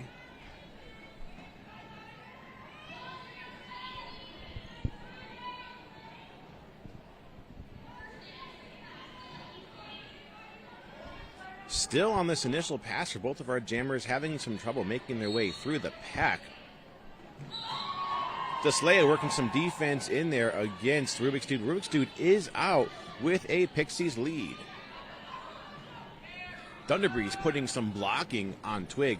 Twig now getting to the front of the pack, taking on Nacho Friend and Thunderbreeze working the top of that tripod. Rubik's Dude is out, completing the first 4-point pass of the jam. Now Rubik's Dude coming in on a second round of points. Finds a hole on the outside. Gets past those blockers. Push 4 more points on the board as that jam is called off. That 8 points is going to put the Pixies over the 100-point mark now. They're at 105. Des Moines 69.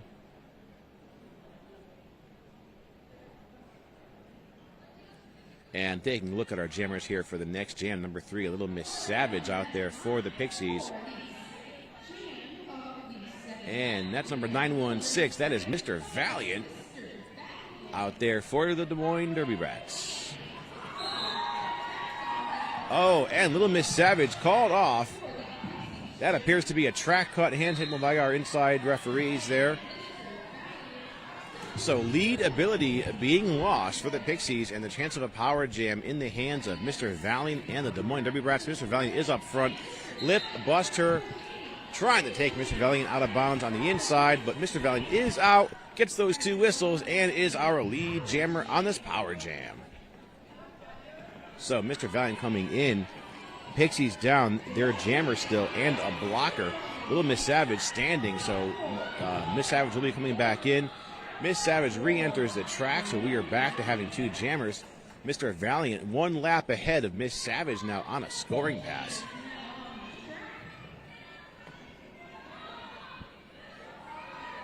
Pixies forming a tripod at the top of the pack against Mr. Valiant, and it proves to be effective. That is number 111, Joe Mama, along with 777. Scary Poppins, along with 777, Hyper, working the bottom of that tripod. Little Miss Savage does come out, completing an initial pass. Mr. Valiant gets 1 last hip check there by Hyper, and the jam is called off.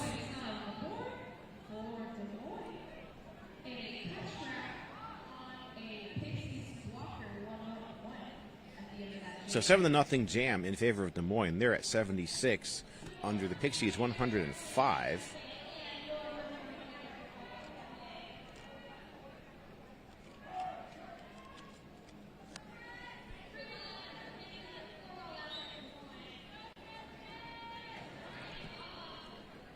29-point game. 26:39 left.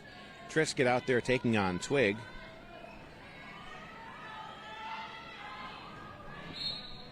And a very solid pack, but Twig does manage to get through on the outside lane and is our lead jammer. So back-to-back leads here for Des Moines. Trisket working the front of the pack, but a solid 2-wall, slowing Trisket down. Trisket does get out of the pack as well. We are jammer on jammer now. Those jammers swapping spots on the track. Looks like that was a missed hip check going on there. That jam called off, so it is ultimately scoreless pass, but Des Moines did have 4 points in that jam. So Des Moines now at 80. Pixies scoreless once again at 105. This is going to be a 25-point game with 25 minutes left in this game. We've got Rubik's Cube on the line for the Pixies up against number 9. Twig back out the jam, back-to-back, taking on Rubik's Dude number 007 for the Pixies. Rubik's Dude taking on the bounds on the outside and brought all the way back. That nice rollback by number 111. That is Joe Mama. Rubik's Dude finds some speed, picking up some speed there, finding a hole on the inside, and comes out, putting the Pixies with a lead jammer. Twig is out of the pack, completing an initial pass, but this is a scoring pass underway by Rubik's Dude. Rubik's Dude gets out of the pack, signals the call off. Let's see. It is not a complete 4 points. It might just be, looks like 2 points going up there. So that puts the Pixies at 107.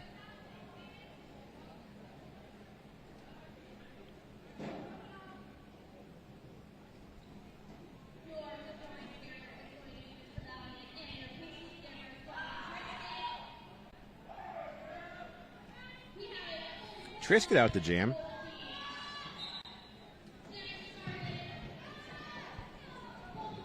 Trisket taking on Mr. Valiant, and it is a 5-on-5 pack. We are at full strength. Trisket going to the penalty box. Didn't catch that hand signal, but it is a power jam now in the hands of Des Moines. Number 916, Mr. Valiant is in control. Mr. Valiant now coming in on the scoring pass. Pixies throwing their entire defense at Mr. Valiant. Mr. Valiant comes out with a hop, a skip, and a jump, completes that 4-point pass.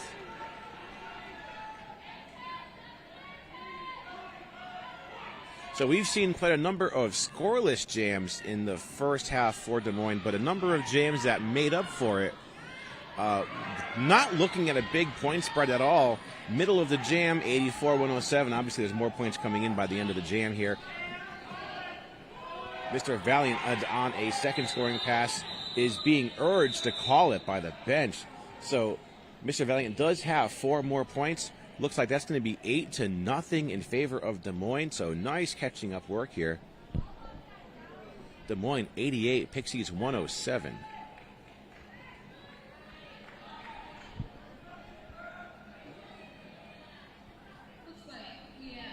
.23:03 left to our game. And there is a team timeout being called by the Des Moines bench.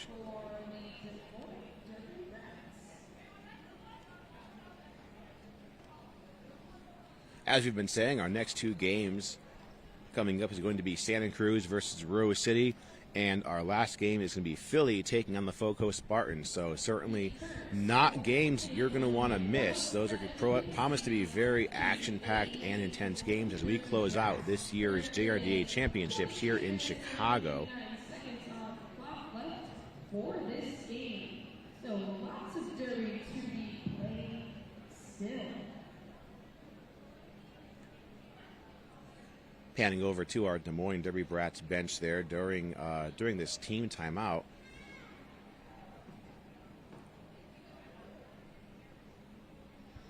Des Moines coached by Mark, Riley, and Chase in there. All right, so there's the rolling whistle. We are at the end of that team timeout. We're going to play some more derby here. Number 3, Little Miss Savage out there on the Pixies jammer line.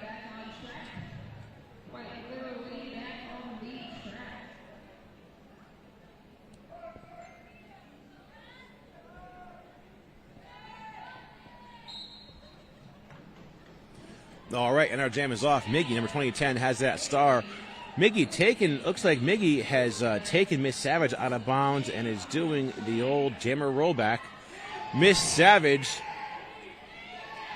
counteracting that with a little bit of a dance on the outside of the track, not playing Miggy's game. So the entire pack now skating backwards. We're doing that old reverse corkscrew move. So not only have these jammers not completed their initial pass, they are, in a manner of speaking, one lap behind. So both jammers come back in. And it appears that we don't have a lead jammer, so we're going to have to go for the full 2 minutes, but they are in point-scoring positions. Little Miss Savage is in there, gets a little bit of a late block by Miss Mayhem. Miss Mayhem was just a half a heartbeat. So that pass we just had was a pass behind the initial pass due to the jammer rollback. So they had to basically catch up that pass and then do their initial pass. We had a very brief lead by Little Miss Savage, and then Little Miss Savage called off the jam, keeping this scoreless for both of our teams. Still at a 19-point game, 88-107. Pixies in the lead with just under 22 minutes to go.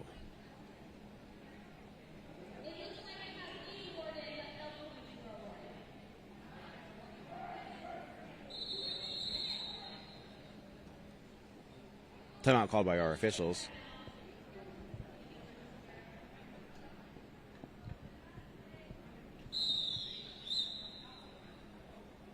Very brief timeout. There's a rolling whistle coming in to make that a very short timeout. We are back to our game.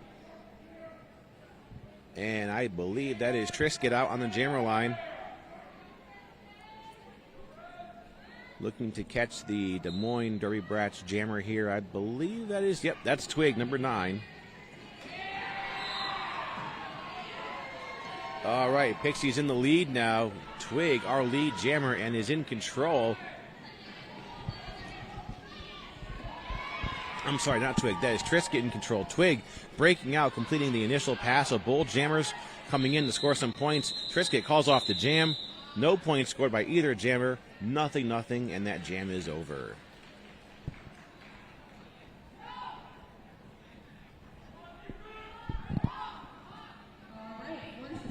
A little bit of a correction there to the score.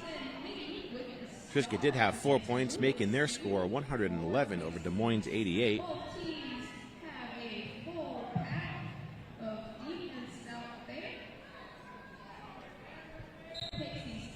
Back to our next jam. Rubik's Dude out there versus Miggy. You can see Thunder Breeze working to brace that tripod against Miggy. Now, number 13, that's Glitter Bomb, stepping in to help with that defense. There's 2 whistles. 007 Rubik's Dude is our lead jammer for the Pixies. Both jammers now out of the pack. Rubik's Dude about a quarter lap ahead. Rubik's Dude is in, completes that 4-point pass, signals the call off. That jam is over. Twig unable to score, so 4-0. Pixies increasing their lead here, just as Des Moines has been slowly catching up. The Pixies managed to go ahead and increase their score. You can see number 3, Little Miss Savage out there, getting ready to jam up against number 916. That is Mr. Valiant.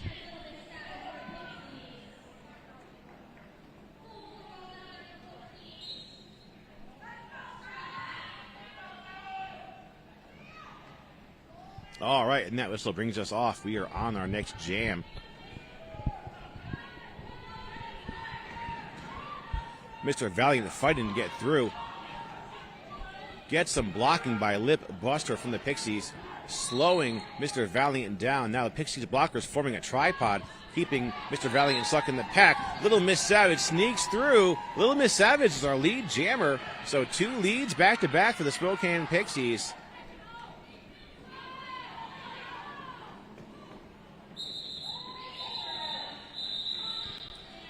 Miggy going for a hip check on Little Miss Savage. Little Miss Savage calls off the jam. That's going to be +3 there for the Pixies. So they're at 118, 88 Des Moines.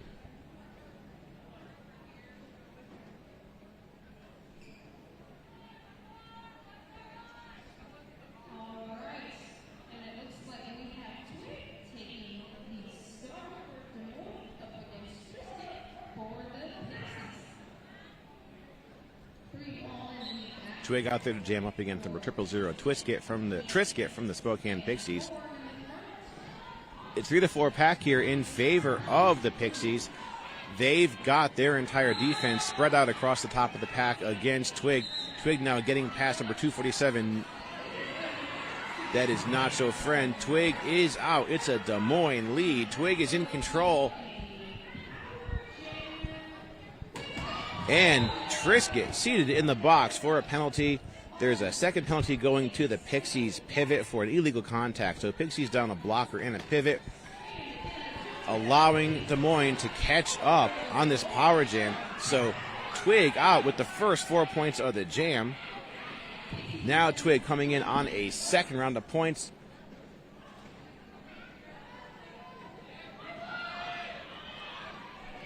Scary Poppins and Hyper working the defense in that pack.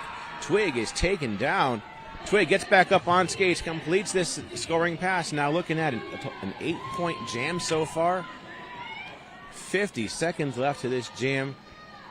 Trisket comes back in from that earlier jam penalty. Twig is in, calls off the jam amidst that scoring pass. No points were scored, so 8-0. Des Moines now 96, Pixies 118 with about 17 minutes left. Game is now on the table for either of these two teams.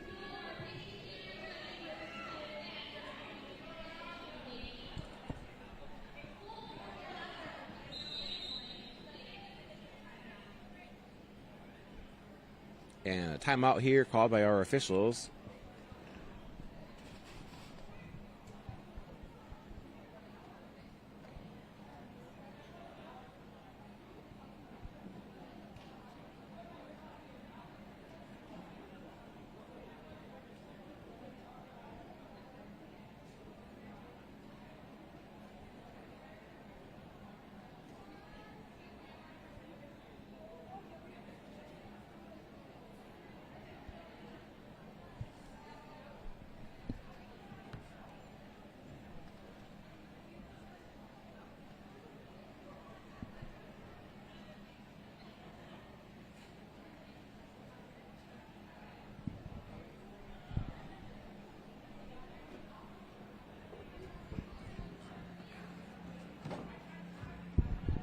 Our friend Lloyd Knox from Hit Squad TV right there doing some of our photography. Lloyd, of course, known for his very famous, very talented action videos he takes. We see Lloyd quite a bit around the USA for Hit Squad TV. So thank you for Lloyd. We have Andrew Key's photography here. We have Drucifer also doing some shooting going on here for our photographer team here.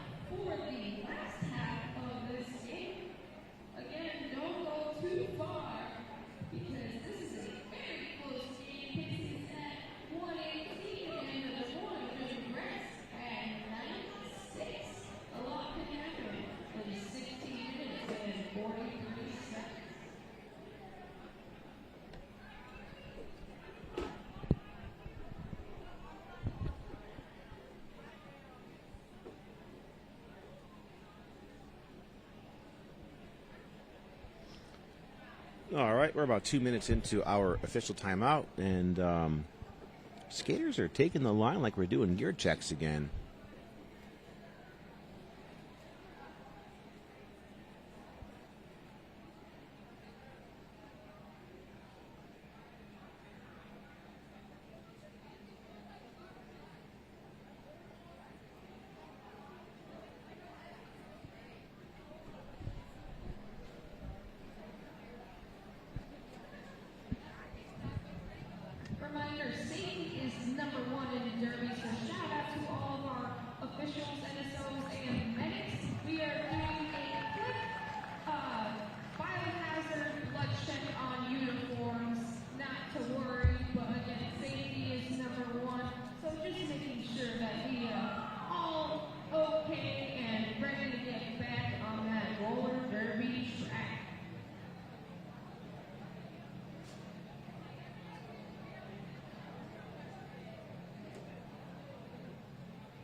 If you're still with us here, we are still in this timeout by our officials with about 16 minutes left to the game.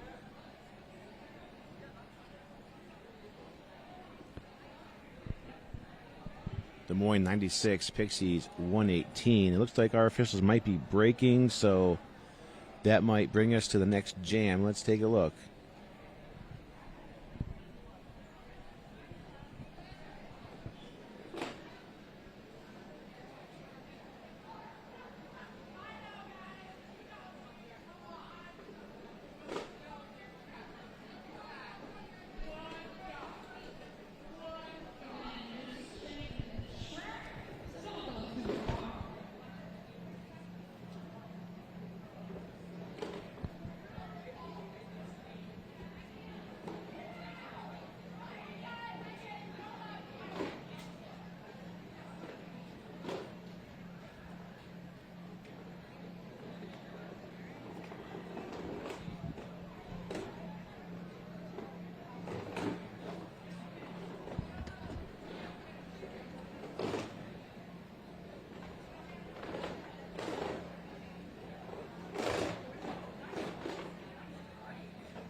There was a switch that said like home fans or away fans. I don't know if that's anything to do with it. I didn't touch them, but I just have to hold it down.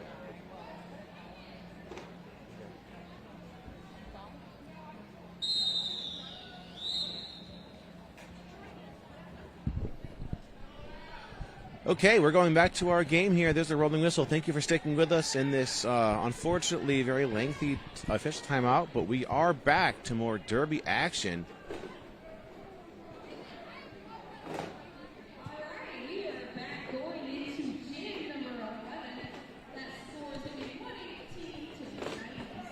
A matter of 22 points separates these teams. Pixies 118, Des Moines 96. We are off to our next jam. Mr. Valiant taking on Rubik's Dude. And the penalty box is empty, so both teams at full strength. It is a 5-on-5 jam. Rubik's Dude gets up front. Oh, but it's called off on a penalty, so another power jam in the hands of Des Moines. And Mr. Valiant is out.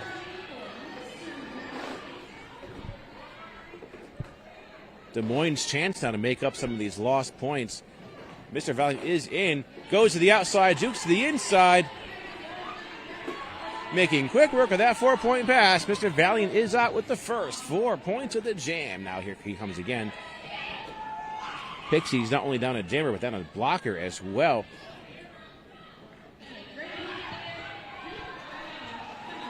Glairbomb in there trying to slow down Mr. Valiant. Mr. Valiant does call off the jam after getting 4 more points. So Des Moines breaking that 100-point mark. They were at 104 under Pixies 118.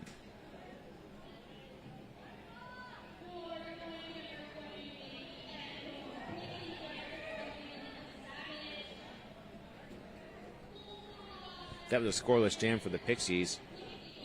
Little Miss Savage out there to jam, and there is 4 whistles to bring us to a timeout.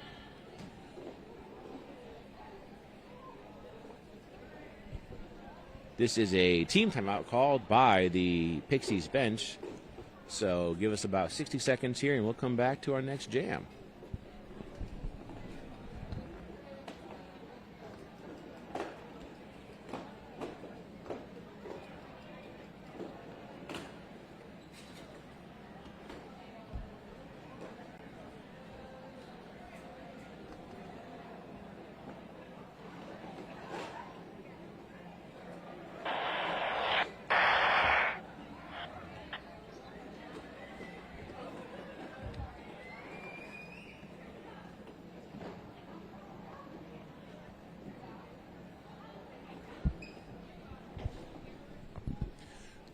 Running through our officials working this game once again, we have Nesquik, Rocket Chop, Eggs Benedict, Misery Chop, Mortal Comcat, Troublemaker, Tally Up, Jeff Mac and Cheeks, Richie Cranium, Noah Fallon, Miller Light, Synapsing, Elemental, Web Links, and KC Dia.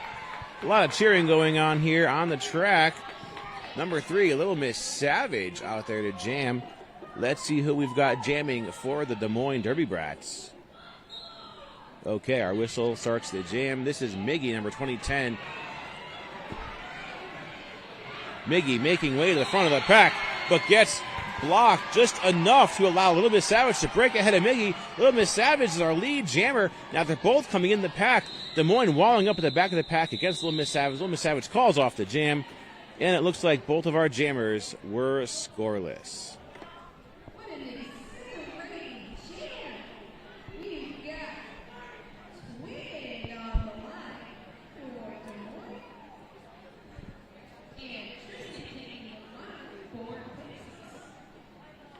Twig is out now, taking on number 000, Trisket. It is once again a 5-on-5 jam, so both teams at full strength. There's the whistle. Twig finding a little bit of a hole on the inside, but comes back in and has to take on the entire Pixies defense. Both of these teams holding strong against those jammers. Twig still stuck behind the entire Pixies wall. Trisket taken out of bounds and forced to recycle, and it looks like there's a penalty whistle. I'm seeing some back block hand signals. Let's see what happens. That's going to a blocker. Both jammers still in play. Twig is our lead jammer. Twig taken out of bounds here, and we are skating backwards to recycle both of these jammers to the back of the pack. Now Twig coming in, the Pixies holding their defense very solid once again.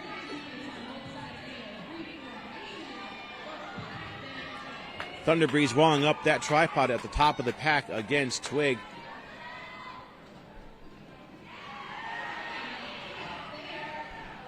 And Trisket tries to get through on the outside, then goes up the middle. Nice 2-on-1 blocking there by the Des Moines blocker, by the Des Moines team. That is number 111, Joe Mama, and number 51, Rose, taking Trisket down on this pass. Now, number 15, Deslea, landing a little bit of a block there on Trisket. Trisket is out and just completes an initial pass, but this is scoreless currently for the Pixies as the scoring pass underway by Twig, but Twig calls off the jam. Twig picking up 4 points, bringing them up to 108. And folks, we are down to a 10-point game just like that. 118-108 in favor of the Pixies.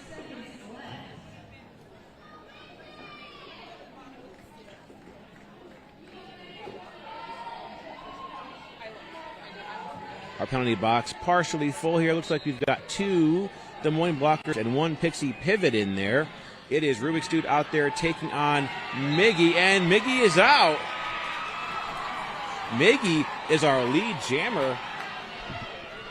Miggy picking up some speed here with this abbreviated pack. The penalty box still has 3 blockers in it. Miggy calls off the jam, has 4 points. I'm sorry, 3 points. Incomplete pass, but still points nonetheless. So down to a 7-point game. Des Moines 111-118 in the last 12 minutes. Would you expect anything less from champs from these two teams? Could be foreshadowing what we're going to see here in our next 2 games. Little Miss Savage out there on the jammer line, and let's see who we have here. This is Mr. Valiant on the line for Des Moines. Little Miss Savage trying to work their way up inside and break up that tripod, trying to find a hole using their speed. Their size. Little Miss Savage is out. It is a Pixies lead. Mr. Valiant breaks out, completing that initial pass for Des Moines. Here comes Little Miss Savage on a scoring pass. First scoring pass of the jam for the Pixies. And Little Miss Savage gets out, signals the call off, increasing their lead by 4 points. So going from a 7-point game to an 11-point game, 111-122.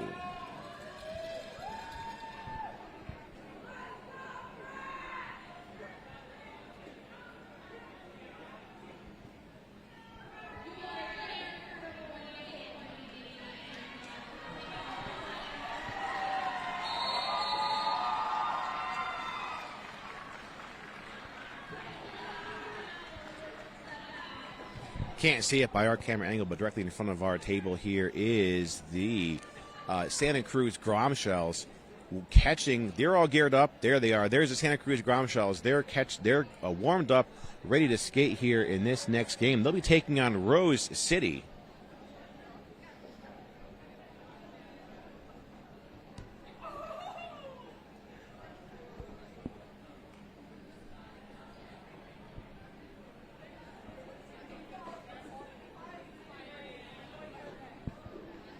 Timeout called by our officials. 10:30 left on the clock. 11-point game. Des Moines 111. Pixies 122.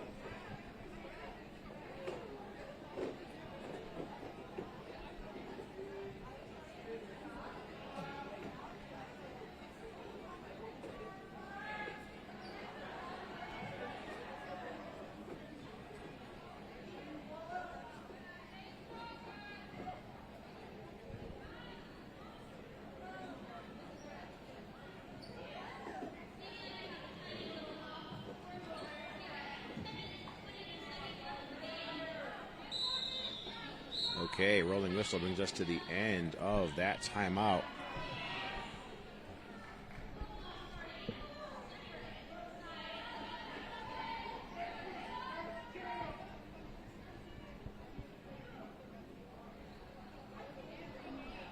Looks like this may be Rubik's Dude with that jammer star for the Pixies, lining up a little bit behind the jammer line back there. Yeah, Rubik's Dude now taking on Miggy. Rubik's Dude is out. Pixies lead.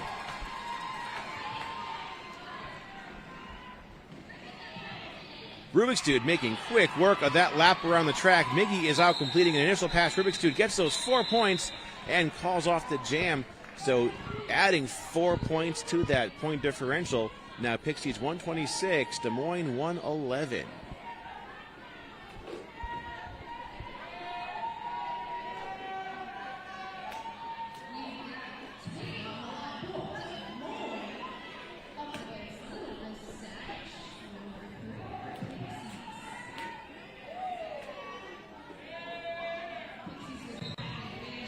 Okay, Little Miss Savage out there.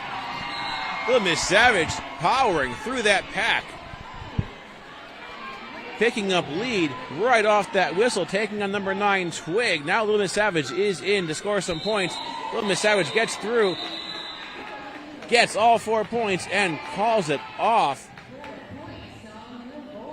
So Pixies very effective at building up that point differential as Des Moines was slowly catching up to that score.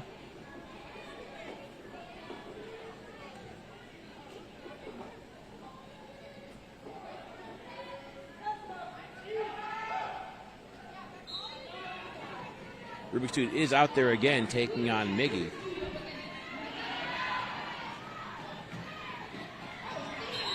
Miggy is out. Our lead jammer, but not to be outdone. Rubik's Dude just about 10, 12 feet behind, so we are jammer on jammer. Intensity building up. And Miggy calling off the jam, keeping Rubik's Dude from scoring any points, and it looks like there is 1 point scored by Miggy for Des Moines, according to our jammer referee, so that's going to add 1 more to that Des Moines score. They're at 112, Pixies at 130. 8 minutes left to our game. Trisket back out there on the jammer line for the Pixies. Mr. Valiant jamming for Des Moines.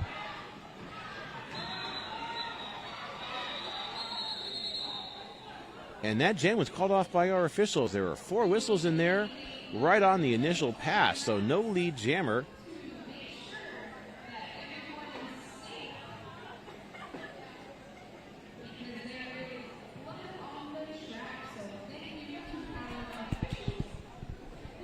Okay, jam called off on a matter of safety here. I think we're going to take care of some track issues before we move into this next jam.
Okay, looking like we're getting our track cleaned up here.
See Andrew Keys down there taking that broom around the apex. So not only is he our tournament head photographer, but the assumed position of the track sweeper of the weekend. We did have to call off that jam due to a cleanliness issue on the track, and they're getting that cleaned up now. Our GTO, Heather, also known as HBC, addressing our referees. I do believe that we may be on the track to get our next jam going.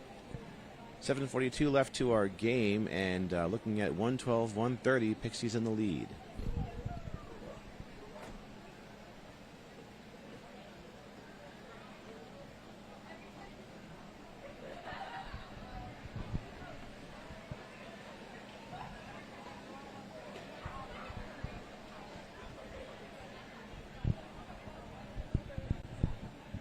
Looks like our Pixie skaters are doing the Macarena over there at the bench.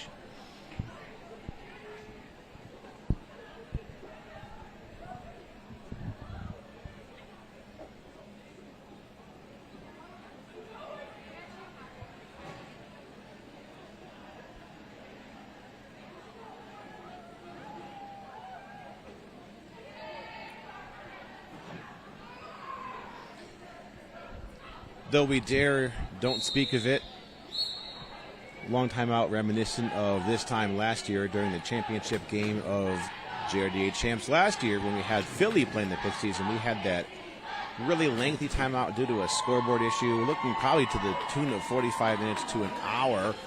That was in the first half of the game. The tie was even scored, 75-75. But thankfully, we are back to our game now with an issue not nearly as serious. So we are back to our game. Trisket out there taking on Miggy, and we are looking at a very strong pack. It's a 5-on-5 jam. Miggy tries to get up front. Lip busts her, goes out of play. Lip buster has to let Miggy go. Miggy is our lead jammer for the Des Moines Derby Brats. Now Miggy coming in the engagement zone, ready to score some points. Miggy coming through on the outside, gets past Lip buster once again, adds 4 points to Des Moines' side of the scoreboard.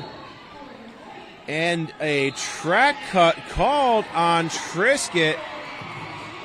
Let's see if Des Moines is going to pull this off here in the last few minutes of the game. 4 points on the board now, looking at an 8-point jam. That brings us to a 10-point game by Miggy. Trisket still seated in the box in that track cut. All right, 4 more points going up by Miggy, looking at a 12-point jam, and is now a 6-point game, everybody. It's always those power jams that change the course of the game. 4 more points. Miggy on a 16-point jam now. 2 points separating these teams. Trisket coming back in, although this is an initial pass. Miggy calls off the jam. I don't know if you can feel the energy through our broadcast mic.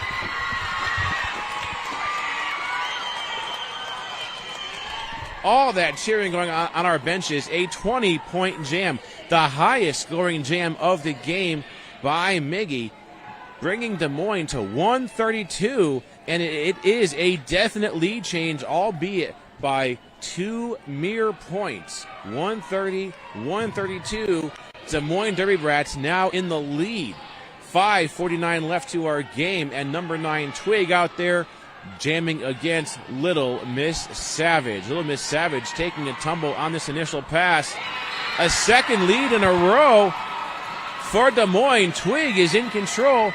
Little Miss Savage stuck at the back of the pack. Slay working some defense there against Little Miss Savage. Twig coming in to score some points, trying to strengthen that 2-point lead that they have. All right, and Twig is out with 4 points. Twig making the decision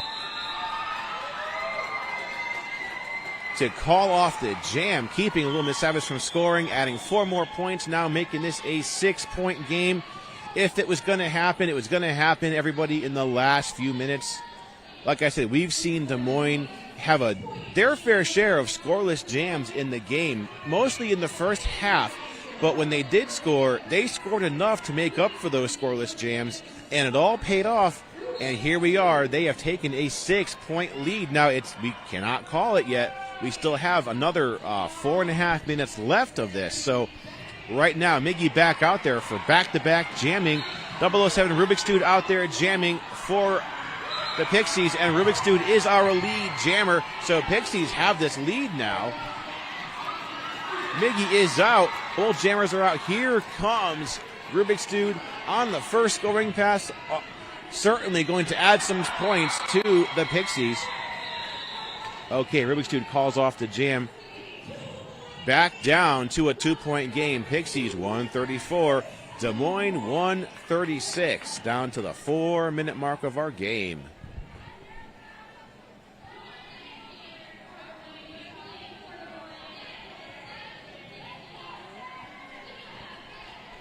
Now looking at number 3, Little Miss Savage out there to jam for the Pixies. Let's see who we have. This is Twig, number 9. Twig stuck at the back. Little Miss Savage making her way up to the front of the pack. Looks like that's number 1987, Honey, putting some blocking on Savage. But Savage is out, so 2 leads here for the Pixies. Little Miss Savage catching up to the pack to score some points. Nice hit there by Honey, taking Little Miss Savage down at the bottom of the pack. Little Miss Savage calls off the jam. Now, Little Miss Savage doesn't score. Oh, no, I'm sorry. Little Miss Savage does score, putting 3 points, putting the Pixies back in that lead by merely 1 point. 137-136 now in favor of the Pixies, and there's 4 whistles going, so let's see what we got here for a timeout. This is a team timeout here. Looks like this is called by the Des Moines bench. Once again, Des Moines 136, Pixies 137. Des Moines had that lead for about 2 jams, but the last 2 jams that we just skated had 2 Pixies lead. Little Miss Savage and Trisket adding enough points to put them back in the lead by 1 point in this team timeout with just under 3 minutes left to our game.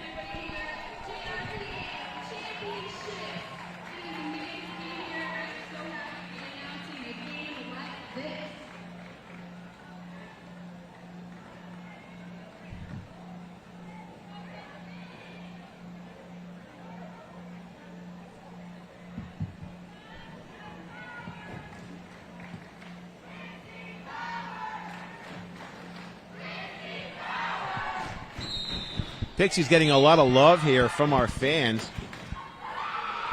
Now this morning we didn't quite have the fan base we have now, but of course we are moving into our championship games here. That team timeout coming to an end, so we're going back to this very intense game. 007 Rubik's Dude out there with the Jammer Star for the Pixies. And Miggy out to jam for Des Moines. Miggy gets up and gets 2 whistles. Miggy is our lead jammer for the Des Moines Derby Brats. Intensity continuing to ramp up as Rubik's Dude is also out of the pack about 20 feet behind Miggy. Miggy coming out scoring pass, signals the call-off right away. Looks like Miggy might have, scoreless here for both of our jammers. So the Pixies still have this 1 point lead, 137-136. This will be our closest game of this year's JRDA championships, and there had to be at least one. So here it is. 2 minutes left to our game. 1 point separating these very amazing teams. Little Miss Savage back out there on the jammer line. Little Miss Savage out there versus number 9. This is Twig from Des Moines. Twig getting some distance there in the pack, but the Pixies holding up their entire defense against Twig. Des Moines losing a blocker. Looks like that's Honey going to the box. Little Miss Savage breaks out of the pack. Little Miss Savage is our lead jammer. So Little Miss Savage now coming in the engagement zone, able to score points. Passes 3, make that 4 blockers, strengthening that 1 point lead. A full 4 point scoring pass completed by Little Miss Savage, and it does not look like Savage is showing any signs of calling off this jam.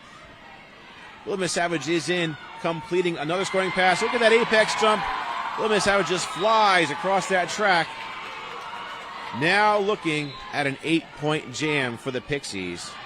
They lost that lead there for just about 2 jams. Little Miss Savage now on their 3rd trip through. Little Miss Savage calls off the jam. 46 seconds left to the game. And it looks like we're going to be in the ballpark of about 10 or 11 points there for Little Miss Savage. Let's see what our jammer referees are going to come up with. I think now, obviously not official, there may have been a couple blockers passed, but maybe not. Maybe it was just an 8 point jam. Either way, looking at Pixies 145, Des Moines 136. So now looking at a timeout called by our officials.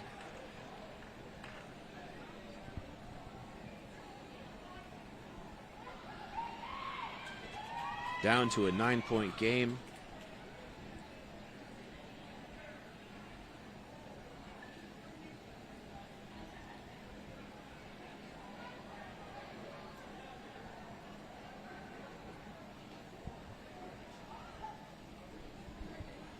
Catching a look here of the Spokane Pixies. Lip Biscuit and Rubik's Dude, Lip Buster and Scary Poppins in there. Everyone's undoubtedly worried about how this game is going to end and what the next couple seconds are going to bring, with 9 points separating these teams.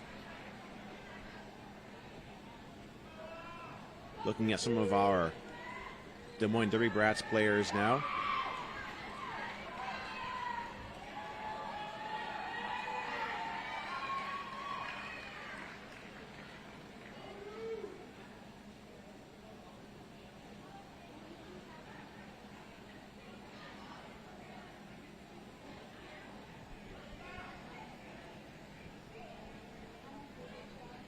Still in this official timeout here. I think we've all got ice water going through our veins as we are trying to determine what the next couple seconds are going to bring. Our officials are huddled in the middle.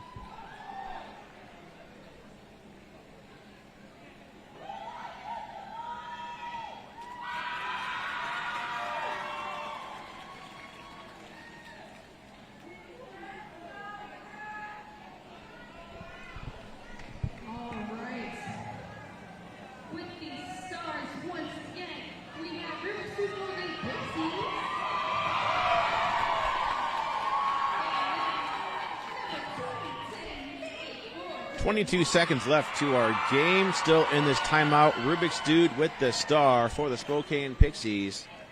Looks like there are 2 blockers in the box for Pixies and 3 on the track for Des Moines. A lot can happen in one chance. And we have an official rolling whistle bringing us to the end of that official timeout. A lot of love for the Pixies here in the crowd. It looks like the Pixies are down 2 blockers right now. That pack advantage could make a significant difference. Okay, well, hey, Des Moines also down a blocker, so going to have an abbreviated pack for both of our jammers to have to fight through for that initial pass once the whistle blows.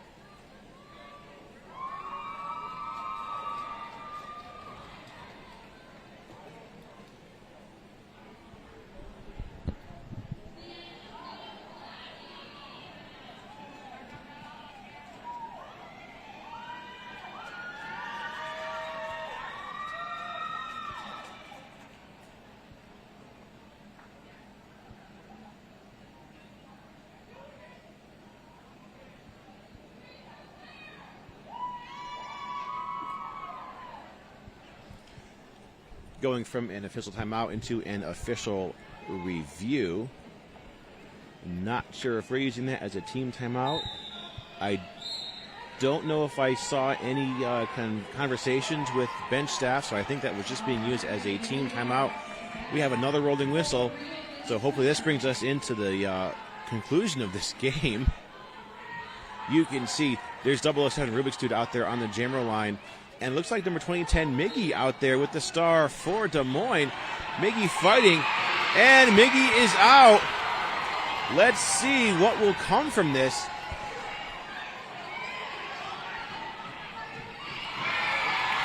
Miggy with a very quick 4 points, bringing us to a 5-point game. Rubik's Dude breaking out of the pack, completing an initial pass. Miggy with an apex jump, taken out of bounds.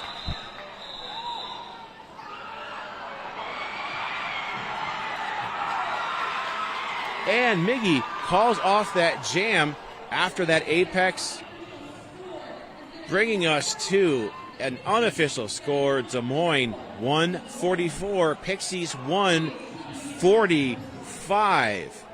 Of course, our officials have to meet and talk about and make sure all the points and scoring and everything looks good before we go into an official final score. That could go a number of different ways. If we somehow add one more point during the official math over to the Des Moines side of the scoreboard, we are looking at an overtime jam. There's a rolling whistle. So the score is final. Des Moines 144, but the Pixies taking this 1-point win at 145.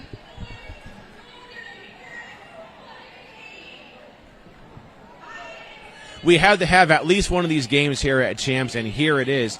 We've got 2 games to go, so please stick with us. Our next game will be Santa Cruz versus Rose City. You don't want to miss that. And our last game will be Philly versus the Foco Spartans. You really don't want to miss that. So it is our pleasure to bring to you these games. We are live here in Chicago with 2024 JRDA Championships. Spokane Pixies taking their victory lap around the track after that hard-fought win. But really, truthfully, both those teams did some amazing derby and deserve the highest level of applause they can get here in the rink. We're going to go ahead and cut to our intermission here between games, and we'll see you with our next game in just a few moments.